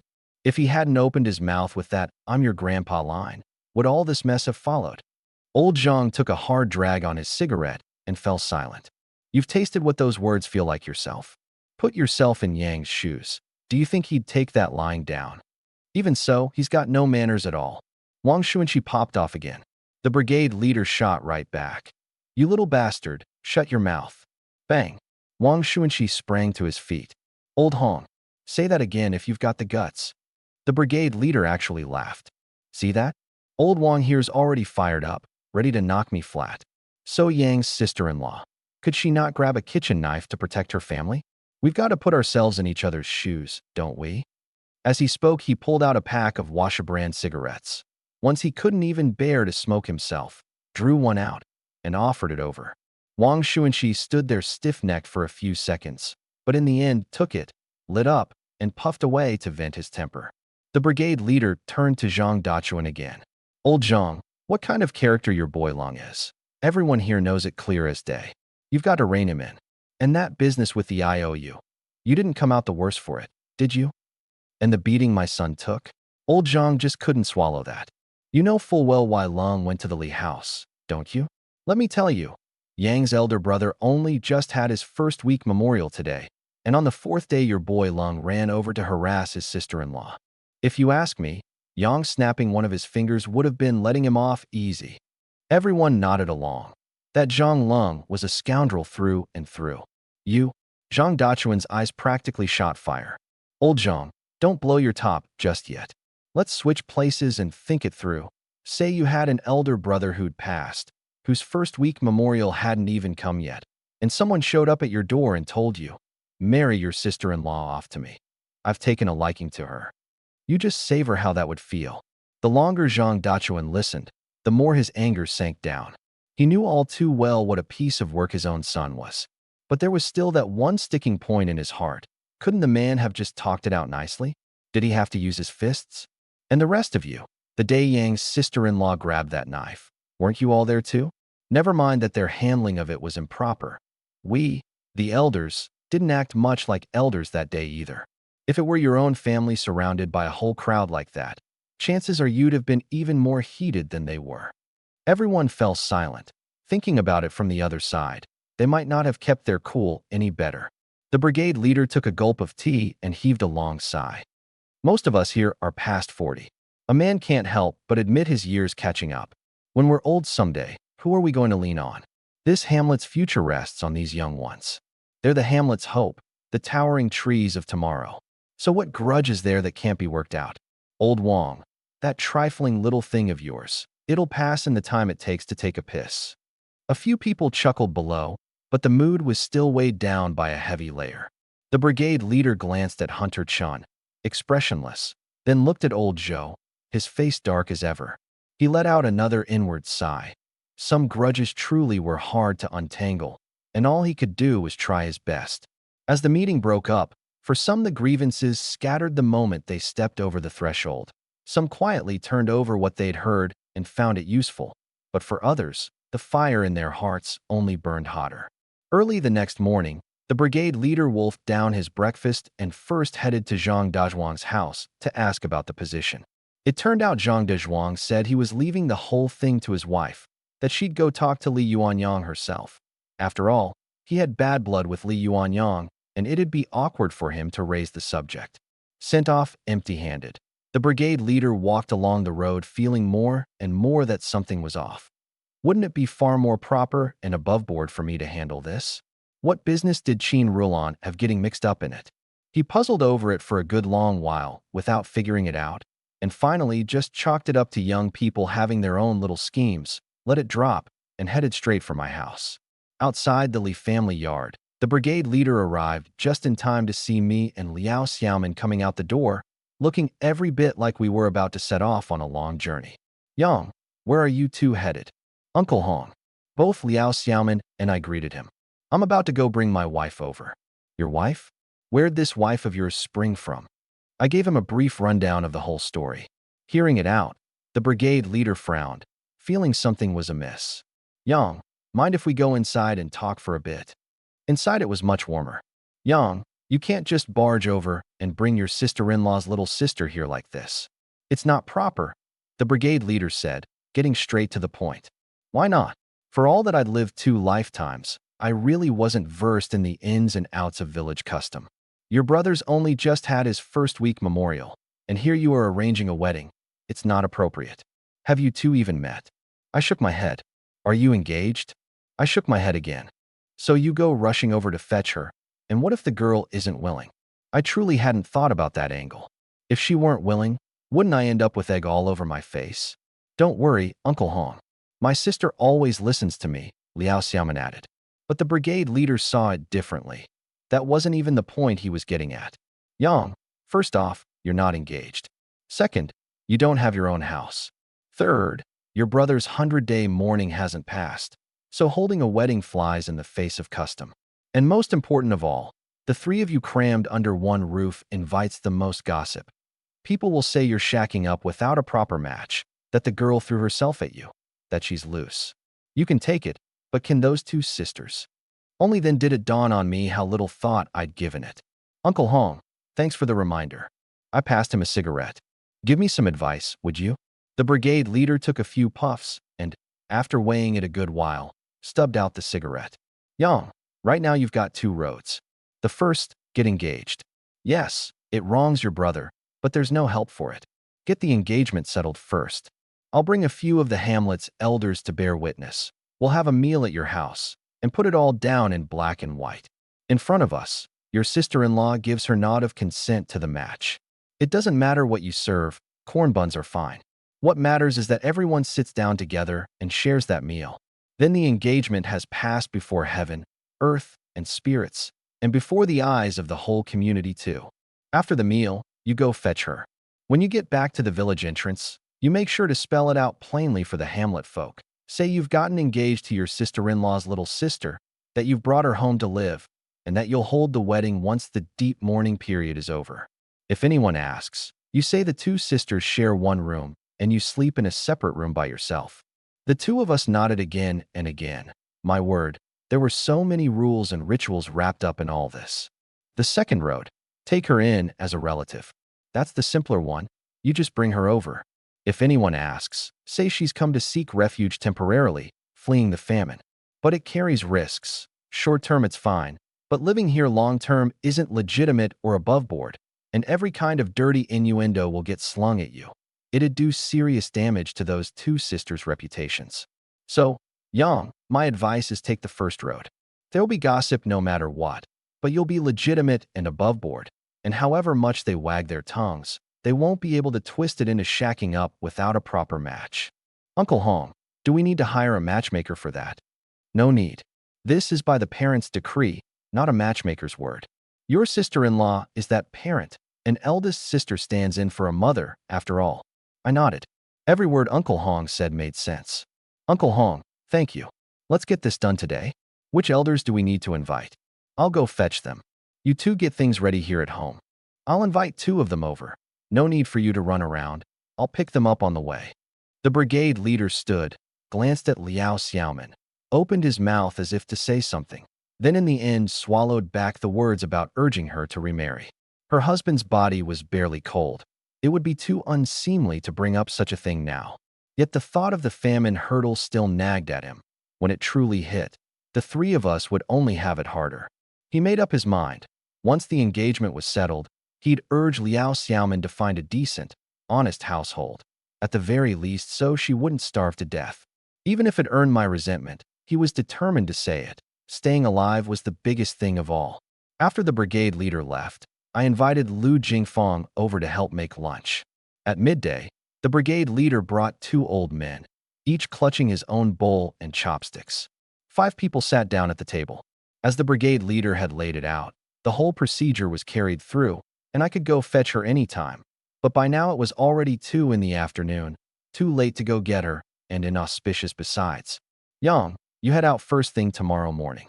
I'll have everyone gather at the village entrance, and when the time comes, you just lay it out the way I taught you, and there won't be any trouble.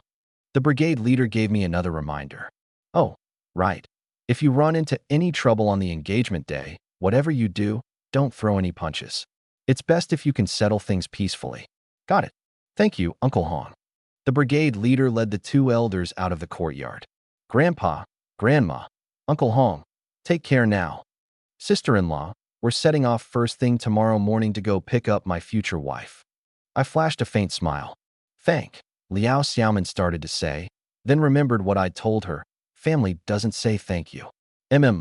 She gave a slight nod, the corners of her mouth curving up too. Sister-in-law, how's that wound on your back doing? Do you want me to rub some medicine on it? I suddenly remembered. Liao Xiaoman quickly shook her head. The moment she thought of the embarrassing situation last time when she'd been seen exposed, she flushed all over with mortification. I'll go inside and tidy up first. She turned around, almost instinctively wanting to flee. Then her foot slipped. Just as she was about to fall flat on her back, she instinctively reached back to grab something and ended up grabbing my pants. At the same moment, I seized her wrist and gently pulled her back toward me. Hiss! My eyes went wide as saucers, and I sucked in air through my teeth from the pain. With a soft thud, Liao Xiaoman tumbled right into my arms, my hand around her waist. Her big eyes gazed up at me, little puffs of white breath escaping her lips, looking like a startled deer. Our eyes met, our noses just a fist's width apart. Time seemed to freeze, and the pose looked ambiguous no matter how you saw it. Yang you, Liao Xiaoman stared up at me blankly, forgetting for a moment to tell me to let go. Sister-in-law. I called out softly, my brow furrowing slightly. Yang you. Her heart was pounding so hard it felt like it might leap out of her throat, and her hand still clutched my pants tightly. Could it be that Yang? Sister-in-law, let go first, it hurts. Huh? Liao Xiaoman was dumbfounded. Weren't her little brother-in-law's 2 hands wrapped around me right now? She followed the line of her own little hand downward, and her fair face flushed crimson in an instant. She hurriedly let go, broke free from my embrace, and fled in a panic. On her way into the house, she knocked her head hard against the door frame, but she couldn't have cared less. She rushed straight into her room and slammed the door shut tight. Phew! I let out a long breath. Thank goodness my sister-in-law had grabbed my wrist and not my fist, or who knows, it might have turned into a fatality. Just as I was about to step inside, footsteps came from outside the courtyard. I looked toward the sound, and it turned out to be Du Xiuzhen, with Qin Rulan following right behind her. You've got some nerve, Li Yuanyang. Putting on airs and making me come find you? Du Xiuzhen's face was puffed up with anger. I frowned. This girl was only SOSO in looks, so where did all this attitude come from? What do you want with me? I really wanted to tell her to get lost, but Qin Rulan was here, and she was the handler for the hunter position quota. I couldn't afford to offend her. All right, Xiuzhen, don't be upset. Come inside and talk. It's freezing out here. Not caring whether I liked it or not, Qin Rulan shoved Du Xiuzhen into the house. As she passed by me, a sly grin tugged at the corner of her mouth, and she reached out and slapped my pants. My pupils contracted sharply, and my body instinctively jerked backward, my rear hitting the door with a dull thud. So hard. Qin Rulan frowned slightly, muttering to herself, "What's this Li Yuanyang doing stuffing an iron rod down his pants for no reason? Who's he guarding against?" I turned and glared daggers at her back. What's with this woman? Throwing hands whenever she feels like it? Is something wrong with her? Creak. I shut the door. If you've got something to say, say it. Don't disturb my sister-in-law's afternoon nap. That last part was also for my sister-in-law's ears inside. Yang, what's with this attitude? Du Xiuzhen pouted, her voice still plenty loud. I cut her off right away. Keep your voice down. You sound like a shrew. You. Have some water. There was some hot water left over from hosting the brigade leader, so I poured a cup for each of them, all for Qin Rulan's sake. Sit. Say what you've got to say nicely. The two of them sat down across from me. Qin Rulan's mind clicked, and she moved right over to sit snug beside me. That left me stunned. This woman was definitely up to no good. Yang, I heard you went to the supply co-op the day before yesterday? Du Xiuzhen held her tea bowl, feeling that Li Yuanyang seemed to have a lot more temper than before. What's it to you? Spit it out. I scooted my rear over to the side. Who'd have thought Qin Rulan would quietly scoot over after me, one little hand stealthily reaching out. Son of a... I grabbed her hand and shot her a fierce glare. Unruffled, Qin Rulan said, Yang, Xiuzhen has something to tell you. Then she leaned in close to my ear and lowered her voice. This hunter position of yours, do you still want it or not? The corner of my mouth twitched hard. So she was using the position to threaten me? What are you two whispering about? Du Xiuzhen suddenly asked. Qin Rulan smiled charmingly. What else would we be whispering about? Just that little matter between you two. Phew. I slowly released her hand, silently telling myself, it's all to get things done, no need to feel wronged. The next second, Qin Rulan's eyes snapped wide open, her face full of terror, her little mouth gaping like she'd witnessed something earth-shattering. Sister Rulan, what's wrong with you? Du Xiuzhen tilted her head to look at her. Nothing's wrong. Oh, Yang, I could forgive you for not coming to find me yesterday, but why didn't you come find me today either? Du Xiuzhen was full of reproach. I sucked in a cold breath and shifted my gaze off Qin Rulan's face. Why on earth would I go find you? Fine, then let's just say I came to find you. Hurry up and get out that vanishing cream for me, or I won't forgive you. You. Hiss. Just as I started to speak, I was cut off again by that hand of Qin Rulan's. You don't need to explain. I understand completely. You went to the supply co-op just to buy me something, to smooth things over, right? Now you know you were wrong. Du Xiuzhen looked at me sideways. Whose idea was it to send Annie Qin over to my place to collect debts, making all the neighbors come running to watch the spectacle? But since you went out and got things for me, I won't hold it against you. She'd apparently figured it out. With so many people around last time, Li Yuanyang was still a man after all, and he had his pride, so it was just him venting to blow off steam. Sister Rulan was right. Yang had been bottling things up too long, loving someone he couldn't have, so throwing a tantrum was only natural. Yang, I'm talking to you. What are you glaring at Sister Rulan for? There I was again, glaring hard at Qin Rulan, while Qin Rulan swallowed hard, her cheeks flushed, her eyes fixed on Du Xiuzhen, not daring to even look at me. This was ridiculous. This woman was really good at her little tricks. How had I never seen before that she was this kind of piece of work? Don't go too far. Yang, who exactly is going too far? My mom and dad raised me all these years. What's wrong with asking for a betrothal gift? Little did she know, those words of mine were aimed at Qin Rulan. But since you bought me things, I'll let you off this time. But if you dare do it again, you can forget about ever marrying me in this lifetime. Du Xiuzhen just kept yammering on. What are you looking at? Hurry up and get out the white flour, towels, toothbrush, fabric, and vanishing cream, or I'll never pay you any attention again. Who do you think you are? Who wants you anyway? Not much to look at, and you demand more stuff than you've got wits. I shot back irritably. Li Yuanyang, say that again if you've got the guts. Du Xiuzhen shot up from her seat in a rage. You. Just as I started to rise, that little vixen beside me yanked me down hard. Damn it. I had no choice but to sit back down. Are your ears broken? I told you to get lost. The moment those words came out, Du Xiuzhen's eyes rimmed red instantly.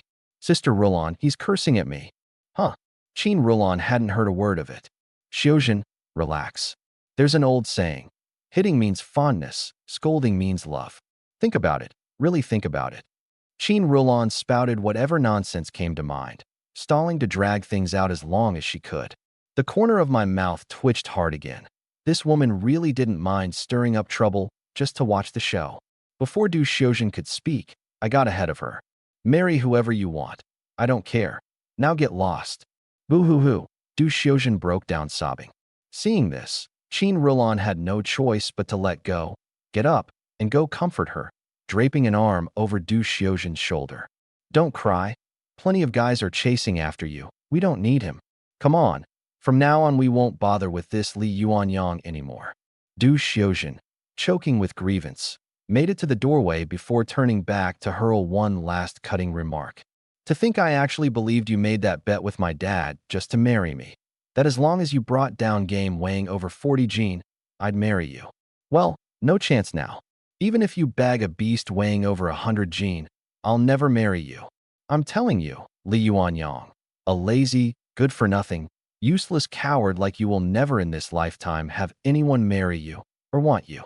The words had barely left her mouth when, creak, the bedroom door opened. It was Liao Xiaoman. She simply couldn't stand to listen anymore. Du Xiuzhen's line, never in this lifetime have anyone marry you, was still echoing through the room when the door swung open with a creak. My sister-in-law Liao Xiaoman walked out, her face dark, and step by step she advanced on Du Xiuzhen. Du Xiuzhen, who exactly did you just call useless?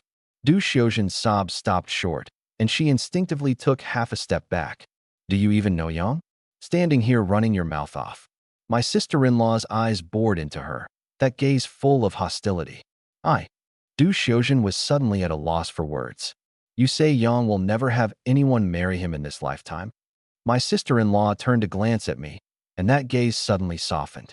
But her next words struck the ears of everyone in the room like a thunderbolt. If no one wants Yang, my little sister wants him. If no one will marry Yang, then I will. Her voice wasn't loud, but every word carried the weight of 1,000 pounds. I was stunned. Du Xiuzhen and Qin Rulon were stunned too, as if they all thought they'd misheard.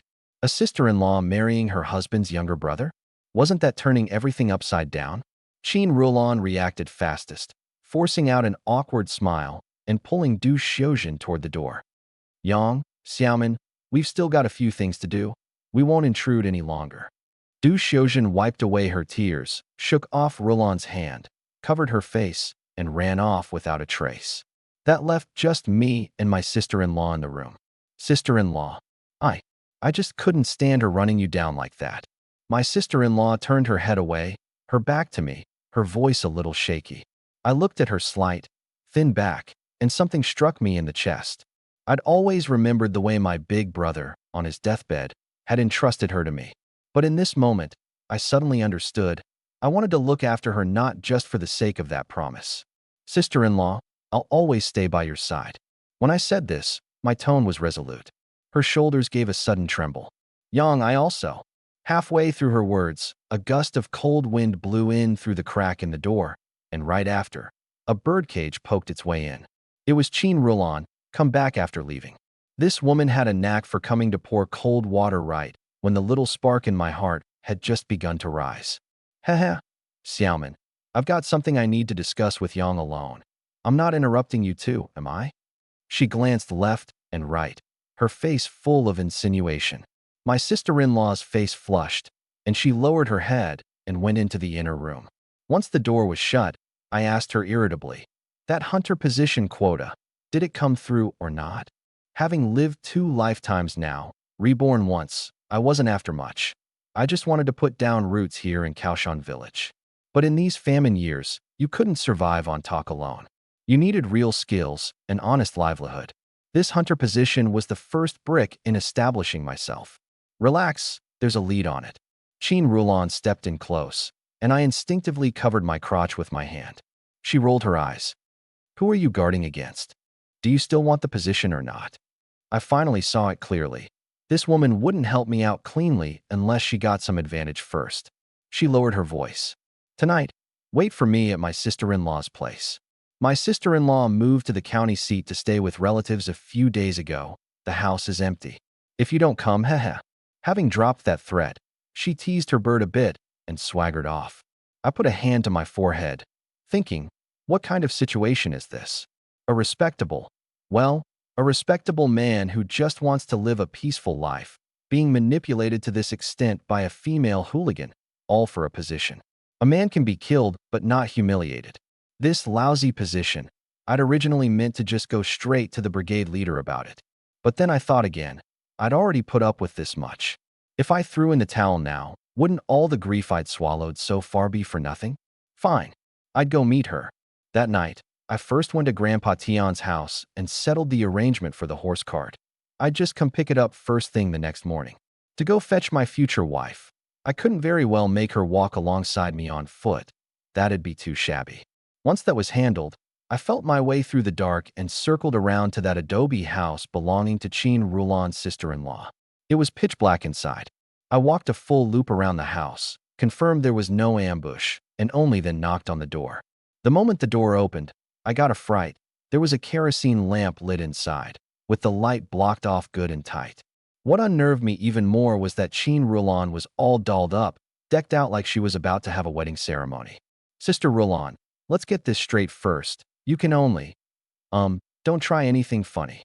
I reached out to hold her off, but she yanked me into the house, locked the door behind her, and a sly grin curled at the corner of her mouth.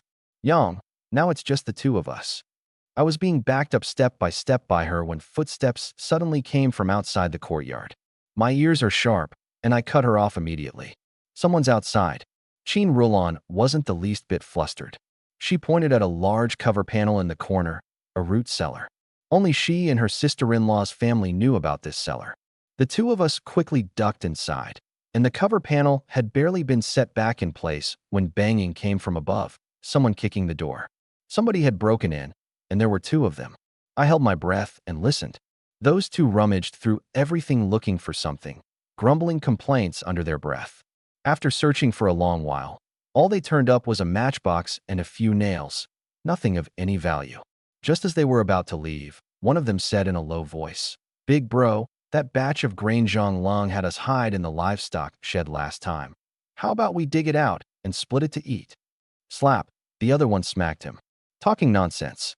That grain's buried under the tree in the livestock shed, and there's someone keeping watch there.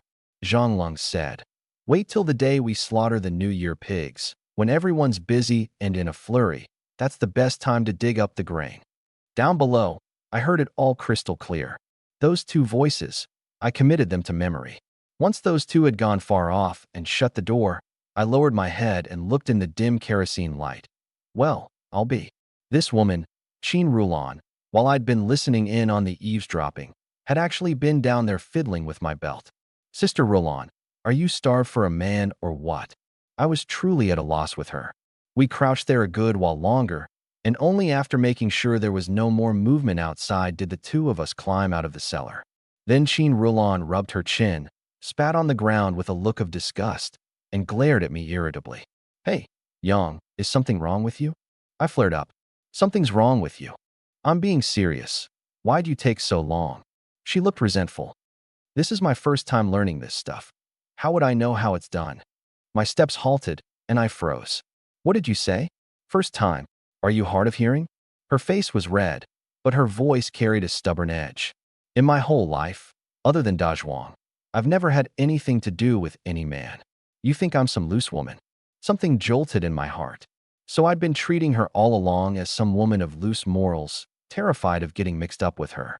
Turns out all that coy posturing of hers earlier had been her first time. She'd been forcing herself to put on that act. For a moment, I didn't know what to say. She let out a humph, walked off first, her steps practically carrying a gust of wind. I didn't go after her. I couldn't very well chase her down and apologize, saying sorry I mistook you for a slut. Could I? That'd only hurt her more. But from then on, My view of this woman really did shift a bit. When I got home, my sister-in-law had kept a lamp burning for me. The next morning, before it was even light out, she got up and steamed cornmeal buns, making a few extra for the road, and even remembering to bring 2 for Grandpa Tian, who was lending us the cart. Before heading out, my sister-in-law called me into the room and said she'd put some vanishing cream on me. She dabbed the cream on her hands, rubbing them together to warm it, then tilted her head up and gently spread it on my face. The smile on her face wasn't as stiff as it had been these past days. It was completely natural now. Sister-in-law. She responded with a soft mm and looked up, our eyes meeting. I don't know what came over me, but I couldn't help myself. I wrapped an arm around her waist and lowered my head to kiss her. Her eyes went wide, her hands still cupping my face, her mind a complete blank. I knew this was her first kiss. After a few light, fleeting touches, I let her go.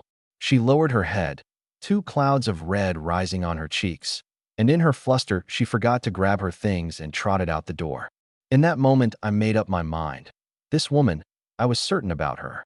When she'd said she'd marry me yesterday in front of Du Xiuzhen and Qin Rulan, it hadn't been a mere impulse. Oh, right. Last night, my sister-in-law had also pressed a pair of red love knots into my hands, saying they were tokens to be used for the engagement. The stitching on them was dense and fine. One look, and you could tell it had taken a great deal of effort. I grabbed her hand and looked. Her fingers were covered in red pinpricks, the chapped, cracked splits not yet fully healed. She'd been listless these past mornings, so it turned out she'd been staying up late embroidering these. I carefully tucked the love knots away, thinking, once we're settled, I'll have to prepare a token for her with my own hands too. The 2 of us arrived at Grandpa Tian's house. My sister-in-law smiled and handed over the cornmeal buns. Grandpa Tian, these are for you. We'll get you the cart fare later. But Grandpa Tian waved his hand. The cart's already been borrowed by someone else. Sorry about that, Yang. Something jolted in my heart. Hadn't we settled it all last night? Just then, the 2 Tian brothers came out of the inner room, Tian Dalong and Tian Xiaolong. The elder one wore a smile that wasn't quite a smile. Don't bother asking. It's lent out to Brother Lung. He said he needs to haul firewood today. Zhang Lung. That troublemaker again. I narrowed my eyes. Those 2 brothers' voices. They were exactly the same as the 2 who'd been burying grain in the cellar last night. My sister-in-law got anxious and wanted to argue, but I raised a hand to stop her.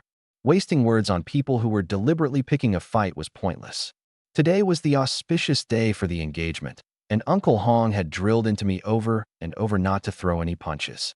I pressed down my anger and gave a faint smile. Well, since old Deaf here says so, I'll figure out another way. This business today, Li Yuanyang, will remember it. You'd best watch yourselves. The 2 brothers exchanged a glance and both grinned, taking me for a coward putting on a bluff. Just as I took my sister-in-law's hand to leave, Zhang Lung and Zhang Dezhuang came ambling over from the other direction, gnawing on cornmeal buns, faces full of smug satisfaction. Zhang Dezhuang hung back at a distance, while Zhang Lung hid behind the Tian brothers, guarding against me hitting him. Well, the brother-in-law and sister-in-law off to fetch the little sister. Zhang Lung sneered mockingly. Here's the deal. Yang, you apologize to me, and I'll hand the card over to you right away. As for that time you hit me, I'm being magnanimous. I'll let it slide. I laughed. I honestly admired people like this, truly not afraid of death. My sister-in-law gently shook her head beside me, afraid I'd act rashly. Holding down my anger, I said to her, Relax, I promised Uncle Hong I'd try not to throw any punches today. Then I turned to Zhang Lung. Lung, I don't have time to mess around with you today. In a few days, I'll give you a big gift. The big gift I meant was that batch of stolen grain buried under the tree in the livestock shed. Zhang Lung had no idea what I meant and took it as me caving. He grew even more arrogant, deliberately raising his voice loud, going on and on about how your brother's 7th-day mourning has barely passed and you're already rushing to get engaged.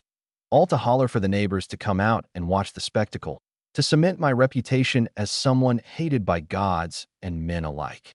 There wasn't much to do during the winter idle season, so at the mention of some excitement, the villagers came swarming in and formed a circle.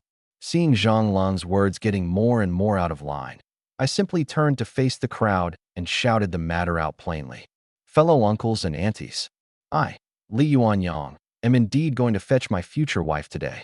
Yesterday, the brigade leader personally invited 2 elders to my home for a meal to witness the engagement.